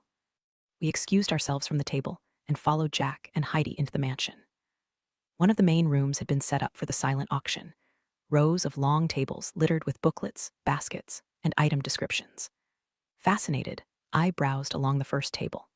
For each numbered item, there was a leather folder with a bid list inside. You wrote down your name and the amount of your bid, and if someone wanted to top you, they added their name and a higher number underneath yours. At 12 o'clock, all bidding would be closed. There was a certificate for a private cooking class, given by a famous TV chef, a golf lesson from a pro who had once won the Masters, a rare wine collection, a personal song written and recorded for you by a British rock star. "What looks good?" came Gage's voice over my shoulder, and I had to fight the urge to lean back against him and pull his hands up to my breasts. Right there, in a room full of people. Damn, I rested my fingertips lightly on the table, closing my eyes for a second. "What is it?" "I'll be glad when we get through this stage, and I can think straight again." He stayed right behind me, sounding amused. "Stage of what?" My nerves sizzled as I felt his hand settle at my side. "There are 5 stages of dating," I told him. "The first is attraction, you know, the chemistry and the sort of H-hormonal high when you're together. The next stage is exclusivity. And then you settle into reality when the physical attraction dies down." His hand moved to the highest curve of my hip. "And you think this?" A subtle stroke that sent my nerves jumping, is going to die down. Well, I said weakly, it's supposed to. You let me know when we get to the reality stage. His voice was dark velvet. I'll see what I can do to get your hormonal high going again. He finished the caress with a proprietary pat on my hip. In the meantime, would you mind if I left you just for a few minutes? I turned to face him. Of course not, why? Gage looked apologetic. I've got to say a quick hello to a friend of the family. I saw him in the other room. I went to high school with his son, who died not long ago in a boating accident. Oh, that's so sad. Yes, I'll stay here and wait for you. While you're at it, pick out something. What kind of something? I don't care. A trip, a painting, whatever looks good. Anyone who doesn't participate in the auction will get raked over the coals in the paper tomorrow for not giving a crap about the fine arts. It's up to you to save me. Gage, I'm not going to be responsible for spending all that money on Gage. Are you listening to me? Nope, he smiled and began to walk away. I looked down at the brochure nearest me. We're going to Nigeria, I threatened. I hope you like elephant polo. He chuckled and left me amid the rows of auction items. I saw Heidi and Jack examining some items several tables away, until more people entered the room and blocked my view. I studied the tables carefully. I couldn't figure out what in the world Gage would want. A fancy limited edition European motorcycle. No way was I going to let him risk losing a limb. A NASCAR experience in which you got to drive a 600 horsepower stock car on a super speedway. Ditto. Private chartered yacht trips, jewels with names, a private lunch with a beautiful soap opera actress. As if, I thought sardonically. After a few minutes of dedicated searching, with lively melodic arias in the background, I found something. A high-end massage chair with an intricate control panel promising at least 15 different kinds of massage. I decided Gage could give it to Churchill for a Christmas present. Picking up a pen, I began to write Gage's name on the bidding sheet, but the ink wouldn't come out. The pen was a dud. I shook it and tried again with no luck. Here, said a man beside me, setting a new pen on the table. He used the flat of his hand to roll it closer. Try this one. That hand. I stared at it dumbly, while the fine hairs on the back of my neck lifted. A big hand, the nails sun-bleached, the long fingers scattered with tiny star-shaped scars. I knew whose hand it was. I knew it from a place that went deeper than memory. But I couldn't make myself believe it. Not here, not now. I looked up into a pair of blue eyes that had haunted me for years. Eyes I would remember to the last day of my life. Hardy, I whispered. Chapter 22. I was paralyzed as I tried to take him in, this stranger I had loved so dearly. Hardy Cates had grown into all the promise of his younger years. He was a big, bold-looking man. Those eyes, blue upon blue, and the glossy brown hair, and the beginnings of a smile that sent a ripple of wonder through my soul, all I could do was stare at him, submerged in fearsome pleasure. Hardy was still as he looked back at me, but I sensed the vibration of hard-running emotion beneath his exterior. He took my hand gently, as if I were a small child. Let's find a place to talk. I clung to him, not caring that Jack might see us leave, not really aware of anything except the clasp of those calloused fingers. Hardy drew me away by the hand, away from the tables, to the waiting darkness of the outside grounds. We skirted the crowd, the noise, the lights, cutting around to the side of the house. It seemed the light tried to follow, stretching, weakening tendrils after us, but we headed into the shadows of an empty portico. We stopped in the lee of a column as thick as an oak trunk. I was winded and trembling. I don't know who moved first. It seemed we reached for each other at the same time. I was seized full length against him, mouth to mouth, bruising each other's lips with kisses too hard for pleasure. My heart thundered as if I were dying. Moments of silent ravaging, and then Hardy tore his mouth away, whispering it was all right. He wasn't going to let go. I began to relax in his arms, feeling the heat of his mouth as he followed the tumble of wetness on my cheeks. He kissed me again, slow and easy, the way he had taught me so long ago, and I felt safe and young and suffused with a desire so straightforward it seemed almost wholesome. His kisses tapped into deep mines of memory, and the years that had separated us fell away as if they were nothing. After a while, Hardy cuddled me in the loose sides of his tux jacket, his chest hard beneath the intricately tucked shirt. I had forgotten how this feels, I said in an ache of a whisper. I never forgot. Hardy touched the shape of my waist and hips through the folds of the white silk gown. Liberty, I shouldn't have come to you like this. I told myself to wait. A catch of laughter. I don't even remember crossing the room. You were always beautiful to me, Liberty. But now, I can't even believe you're real. How did you get to be here? Did you know you'd see me? Did you? There's too much to tell you. He rested his cheek on my hair. I thought you might be here, but I wasn't sure. He spoke in the voice I had craved for so long, deeper now than in his youth. He was here at the invitation of a friend, he said, also in the oil business. He told me about starting work on the drilling rig, difficult and dangerous, and the contacts he'd made, the opportunities he'd watched for. Eventually, he'd quit the rig and started a small company with two other men, one a geologist, the other an engineer, with the goal of finding new pay zones in mature oil fields. At least half the oil and gas in every field in the world was overlooked, Hardy said, and there was a fortune for those willing to go after bypassed pay. They had raised about $1 million in financing, and on their first try in a spent Texas field, they'd found a new zone worth an estimated 250,000 barrels of recoverable crude. Hardy explained enough that I understood he was already rich and going to get a lot richer.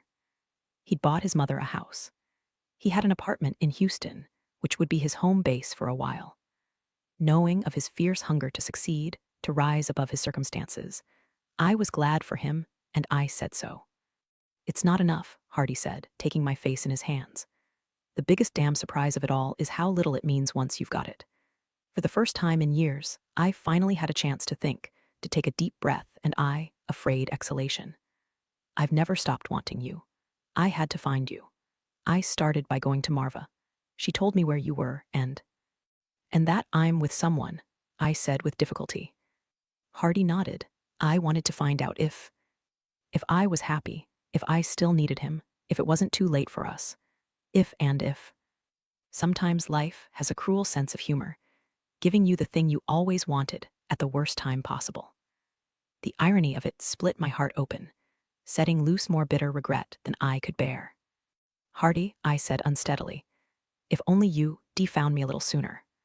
He was quiet, holding me against his chest. One of his hands ran down my bare arm until he reached the tight curl of my fingers.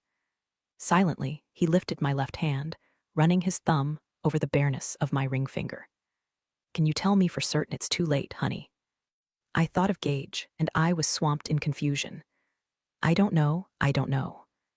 Liberty, let me see you tomorrow. I shook my head. I promised Carrington I'd spend the day with her. We're going to an ice skating show at Reliant. Carrington, he shook his head. My God, she must be 8 or 9 by now. Time passes, I whispered. Hardy held my knuckles up to his cheek, pressed his mouth to them briefly. What about the day after tomorrow? Yes. I wanted to leave with Hardy right then. I didn't want to let him go and be left to wonder if I had imagined him. I told him my number. Hardy, please go back inside first. I need a couple of minutes by myself. All right. His arms tightened around me briefly before he let go. We drew apart and looked at each other. I was confounded by his presence, this man who was so like the boy I had known and yet so unlike him. I didn't know how the connection between us could still be there, but it was. We were the same, Hardy and me. We communicated from the same center. We had come from the same world. But Gage, the thought of him wrenched my heart. Whatever he saw in my face caused Hardy to speak very gently. Liberty, I'm not going to do anything to hurt you. I gave a little nod, staring blindly into the darkness as he left. But he had hurt me in the past, I thought. I had understood his reasons for leaving welcome. I understood why he felt he had no choice. I didn't blame him. The problem was, I had gone on with my life, and after years of struggle and considerable loneliness, I had finally connected with someone else. My feet ached in my Cinderella shoes. I shifted my weight and wiggled my toes beneath the cutting lucite straps. My Prince Charming had finally showed up, I thought wretchedly, and he was too damn late. Not necessarily. My mind insisted. It was still possible for Hardy and me. The old obstacles were gone, and the new ones. There is always a choice. It's a damned uncomfortable thing to know. I ventured toward the light, fishing in the tiny purse hanging from my arm on a silk loop. I didn't know how I was going to repair the damage done to my makeup. The friction of mouth and skin and fingertips had erased the carefully applied film of color. I powdered my face and used the tip of my ring finger to wipe smudges of liner from beneath my eyes. I reapplied my lip gloss. The tiny crystal near the corner of my eye was gone. Maybe people wouldn't notice. Everyone was dancing and drinking and eating. Surely, by now I wasn't the only one with faded makeup. As soon as I reached the back terrace, I saw Gage's dark form, tall and precise as a knife blade. He headed for me in a leisurely stride, catching my chilled upper arm in his hand. "Hey," he said, "I've been looking for you." I forced a quick smile. "Just needed a little fresh air. Sorry, were you waiting long?" Gage's face was shadowed. "Jack said he saw you leave with someone." "Yes, I ran into an old friend. Someone from Welcome, if you can believe it." I thought I'd done a pretty good job of sounding casual, but Gage, as always, was terrifyingly perceptive. He turned me toward the light, exposing my face. "Darlin', I know what you look like when you've been kissed." I couldn't say anything. The tiny muscles of my face twitched with guilt. My eyes turned wet with a pleading glister. Gage surveyed me without emotion. In a moment, he pulled his cell phone from inside his jacket and said a few words to the limo driver about meeting us out front. "We're going?" I asked around the spiky ball in my throat. "Yes." We went around the side of the house instead of going through it. My lucite heels sounded brittle on the pavement. Gage made another call as we walked. "Jack, yeah, it's me. Liberty's got a headache. Too much champagne. We're heading home, so if you could say something to right, thanks, and try to keep an eye on Dad." Jack made some comment and Gage laughed shortly. "Figures, later." He closed the phone and replaced it in his jacket. "Is Churchill okay?" I asked. "He's fine, but Vivian's pissed because of all the women hitting on him." That almost made me smile. Without thinking, I reached for Gage as my heel hit an uneven patch in the pavement. Immediately, he took hold of me, his arm fitting across my back as we continued to walk. Even though I knew Gage was furious, he wasn't going to let me fall. We got into the limo, the plush dark cocoon insulating us from the noise and activity of the party. I was a little worried about being closed away in there with Gage. It hadn't been that long ago that I'd been exposed to the lash of his anger, on the day I'd moved into the mansion. Although I'd managed to stand up to him, it wasn't something I was eager to go through again. Gage spoke casually to the driver. "Phil, drive us around for a while. I'll let you know when to head downtown." "Yes, sir." Gage flicked a few buttons, locking the privacy screen in place, opening the minibar. If he was angry, I couldn't tell. He was relaxed, sort of scary calm, which was beginning to seem worse than shouting. He took out a highball glass, poured himself a finger of hard liquor, and downed it without seeming to taste it. Silently, he poured another shot and offered it to me. I took it gratefully, hoping the alcohol would thaw me out. I was freezing. I tried to down the drink as quickly as Gage had, but it burned my throat and made me sputter. "Easy," Gage murmured, settling an impersonal hand on my back. Feeling the goose bumps on my skin, he took off his jacket and settled it around me. I was wrapped in the soft, silk-lined fabric, warm from his body. "Thanks," I wheezed. "No problem," a lengthy pause. The sudden cold steel impact of his gaze made me flinch. Who is he? In my rambling stories of my childhood, all the details about Mama and my friends, everyone and everything in Welcome, I hadn't once mentioned Hardy. I'd talked to Churchill about him, but I hadn't yet been able to bring myself to do the same with Gage. Trying to keep my voice steady, I told him about Hardy, that I had known him since I was 14, that aside from my mother and sister, he'd been the most important person in the world to me. That I'd loved him. It was so strange, talking to Gage about Hardy, my past and my present colliding, and it made me realize how different the Liberty Jones from the trailer park was from the woman I'd become. I needed to think about that. I needed to think about a lot of things. Did you sleep with him? Gage asked. I wanted to, I admitted. I would have, but he wouldn't. He said it would make it impossible for him to leave me. He had ambitions. Ambitions that didn't include you. We were both too young. Neither of us had anything. As things turned out, it was for the best. Hardy couldn't have pursued his goals with me hanging like a millstone around his neck, and I could never have left Carrington. I had no idea how much Gage had read in my expressions, gestures, the razor-thin spaces between my words. All I knew was that as I talked, I felt something cracking, an inflexible metal breaking like ice over moving water, and Gage trampled through it ruthlessly. So you loved him, he left you, and now he wants another shot. He didn't say that. He didn't have to, Gage said flatly, because it's obvious you want another shot. I felt drained and irritable. My head was a merry-go-round. I don't know if that's what I want. Thin shards of light from the minibar broke his face into harsh slats. You think you're still in love with him? I don't know, my eyes watered. Don't, Gage said, his calmness vanishing. I do almost anything for you. I think I'd kill for you. But I'm not going to comfort you while you cry in my arms over another man. I pinched the corners of my eyes with my fingers, swallowing back tears that burned like acid in my throat. You're going to see him again, Gage said after a while. I nodded. I need to get things straight. Are you going to fuck him? The crude word, used to deliberate effect, was like a slap in the face. I'm not planning to, no, I said stiffly. I wasn't asking if you're planning to. I'm asking if you're going to. Now I was getting mad too. No, I don't fall into bed that easily. You know that. Yeah, I know that. I also know you're not the kind who goes to a party with one guy and ends up making out with another one. But you did. I colored with shame.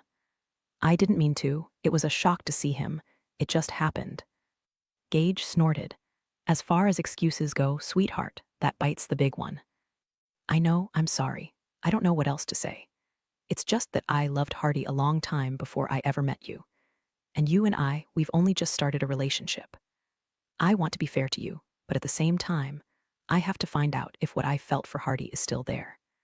Which means I need to put things between you and me on hold until I can figure this out. Gage was not accustomed to being put on hold. It didn't sit well with him. In fact, it sent him over the edge.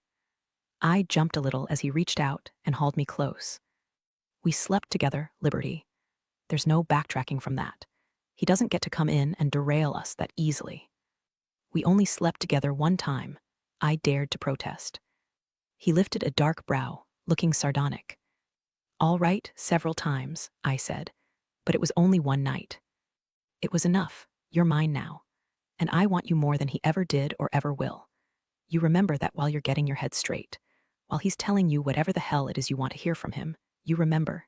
Gage stopped abruptly. He wasn't breathing well. His eyes were so hot you could have lit kindling off them. Remember this, he said in a guttural voice, and reached for me. His arms were too tight, his mouth punishing. He had never kissed me like that before, with hunger scalded by jealousy. Gage had been driven beyond his limits. His breath came hard as he bore me down to the soft, leather upholstery, our bodies stretched full out, his lips never breaking from mine. I bucked beneath him, not knowing if I wanted to throw him off or feel more of him.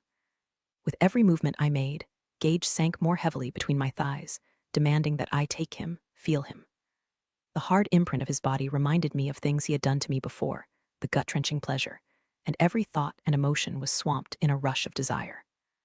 I wanted him so badly, I went blind with it. I began to shake from head to toe. I writhed against the pressure of his flesh burgeoning hard and thick beneath the thin black wool. With a low moan, I slid my hands to his hips. The next few minutes were like a fever dream as we grappled frantically. The fine mesh of my panties caught on the delicate buckled strap of my shoe, resisting Gage's efforts to untangle it until he finally tore the fabric with his fingers. He pulled my dress up to my waist, my skin sticking to the cool leather beneath me, one of my widespread legs dangling wantonly to the floor, and I didn't care. The need was pulsing everywhere. His fingers gripped the top of my dress, yanking it down until my breasts were freed with a delicate bounce. I groaned at the heat of his mouth at my breast, the edges of his teeth, the flicking tongue. Reaching between us, he tugged at the fastenings of his pants. My eyes widened at the feel of him, hot and ready, demanding entrance. Then everything blurred as my body yielded to the wet slide, the stunning invasion of hardness within softness. My head fell back over the unyielding bar of his arm, and his mouth raked greedily over my exposed throat. He began to thrust in a heavy rhythm that made me squirm and pant. The car stopped at a red light, and all was still except the push and stroke inside me. And then the vehicle was turning, gliding forward with increasing momentum as if we were on a highway. I took him again and again, straining to pull him as close as possible. I clawed at his clothes, I needed his skin, couldn't reach it, needed. His lips returned to mine, his tongue plunging into my mouth. He was filling me everywhere, driving deeper, until the low, sweet spasms started, ricocheting from my body to his. I shuddered, breaking the kiss as I pulled in huge lungfuls of air. Gage caught his breath, let it out like the hiss of a greenwood fire. Drunk with endorphins, I was as slack as an empty pillowcase as Gage lifted me from the seat. He swore, bracing my head on his arm. I'd never seen him look so upset. The black pupils of his eyes had nearly swallowed the silver irises. I was rough with you. His voice was ragged. Damn it, I'm sorry, Esake, I whispered, the last tremors of delight still echoing through my body. It's not okay, He was silenced abruptly as I pulled up enough to kiss him. He let my mouth move against his, but he didn't respond, only held me and pulled the gown back over my chest and down my naked legs, and wrapped me back up in his tux jacket. Neither of us spoke after that. I was still on sensation overload, barely registering when Gage pressed a button and spoke to the driver. Still cradling me in one arm, he poured another drink and consumed it slowly. His face gave nothing away, but I felt the ferocious tension in his body. Held securely in Gage's lap, I drowsed a little, lulled by the car ride and the warmth of his body. It was a rude awakening when the car stopped and the door was opened. I blinked as Gage jostled me awake and helped me out. Knowing how messed up I was, how obvious the reason for our dishevelment, I shot a quick, embarrassed glance at Phil, the driver. He made a point of not looking at either of us, his expression strictly marshaled. We were at 1800 Main. Gage stared at me as if he expected me to object to spending the night at his condo. I tried to weigh the consequences of staying or leaving, but my mind was too addled. In the welter of my thoughts, only one stood out. However I chose to deal with Hardy, this man was not going to stand aside politely. Wearing Gage's tux jacket over my dress, I went through the lobby and into the elevator with him. The rapid ascent of the elevator caused me to sway on my high heels.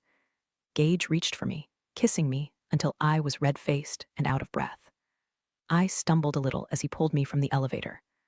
With an easy motion, he picked me up and carried me down the hallway to his condo.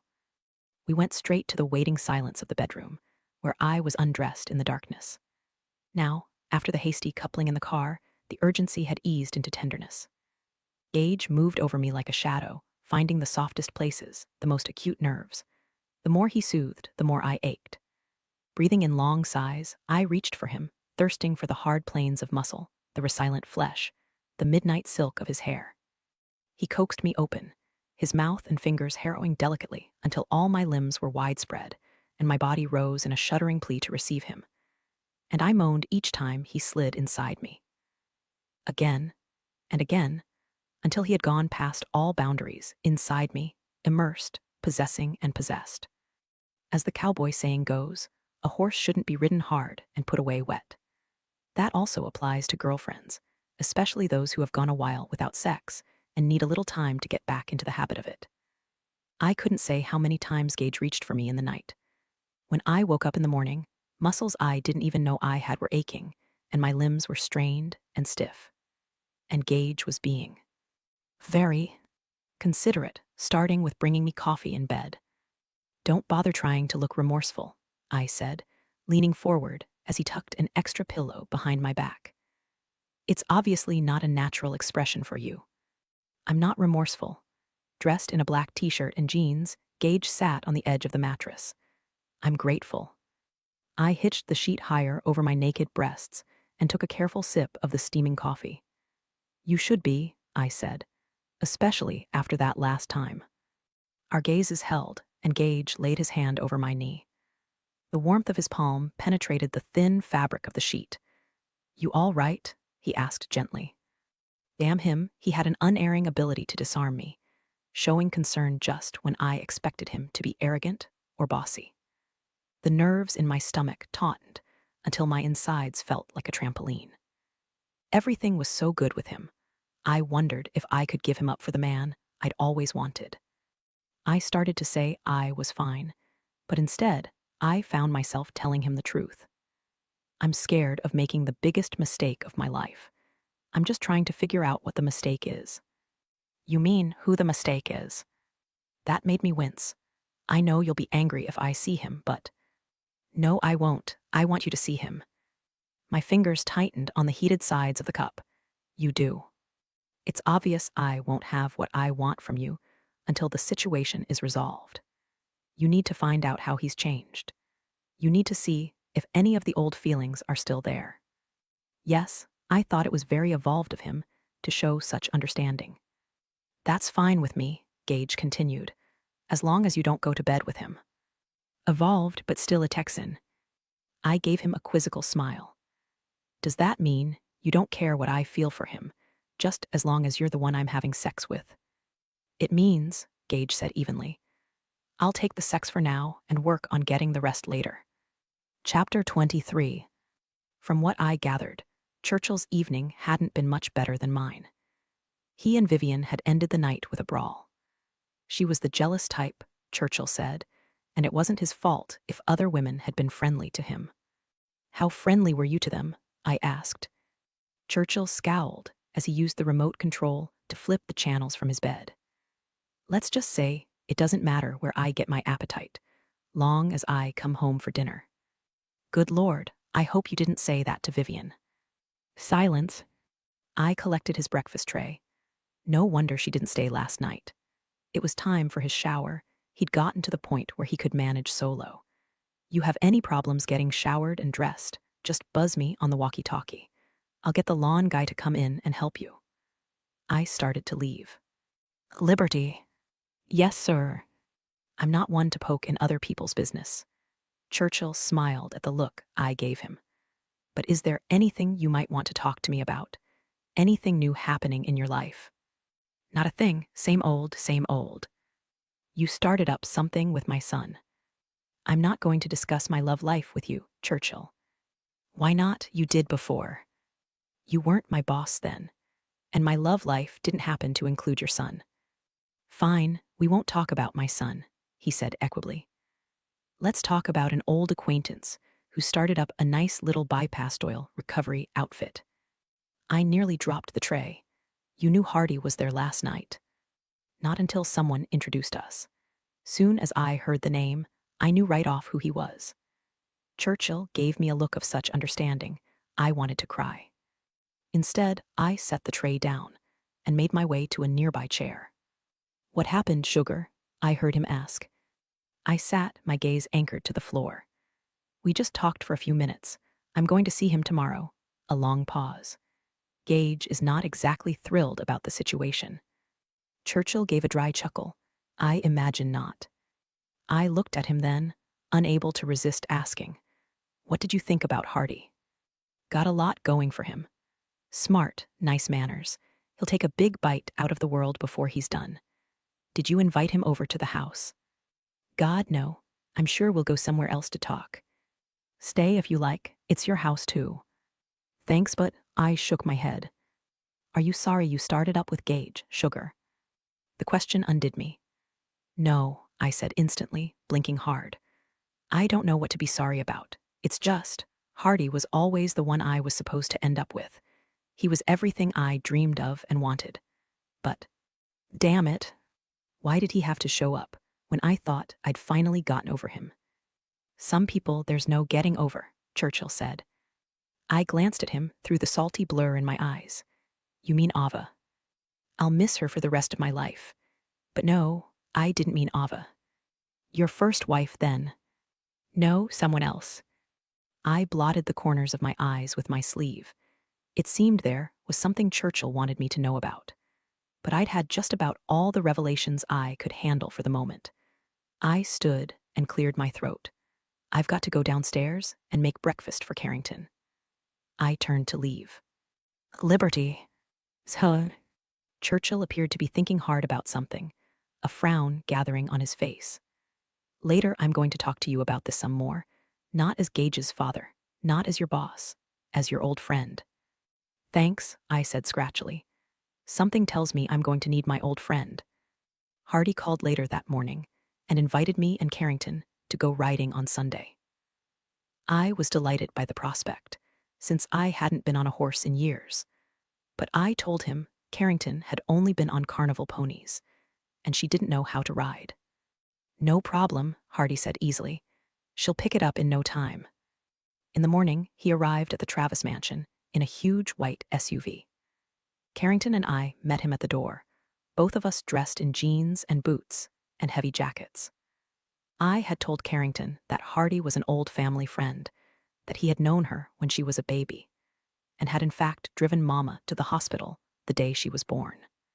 Gretchen, wildly curious about the mysterious man from my past, was waiting in the entrance with us when the doorbell rang. I went to open it, and I was amused to hear Gretchen murmur, "Oh, my," at the sight of Hardy standing in the sunlight. With the rangy, developed build of a roughneck, those striking blue eyes, that irresistible grin, Hardy had a larger-than-life quality any woman would find appealing. He swept a quick glance over me, murmured hello, and kissed my cheek before turning to Gretchen.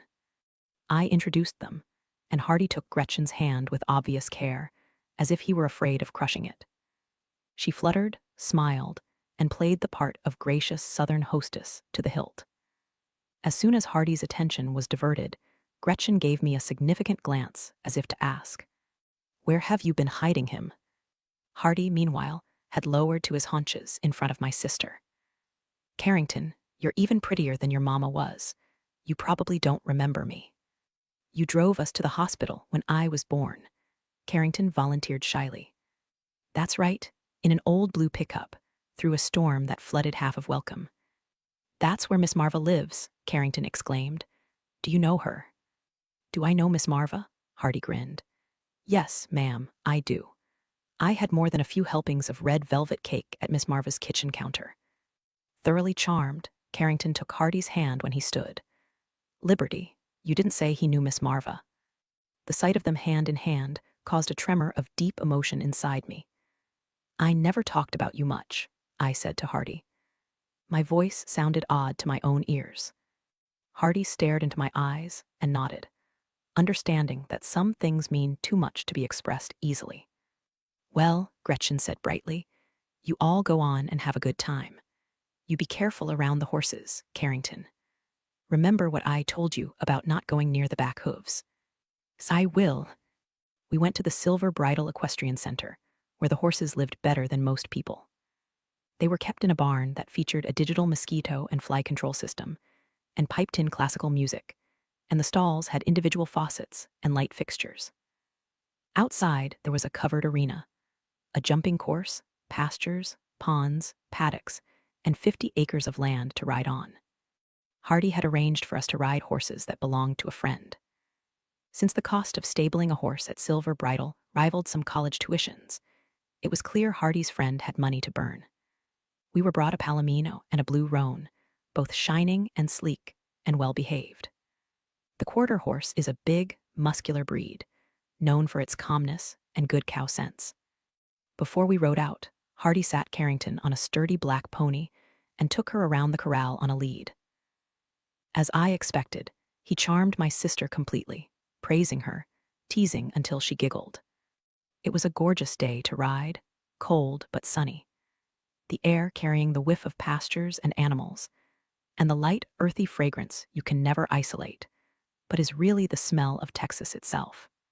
Hardy and I were able to talk as we rode side by side, Carrington a little ahead of us on the pony. "You've done well by her, honey," he told me. "Your mother would have been proud." "I hope so." I looked at my sister, her hair done in a neat blonde braid tied with a white ribbon. "She's wonderful, isn't she?" "Wonderful," but Hardy was staring at me. "Marva told me some of what you've gone through. You've carried a lot on your shoulders, haven't you?" I shrugged. It had been difficult at times, but in retrospect, my burdens and struggles had been ordinary ones. So many women had to contend with much more. The hardest part was right after Mama died. I don't think I had a full night's sleep in 2 years. I was working and taking classes and trying to do my best for Carrington. It seemed like everything was always half done. We were never on time. I couldn't seem to get anything right. But eventually, everything got easier. "Tell me how you got involved with the Travises." "Which one?" I asked without thinking, and then my cheeks heated. Hardy smiled. "Let's start with the old man." As we talked, I had the sense of uncovering something precious and long buried, fully formed. Our conversation was a process of removing layers, some of them easily dusted away. Other layers, requiring chisels or axes, were left alone for now. We revealed as much as we dared about what had happened during the years that separated us. But it wasn't what I had expected, being with Hardy again. There was something in me that remained stubbornly locked away, as if I were afraid to let out the emotion I had harbored for so long. The afternoon approached, and Carrington became tired and hungry. We rode back to the barn and dismounted. I gave Carrington a handful of quarters to get a drink from a vending machine at the main building. She scampered off, leaving me alone with Hardy. He stood looking at me for a moment. "Come here," he murmured, pulling me into the empty tack room. He kissed me gently, and I tasted dust, sun, skin salt, and the years dissolved in a slow, sure rush of warmth. I had been waiting for him for this, and it was just as sweet as I remembered. But as Hardy deepened the kiss, tried to take more, I pulled away with a nervous laugh. "Sorry," I said breathlessly. "Sorry." "It's all right." Hardy's eyes were vivid with heat, his voice reassuring. He gave me a quick grin, got carried away.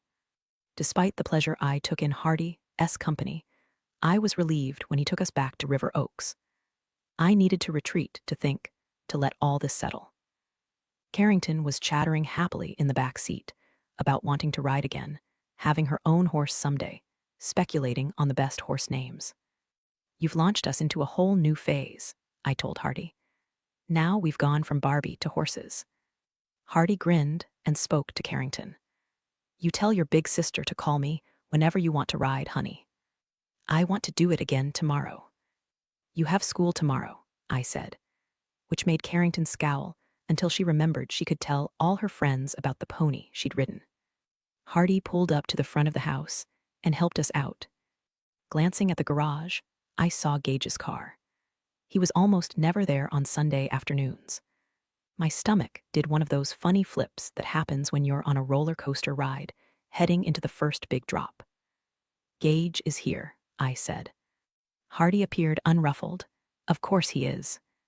Taking Hardy's hand, Carrington walked her new friend to the door, talking a mile a minute. "And this is our house, and I've got a bedroom upstairs with yellow striped paper on the walls. And that thing right there is a video camera, so we can look at people before we decide to let 'em in." "None of it's ours, baby," I said uncomfortably. "It's the Travises' house." Ignoring me, Carrington pushed the doorbell and mugged for the camera, making Hardy laugh. The door opened, and there was Gage, dressed in jeans and a white polo shirt. My pulse rioted as his gaze went first to me, then to my companion. "Gage," Carrington shrieked as if she hadn't seen him in months. She flew to him and clamped her arms around his waist. "That's our old friend Hardy. He took us riding. And I was on a black pony named Prince, and I rode like a real cowgirl." Gage smiled down at her, his arm clasping her narrow shoulders securely. Glancing at Hardy, I saw the glint of speculation in his eyes. It was something he hadn't expected, the attachment between my sister and Gage. He extended his hand with an easy smile. "Hardy Cates." "Gage Travis." They shook hands firmly, with a brief, nearly imperceptible contest that ended in a draw. Gage stood with Carrington, still hanging around his waist, his face expressionless. I shoved my hands in my pockets. The tiny junctures between my fingers had gone damp. Both men seemed so relaxed, and yet the air was punctured with conflict. It was startling to see them together. Hardy had loomed so large in my memory for so long that I was surprised to realize Gage was equally tall, albeit leaner. They were different in almost every way: education, background, experience. Gage, who played by the rules he'd usually had a hand in making, and Hardy, who tossed out the rules like a handful of Texas redbacks if they didn't suit him. Gage, always the smartest one in the room, and Hardy, who had told me with a deceptively lazy smile that all he had to do was be smarter than the guy he was doing a deal with. "Congratulations on the drilling startup," Gage said to Hardy. "You've had some impressive finds in a short time. High-quality pay reserves, I've heard." Hardy smiled and lifted his shoulders in a slight shrug. "We've had some luck." "It takes more than luck." They talked about geochemistry and an analysis of well cuttings, and the difficulty of estimating productive intervals in the field. And then the conversation turned to Gage's alternative technology company. "It's gotten out you're working on some new biodiesel," Hardy said. Gage's pleasant expression didn't change. "Nothing worth talking about yet." "Not what I heard. Rumor has it you managed to cut down on the NOx emissions, but the biofuel itself is still expensive as hell." Hardy grinned at him. "Oil's cheaper." For now, I knew a little about Gage's private views on the subject. He and Churchill both agreed the days of cheap oil were almost at an end, and once we reached the supply-demand gap, biofuels would help stave off an economic crisis. Many oil people, friends of the Travises, said it wouldn't happen for decades, and there was plenty of petroleum left. They joked with Gage and said they hoped he wasn't planning to come out with something to replace petroleum, or they'd hold him responsible for lost business. Gage had told me they were only half joking. After a minute or two of excruciatingly careful conversation, Hardy glanced at me and murmured, "I'll head out now." He nodded to Gage. "Nice to meet you." Gage nodded, turning his attention to Carrington, who was trying to tell him more about the horses. "I'll walk you to the door," I said to Hardy, profoundly relieved the encounter was over. As we walked, Hardy put an arm around my shoulders. "I want to see you again," he said in a low voice. "Maybe in a few days. I'll call tomorrow." "Okay." We stopped at the threshold. Hardy kissed my forehead, and I looked up into his warm blue eyes. "Well," I said, "the two of you were very civilized." Hardy laughed. He'd like to rip my head off. He braced one hand on the doorframe, sobering quickly. "I don't see you with someone like him. He's a cold son of a bitch." "Not when you get to know him." Reaching out, Hardy took a lock of my hair and rubbed it gently between his fingers. "I think you could probably thaw out a glacier, honey." He smiled and let go, walking toward his SUV. Feeling tired and bemused, I went in search of Carrington and Gage. I found them in the kitchen, raiding the refrigerator and pantry. "Hungry?" Gage asked. "Starving." He set out a container of pasta salad and another of strawberries. I found a loaf of French bread and cut a few slices while Carrington brought 3 plates. "Just 2, Gage told her. "I've already eaten." "Okay, can I have a cookie?" After lunch, while Carrington got out the napkins, I looked at Gage with a frown. "You're not staying." He shook his head. I found out what I needed to know. Mindful of Carrington nearby, I held back my questions until the plates were fixed and set on the table. Gage poured Carrington a glass of milk and set 2 small cookies on the edge of her plate. "Eat the cookies last, darlin'," he murmured. She reached up to hug him, then started on her pasta salad. Gage gave me an impersonal smile. "Bye, Liberty." "Wait," I followed him out, pausing only to tell Carrington I'd be right back. I hurried to keep pace with Gage. "You think you've got Hardy Cates all figured out after seeing him for 5 minutes?" "Yes." "What's your take on him?" "There's no point in telling you. You'll say I'm biased." "And you're not." "Hell yes, I'm biased. I also happen to be right." I stopped him at the front door with a touch on his arm. Gage looked down at the place my fingers had brushed, and slowly his gaze traveled to my face. "Tell me," I said. Gage replied in a matter-of-fact tone. "I think he's ambitious to the bone, works hard and plays harder. He's hungry for all the visible signs of success: the cars, the women, the house, the owner's box at Reliant. I think he'll throw away every principle he's got to climb up the ladder. He'll make and lose a couple of fortunes, and he'll go through 3 or 4 wives. And he wants you because you're his last hope of keeping it real. But even you wouldn't be enough." Blinking at the harsh assessment, I wrapped my arms across my front. "You don't know him. That's not Hardy." "We'll see." His smile didn't reach his eyes. "You'd better go back to the kitchen. Carrington's waiting." "Gage, you're mad at me, aren't you?" "I'm so." "No, Liberty." His face softened a little. "I'm trying to figure it all out, just like you." I saw Hardy a few times over the next couple of weeks.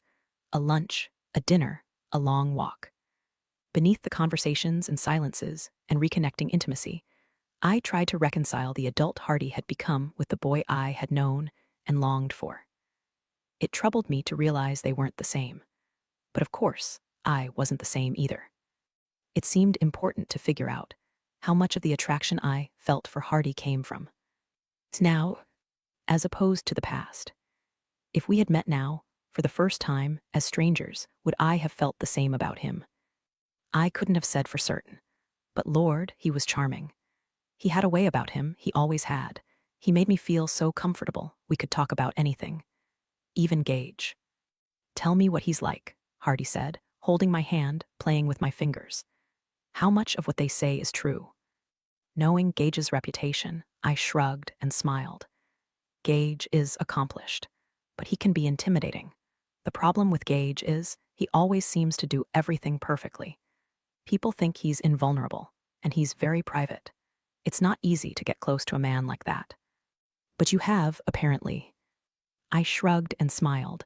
Sort of. We just started to get close, but then Hardy had shown up.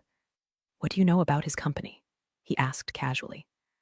I can't figure out why a man from a Texas family with connections to big oil is fooling around with fuel cells and biodiesels. I smiled. That's Gage for you. And with a little prodding, I told him what I knew about the technology Gage's company was working on. There's a huge biofuel deal in the works. He wants to build a blending facility at this huge refinery in Dallas, and they're going to start mixing biodiesel with all their fuel and distribute it everywhere in Texas. From what I can tell, the negotiations are pretty intense. I heard the note of pride in my own voice as I added, "Churchill says only Gage could pull it off." "He must have gotten past some damn big hurdles," Hardy commented. "In some parts of Houston, just saying the word biodiesel will get you shot." "Which refinery is it?" "It's Medina." "That's a big one, all right. Well, for his sake, I hope everything works out." And taking my hand, he deftly changed the subject. Near the end of the second week, Hardy took me to a super modern bar that reminded me of a spaceship, the sterile Daker backlit with blue and green. The tables were the size of coasters balanced on soda straws. It was the latest place to be seen, and everyone in the bar looked extremely hip, if not exactly comfortable. Nursing a southern comfort on ice, I glanced around the place and couldn't help noticing that Hardy was attracting attention from a few women. No surprise there, considering his looks and presence and charm. And as time passed, Hardy would be even more of a catch, more visible in his success. I finished my drink and asked for another. I couldn't seem to relax tonight. As Hardy and I tried to talk over the blare of the live music, all I could think about was that I missed Gage. I hadn't seen him in a few days. Guiltily, I reflected that I had asked a lot of Gage, maybe too much, in asking him to be patient while I tried to figure out my feelings for another man. Hardy rubbed his thumb gently over the backs of my knuckles. His voice was soft beneath the biting staccato of the music. "Liberty." My gaze lifted to his. His eyes glowed an unearthly blue in the artificial light. "Let's go, honey. It's time to settle a few things." "Go where?" I asked faintly. "Back to my place. We need to talk." I hesitated, swallowed hard, and managed a jerky nod. Hardy had shown me his apartment earlier in the evening. I had opted to meet him there rather than have him pick me up at River Oaks. We didn't talk much as Hardy drove me downtown, but he kept my hand in his. My heart beat like a hummingbird's wings. I wasn't quite sure what was going to happen or what I wanted to happen. We arrived at the luxury high-rise, and Hardy took me up to his apartment, a large space comfortably furnished with leather, hide, and stylish, rough-woven fabrics. Wrought iron lamps with textured parchment shades cast a muted glow through the main room. "Want a drink?" he asked. I shook my head, knitting my fingers together as I stood near the door. "No, thanks. I had enough at the bar." Smiling quizzically, Hardy came to me and pressed his lips to my temple. "Are you nervous, honey? It's just me, your old friend Hardy." I let out a shaky sigh and leaned against him. "Yes, I remember you." His arms came around me, and we stayed like that for a long time, standing together, breathing together. "Liberty," he whispered. "I told you once that in my whole life, you'd always be what I wanted most. Remember?" I nodded against his shoulder. "The night you left." "I won't leave you again." His lips brushed the tender edge of my ear. "I still feel that way, Liberty. I know what I'm asking you to walk away from, but I swear you would never regret it. I'll give you everything you ever wanted."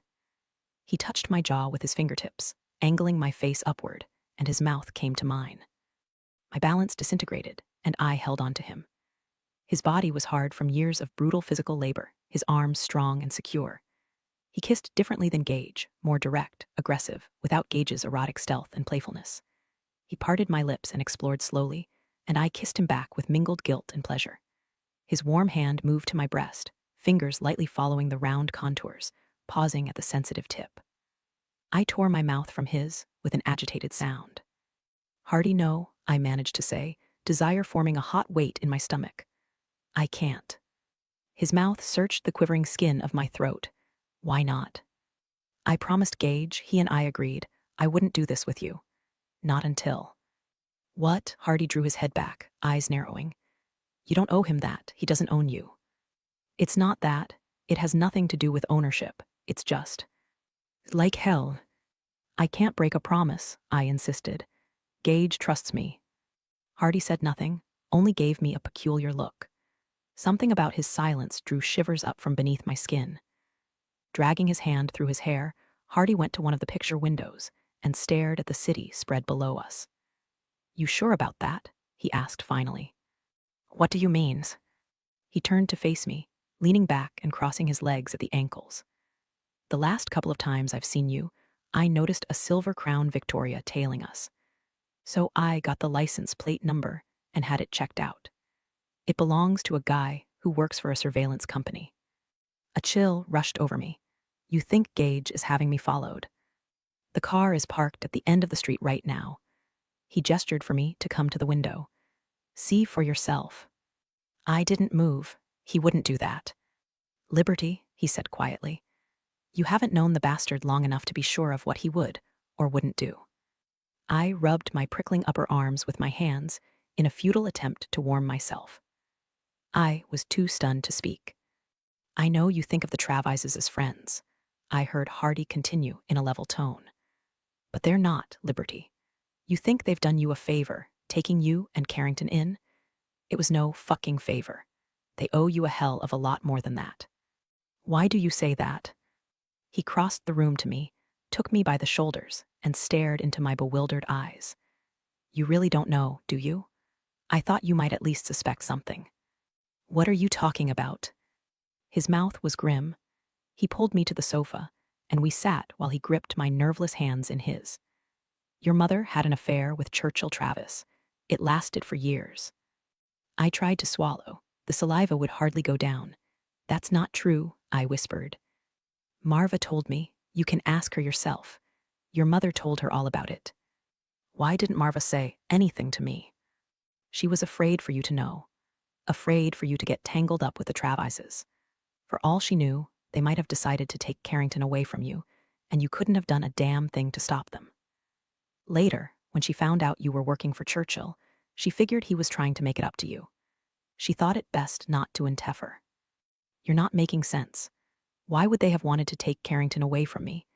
What could Churchill have? The blood drained from my face. I stopped and covered my mouth with trembling fingers as I understood. I heard Hardy's voice as if from a great distance. Liberty, who do you think Carrington's father is? Chapter 24. I drove away from Hardy's apartment building, intending to go straight to River Oaks and confront Churchill. I was in more turmoil than I had been at any time since Mama had died. I was strangely calm on the outside, even though my mind and heart were in anarchy. It can't be true. I thought over and over. I didn't want it to be true.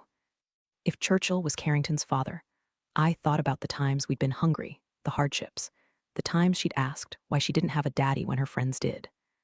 I'd showed her the picture of my father and said, "This is our daddy," and I'd told her how much he loved her even though he was living in heaven. I thought of the birthdays and holidays, the times she'd been sick, all the things she'd had to do without. If Churchill was Carrington's father, he didn't owe a damn thing to me, but he owed plenty to her. Before I realized what I was doing, I found myself driving up to the gated entrance of the garage at 1800 Main. The security guard asked for my driver's license, and I hesitated, thinking I should tell him I'd made a mistake. I hadn't meant to come here. Instead, I showed it to him and drove into the residence parking section and stopped the car. I wanted to see Gage. I didn't even know if he was home. My finger was shaking as I pressed the button for the 18th floor, a little from fear, but mostly from anger. Despite Mexican women's reputation for having hot tempers, I was pretty mild-mannered most of the time. I didn't like getting angry. I hated the bitter adrenaline rush that came with it. But at the moment, I was ready to explode. I wanted to throw things. I went to Gage's door with long, heel-digging strides and hammered with a force that bruised my knuckles. When there was no response, I raised my fist to hammer again and nearly pitched forward as the door was opened. Gage stood there, looking calm and capable as always. Liberty? A question tipped the last syllable of my name. His light gaze swept over me, coming to rest on my flushed face. He reached out to draw me inside the apartment. I jerked away from him as I stepped over the threshold. "What's going on, sweetheart?" I couldn't bear the warmth in his voice, or my own aching need, even now, to bury myself against him. "Don't you dare pretend you're concerned about me," I stormed, throwing my purse to the floor. "I can't believe what you've done when I've been nothing but honest with you." Gage's expression cooled considerably. "It would help," he said in a pleasant tone, "if you'd tell me what we're talking about. You know exactly why I'm angry. You hired someone to follow me. You've been spying on me. I don't understand why. I've done nothing to deserve being treated like this." "Calm down." Most men don't seem to get that telling a pissed-off woman to calm down is like throwing gunpowder on a fire. "I don't want to calm down. I want to know why the hell you've done this." "If you kept your promise," Gage pointed out, "you have no reason to worry about someone keeping an eye on you." "Then you admit you hired someone to follow me?" "Oh, God, you did. I can see it on your face." "Damn you, I haven't slept with him. You should have trusted me." "I've always believed in the old saying, trust, but verify." "That may work great for business," I said in a murderous voice, "but not in a relationship. I want it stopped now. I don't want to be followed anymore. Get rid of him." All right, all right." Surprised that he'd agreed so readily, I shot him a wary glance.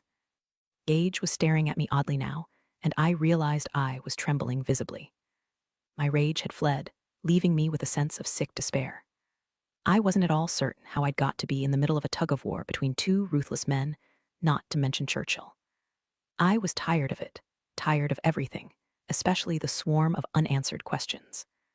I didn't know where to go or what to do with myself. "Liberty," he said carefully, "I know you haven't slept with him. I do trust you. Damn it, I'm sorry. I couldn't stand back and wait when I wanted someone this badly. I can't let go of you without a fight. Is this all about winning? Is it some kind of contest to you?" "No, it's not a contest. I want you. I want things I'm not sure you're ready to hear about yet.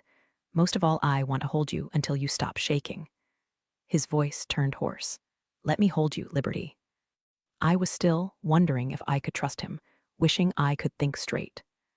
As I stared at him, I saw the frustration in his eyes and the need. "Please," he said.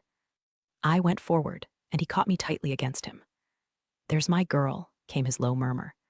I buried my face against his shoulder, inhaling the familiar spice of his skin. Relief flowed over me, and I fought to get closer, needing more of him than my arms could encompass. After a while, Gage eased me to the sofa, kneading my back and hips. Our legs tangled together, and my head was on his shoulder, and I would have thought I was in heaven if the sofa hadn't been so hard. "You need throw pillows," I said in a muffled voice. "I hate clutter." He shifted to look down at me.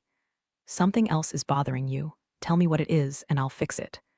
"You can't. Try me." I longed to confide in him about Churchill and Carrington, but I had to keep it private for now. I didn't want Gage to handle it for me, and I knew he would if I told him. This was between Churchill and me. So I shook my head, burrowing closer, and Gage stroked my hair. "Stay with me tonight," he said. I felt fragile and raw. I savored the hard-muscled surface of his arm beneath my neck, the reassuring warmth of his body. "Okay," I whispered. Gage looked down at me intently, his hand cradling the side of my face with infinite gentleness. He kissed the tip of my nose. "I have to leave before dawn. I've got a meeting in Dallas and another at Research Triangle." "Where is that?" He smiled and traced my cheekbone with a lazy fingertip. "North Carolina. I won't be back for a couple of days." Continuing to stare at me, he started to ask something, then checked himself. He lifted from the sofa in a fluid movement, pulling me up with him. "Come on, you need to go to bed." I went with him to the bedroom, which was dark except for the glow of a small lamp focused on the ocean painting. Feeling shy, I undressed and put on the white t-shirt Gage handed to me. Gratefully, I crawled between the slick, luxurious sheets. The light was extinguished. I felt the weight of Gage's body depress the mattress. Rolling toward him, I snuggled close and hitched my leg over him. Pressed together as we were, I couldn't help noticing the hard, almost scorching pressure of him against my thigh. "Ignore it," Gage said. That made me smile in spite of my fatigue. I brushed my lips furtively against his throat. The warm scent of him was all it took to start my pulse beating in a swift, erotic tattoo. My toes delicately explored the hairy surface of his leg. "It seems like a shame to waste it." "You're too tired." "Not for a quickie." "I don't do quickies." "I don't care."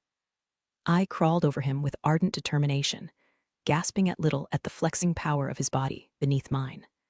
A chuckle sifted through the darkness, and Gage moved suddenly, turning to pin me beneath him. "Be still," he whispered, "and I'll take care of you." I obeyed, shivering as he eased the hem of the t-shirt upward, peeling it back over my breasts. The tender heat of his mouth covered a taut nipple. I lifted up to him with a pleading sound.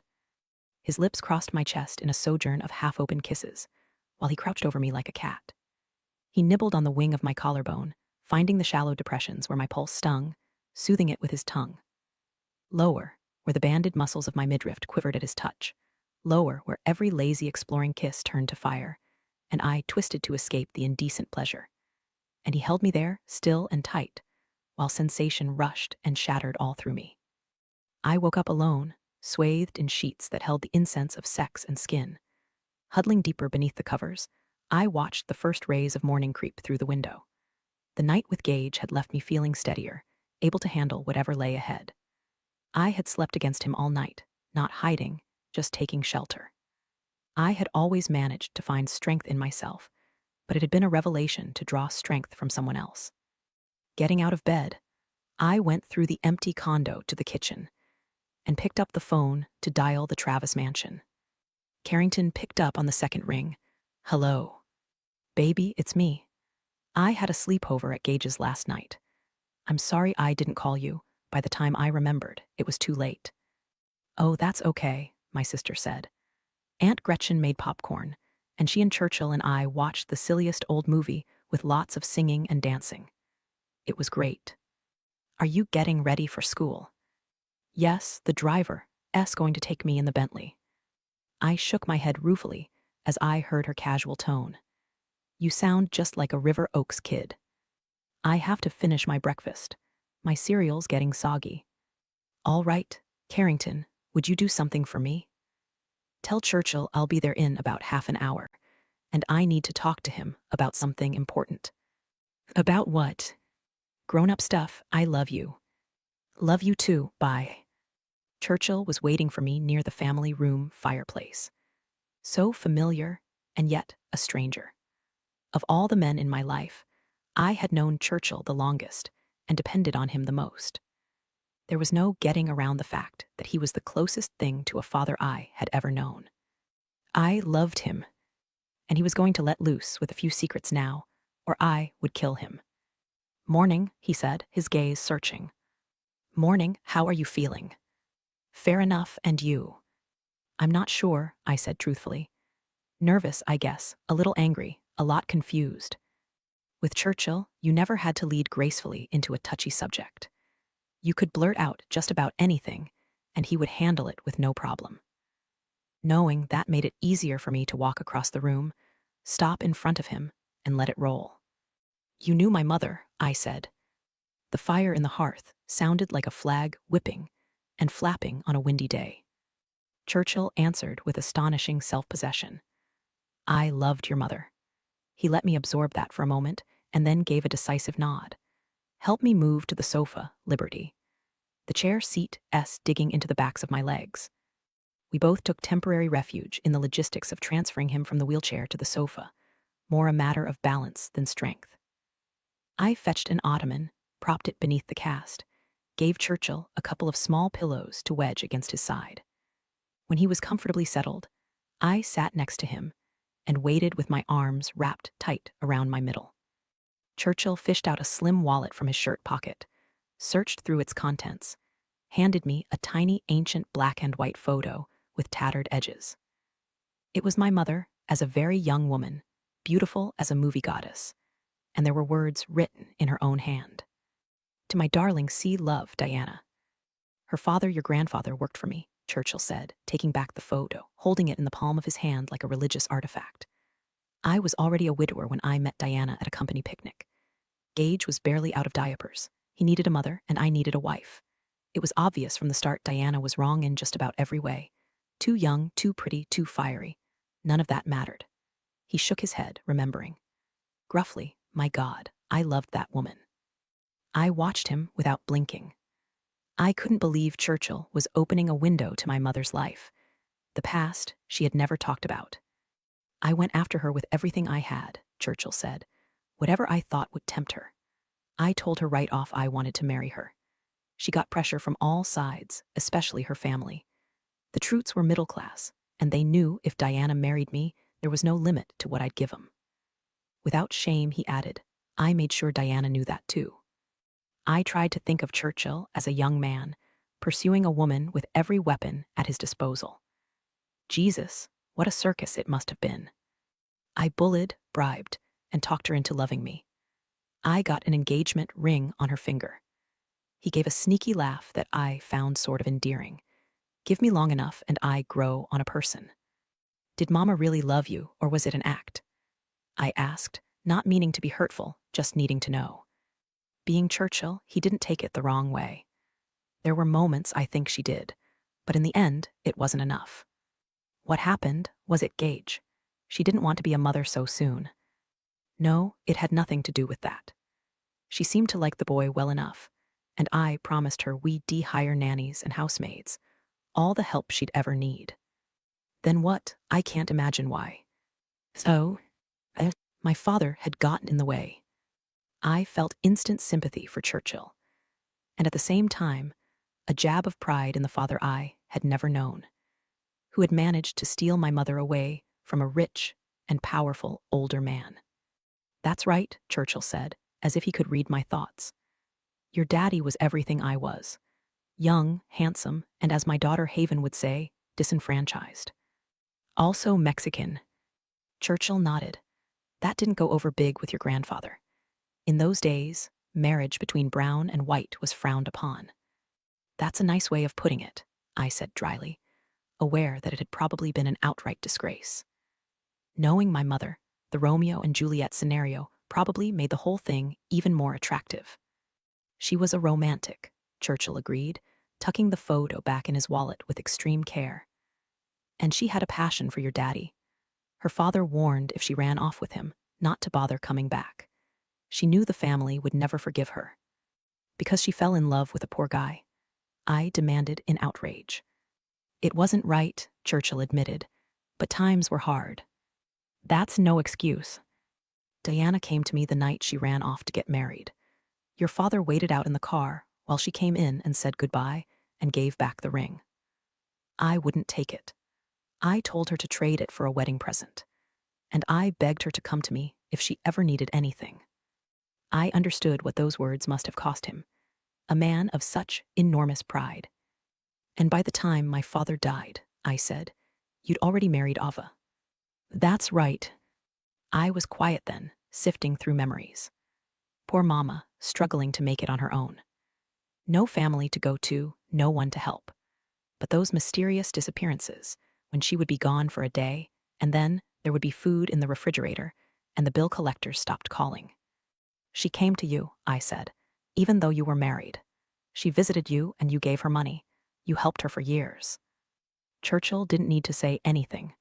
I saw the truth in his eyes. I squared my shoulders and forced myself to ask the big question. Is Carrington yours? Color mounted in his weathered face, and he gave me an offended glare. You think I wouldn't take responsibility for my own child? Let her be raised in a damn trailer park. No, there's no chance she's mine. Diana and I never had that kind of relationship. Come off it, Churchill. I'm not an idiot. Your mother and I never slept together. You think I'd do that to Ava? Sorry, but I don't buy it. Not if she was getting money from you. Honey, I don't give a fuck, all if you believe me or not, he said evenly. Not saying I wasn't tempted, but I was physically faithful to Ava. I owed her at least that much. You want me to take a paternity test, I'll do it. That convinced me. Okay, I'm sorry. It's hard to accept that my mother went to you for money all those years. She always made such a big deal about never taking handouts from people, and how I needed to be self-reliant when I grew up. That makes her a big fat hypocrite. It makes her a parent who wanted the best for her child. She did the best she could. I wanted to do a lot more for her, but she wouldn't let me. Churchill sighed, suddenly looking weary. I didn't see her at all the year before she died. She was wrapped up with a guy she was dating, I said. A real scumbag. Louis Sadleck. She told you about him. Churchill shook his head. Read the accident report. I stared at him, studied him, considering his fondness for grand gestures. You watched the funeral from a black limo, I said. I always wondered who it was. And the yellow roses, you've been sending them all these years, haven't you? He was quiet as I continued to put the pieces together. I got a deal on her casket, I said slowly. That was you. You paid for it. You got the funeral director to go along with it. It was the last thing I could do for Diana, he said. That, and keep an eye on her daughters. Keep an eye on us how? I asked suspiciously. Churchill kept his mouth shut, but I knew him too well. Part of my job was helping to organize the rivers of information that flowed to Churchill. He kept tabs on businesses, political issues, people. He was always getting reports of one kind or another in deceptively innocuous tan envelopes. You weren't spying on me, were you? I asked, thinking. Sweet Jesus, these Travis men are making me paranoid. He shrugged a little. I wouldn't call it that. I just checked in on you now and then. I know you, Churchill. You don't just check in on people. You're a meddler, you. I sucked in a quick breath. That scholarship I got from the beauty school, you did that too, didn't you? I wanted to help you. I shot up from the sofa. I didn't want any help. I could have done it on my own. Damn you, Churchill. First you were Mama's sugar daddy, and then you were mine, except I didn't even have a choice about it. Do you know how stupid that makes me feel? His eyes narrowed. What I did for you doesn't take away a thing from what you accomplished. Not a single thing. You should have left me alone. I swear, Churchill, you're going to take back every cent you spent on me, or I'll never speak to you again. Fair enough, I'll take the scholarship money out of your salary, but not the money for the casket. I did that for her, not for you. Sit down, we're not done talking. I got more to say. Great, I sat, my mind was buzzing. Does Gage know? Churchill nodded. He followed me one day when I drove to meet Diana for lunch at the St. Regis. You met her at a hotel, and you... Never. I stopped at the scowl he gave me. Okay, I believe you. Gage saw us having lunch, Churchill continued, and he confronted me later. He was mad as hell, even after I swore I hadn't cheated on Ava, but he agreed to keep it secret. He didn't want Ava to be hurt. My mind went back to the day I had moved to River Oaks. Gage recognized my mother from the picture in my room upstairs, I said. Yes, we had words about it. I'll bet you did. I gazed into the fire. Why'd you start coming to the salon? I wanted to know you. I was proud as hell of you for keeping Carrington and raising her on your own and working your tail off. I already loved you and Carrington because you were all that was left of Diana. But after I met you, I loved you for yourselves. I could barely see him through the glitter in my eyes. I love you too, you high-handed, interfering old jackass. Churchill held out his arm, gesturing for me to come closer. And I did. I leaned against him, into the comforting fatherly smell of aftershave and leather and starched cotton. My mother could never let go of Daddy, I said absently, and you could never let go of her. I sat back and looked at him. I've always thought it was about finding the right person, but it's about choosing the right person, isn't it? Making a real choice and giving your whole heart to it. Easier said than done. Not for me, not anymore. I need to see Gage, I said. Of all times for him to be gone, this has got to be the worst. Sugar, Churchill, wore the beginnings of a frown. Did Gage happen to mention why he was going on this last-minute trip? I didn't like the sound of that. He told me he was going to Dallas and then to research Triangle. But no, he didn't say why. He wouldn't want me to tell you, Churchill said. But I think you need to know. There have been some last-minute problems on the Medina deal. Oh no, I said in concern, knowing how important it was to Gage's company. What happened? Security leak in the negotiations process. No one was supposed to know the deal was going on. In fact, everyone at the table had signed a non-disclosure agreement. But somehow your friend Hardy Cates found out what was in the works. He took the information to Medina's biggest supplier, Victory Petroleum, who is now putting pressure on Medina to kill the whole deal. All the air seemed to leave my lungs at once. I couldn't believe it. My God, it was me, I said numbly. I mentioned the negotiations to Hardy. I didn't know it was top secret. I had no idea he'd do something like this. I've got to call Gage and tell him what I did, that I didn't mean to. He's already figured it out, Sugar. Gage knows I'm the leak? But I broke off, turning cold with panic.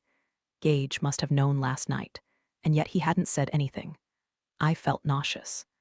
I buried my face in my hands, my voice filtering through the cage of my stiff fingers. What can I do? How can I make this right? Gage is taking care of damage control, Churchill said. He's cooling things down at Medina this morning, and later today, he'll pull his team at Research Triangle together to deal with the issues that were raised about the biofuel. Don't worry, Sugar. It'll all work out. I need to do something. Churchill, will you help me? Always, he said without hesitation. You name it. Chapter 25. The sensible thing would have been to wait for Gage to come back to Texas. But in light of the fact that he'd tolerated more than a few blows to his pride, and an even bigger blow to an important business deal, all for my sake, I knew it was no time to be sensible. As Churchill says, sometimes grand gestures are called for. I made one stop on the way to the airport, at Hardy's downtown office. It was located on Fannin in a towering aluminum and glass building, with two halves that locked together like two giant puzzle pieces. The receptionist was a predictably attractive blonde woman with a smoky voice and great legs. She showed me into Hardy's office as soon as I arrived. He was dressed in a dark Brooks Brothers suit and a vivid blue tie the exact shade of his eyes. He looked confident, sharp, a man who was going places. I told Hardy about my conversation with Churchill and what I'd learned about his part in trying to ruin the Medina deal. I don't understand how you could have done such a thing, I said. I would never have expected it from you. He looked unrepentant. It's just business, honey. Sometimes you have to get a little dirt on your hands. Some dirt doesn't wash off. I thought of saying, but I knew he would have to find that out for himself someday. You used me to hurt him. You figured it would break us up. And on top of that, it would put Victory Petroleum in the position of owing you a favor. You'd do just about anything to succeed, wouldn't you? I'll do what has to be done, he said, his face smooth. I'll be damned if I'll apologize for wanting to get ahead. My anger drained away, and I stared at him compassionately. You don't have to apologize, Hardy. I understand. I remember all those things we needed and wanted and could never have. It's not going to work for you and me. His voice was very soft. You think I can't love you, Liberty. I bit my lip and shook my head. I think you loved me once, but even then it wasn't enough. Do you want to know something?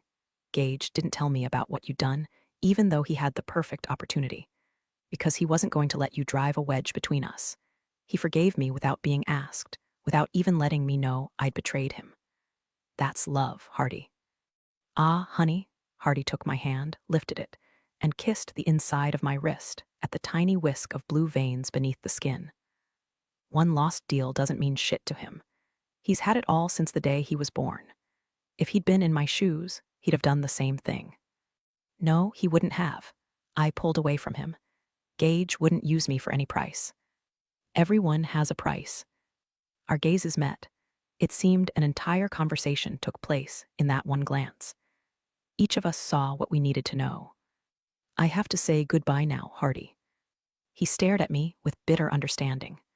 We both knew there was no room in this for friendship. Nothing left but childhood history.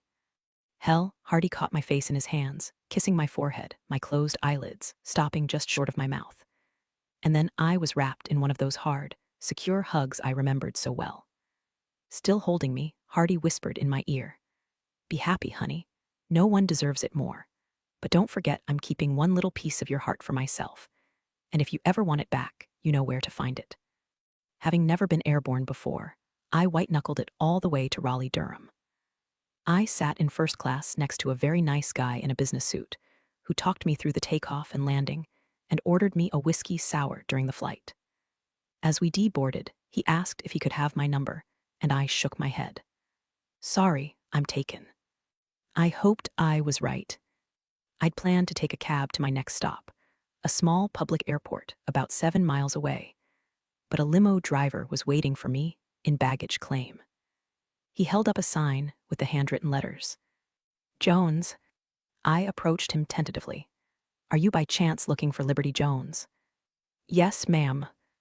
That would be me. I guessed Churchill had arranged for the ride, either out of thoughtfulness or the fear that I couldn't have managed to get a cab by myself. Travis men are nothing if not overprotective. The driver helped me with my suitcase, a Hartman tweed Gretchen had loaned me and helped pack.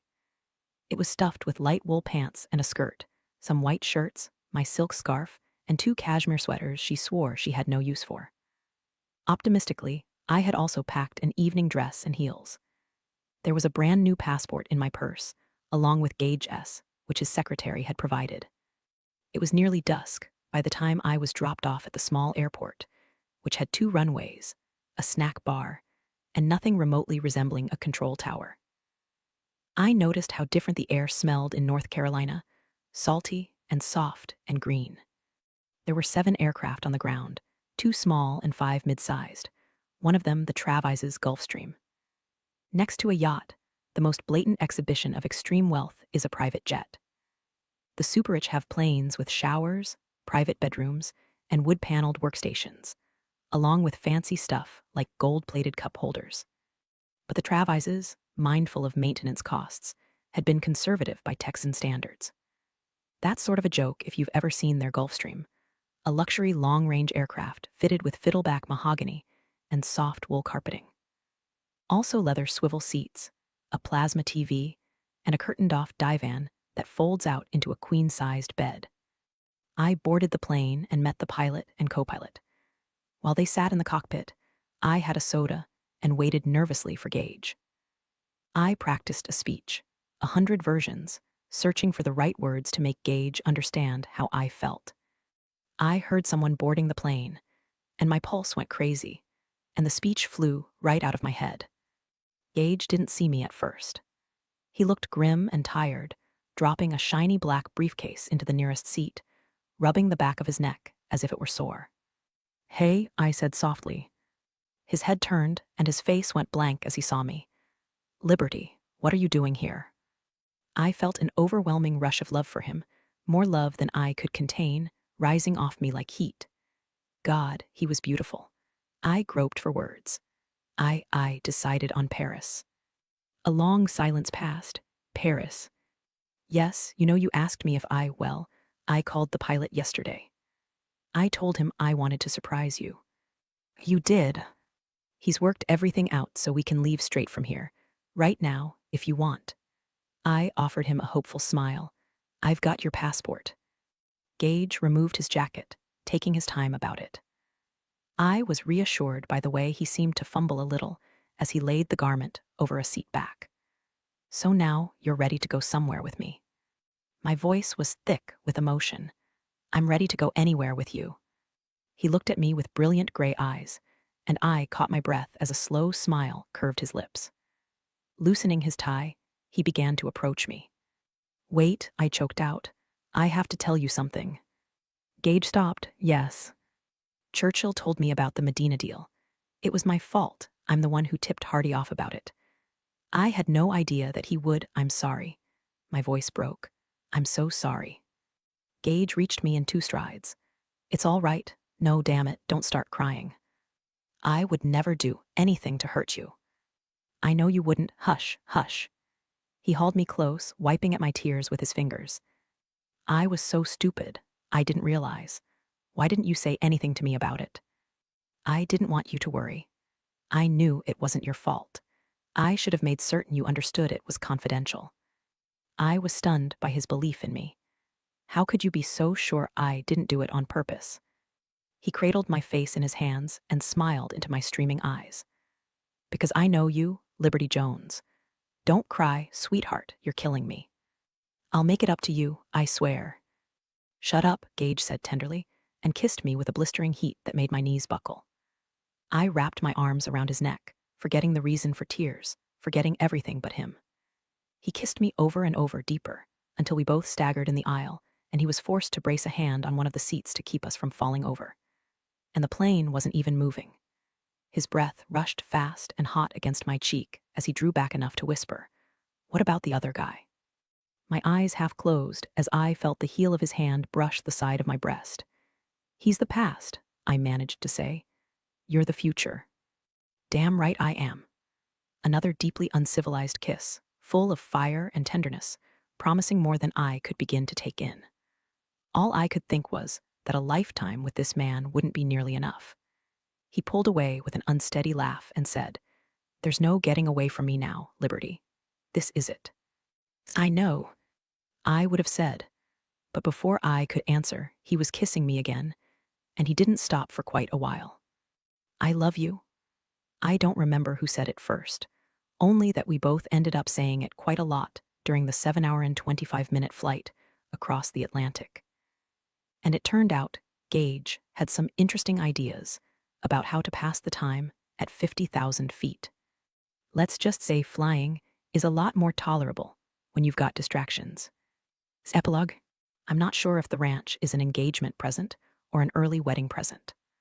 All I know is that today, Valentine's Day, Gage has given me a huge ring of keys tied with a red bow.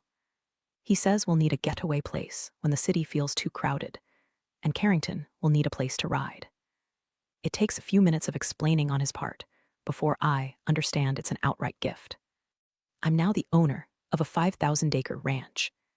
The place, once known for its prime cutting horses, is about 45 minutes away from Houston. Now reduced to a fraction of its former size, the ranch is small by Texas standards. A ranchette, Jack calls it mockingly.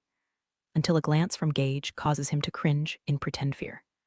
You don't even have a ranch, Carrington accuses Jack cheerfully, scampering to the doorway before adding, which makes you a dude.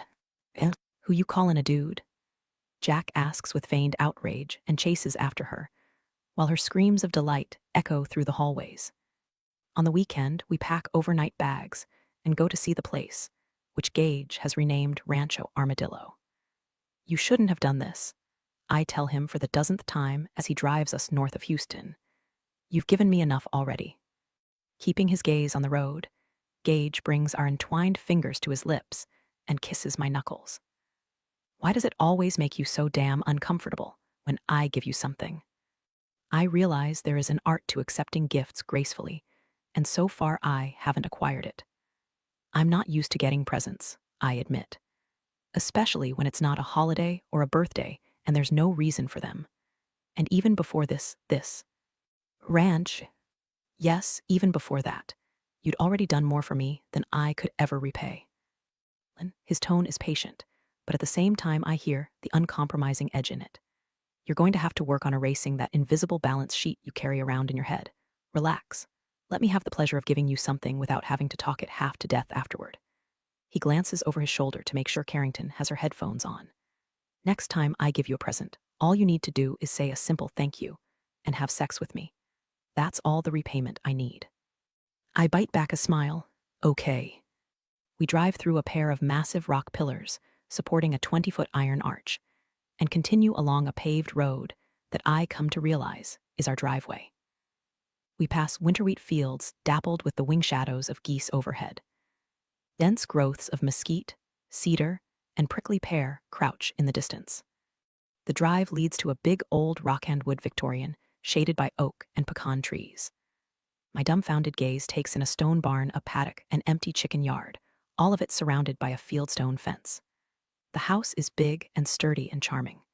I know without being told that children have been born here and couples have married here, and families have argued and loved and laughed beneath the gabled roof. It's a place to feel safe in. A home. The car stops beside a 3-car garage. It's been completely renovated, Gage says. Modern kitchen, big showers, cable and internet. Are there horses? Carrington interrupts in excitement, tearing her headphones off. There are. Gage turns to smile at her as she bounces in the back seat. Not to mention a swimming pool and hot tub. I dreamed of a house like this once, Carrington says. Did you? Even to my own ears, I sound a little dazed. Unbuckling my seat belt and climbing from the car, I continue to stare at the house. In all my longing for a family and a home, I'd never quite been able to decide what they should have looked like. But this house looks and feels so right, so perfect. It seems impossible any other place would suit me half so well. There is a wide wraparound porch, and a porch swing, and it's painted pale blue under the ceiling like they did in the old days, to keep mud daubers from building nests. There are enough fallen pecans beside the house to fill buckets. We go inside the air-conditioned house, the interior painted shades of white and cream, the polished mesquite floors gleaming with light from tall windows. It's decorated in a style the magazines call New Country, which means there aren't many ruffles, but the sofas and chairs are cushiony, and there are lots of throw pillows. Carrington squeals in excitement and disappears, running from room to room, occasionally hurrying back to report on some new discovery. Gage and I tour the house more slowly. He watches my reactions, and he says I can change anything I like. I can have whatever I want. I am too overwhelmed to say much of anything. I have instantly connected with this house, the stubborn vegetation rooted so stubbornly in the dry red land, the scrubby woods harboring javelina and bobcats and coyotes, so much more than with the sterile modern condo poised high above the streets of Houston.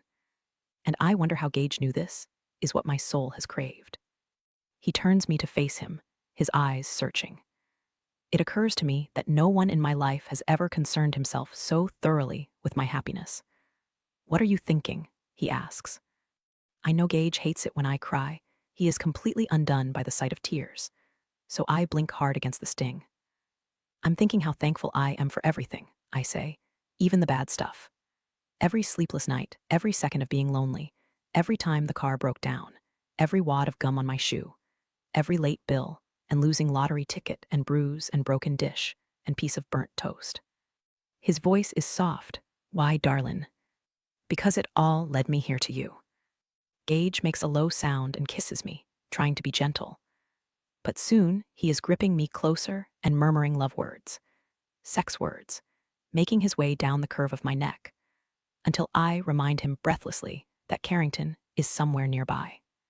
We fix dinner together, the three of us, and after eating, we sit outside and talk. At times, we pause to listen to the plaintive song of mourning doves, the occasional whicker of a horse in the barn, the breezes that rustle the oaks and send pecans rattling to the ground. Eventually, Carrington goes upstairs to take a bath in a refurbished clawfoot tub, and she goes to sleep in a room with pale blue walls. She asks drowsily if we can paint clouds on the ceiling, and I say yes, of course we can. Gage and I sleep in the master bedroom downstairs. We make love in a king-sized poster bed, beneath hand-stitched quilts.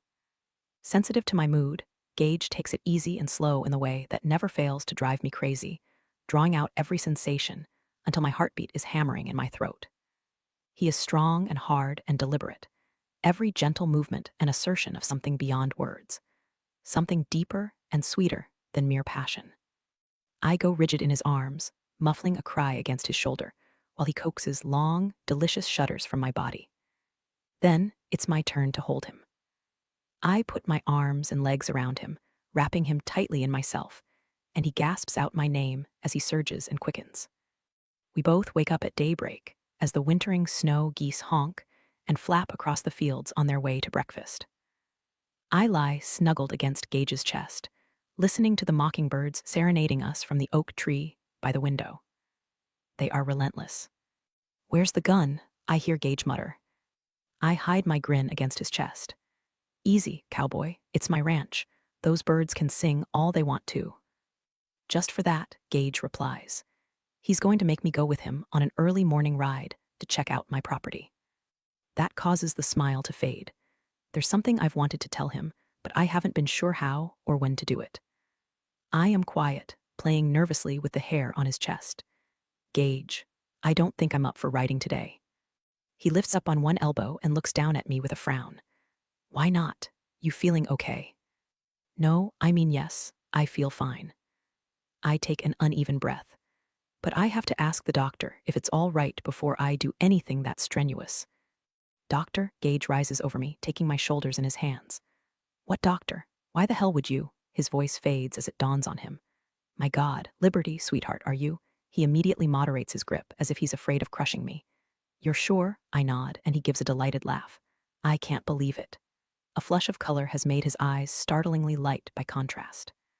"Actually, I can. It was New Year's Eve, wasn't it?"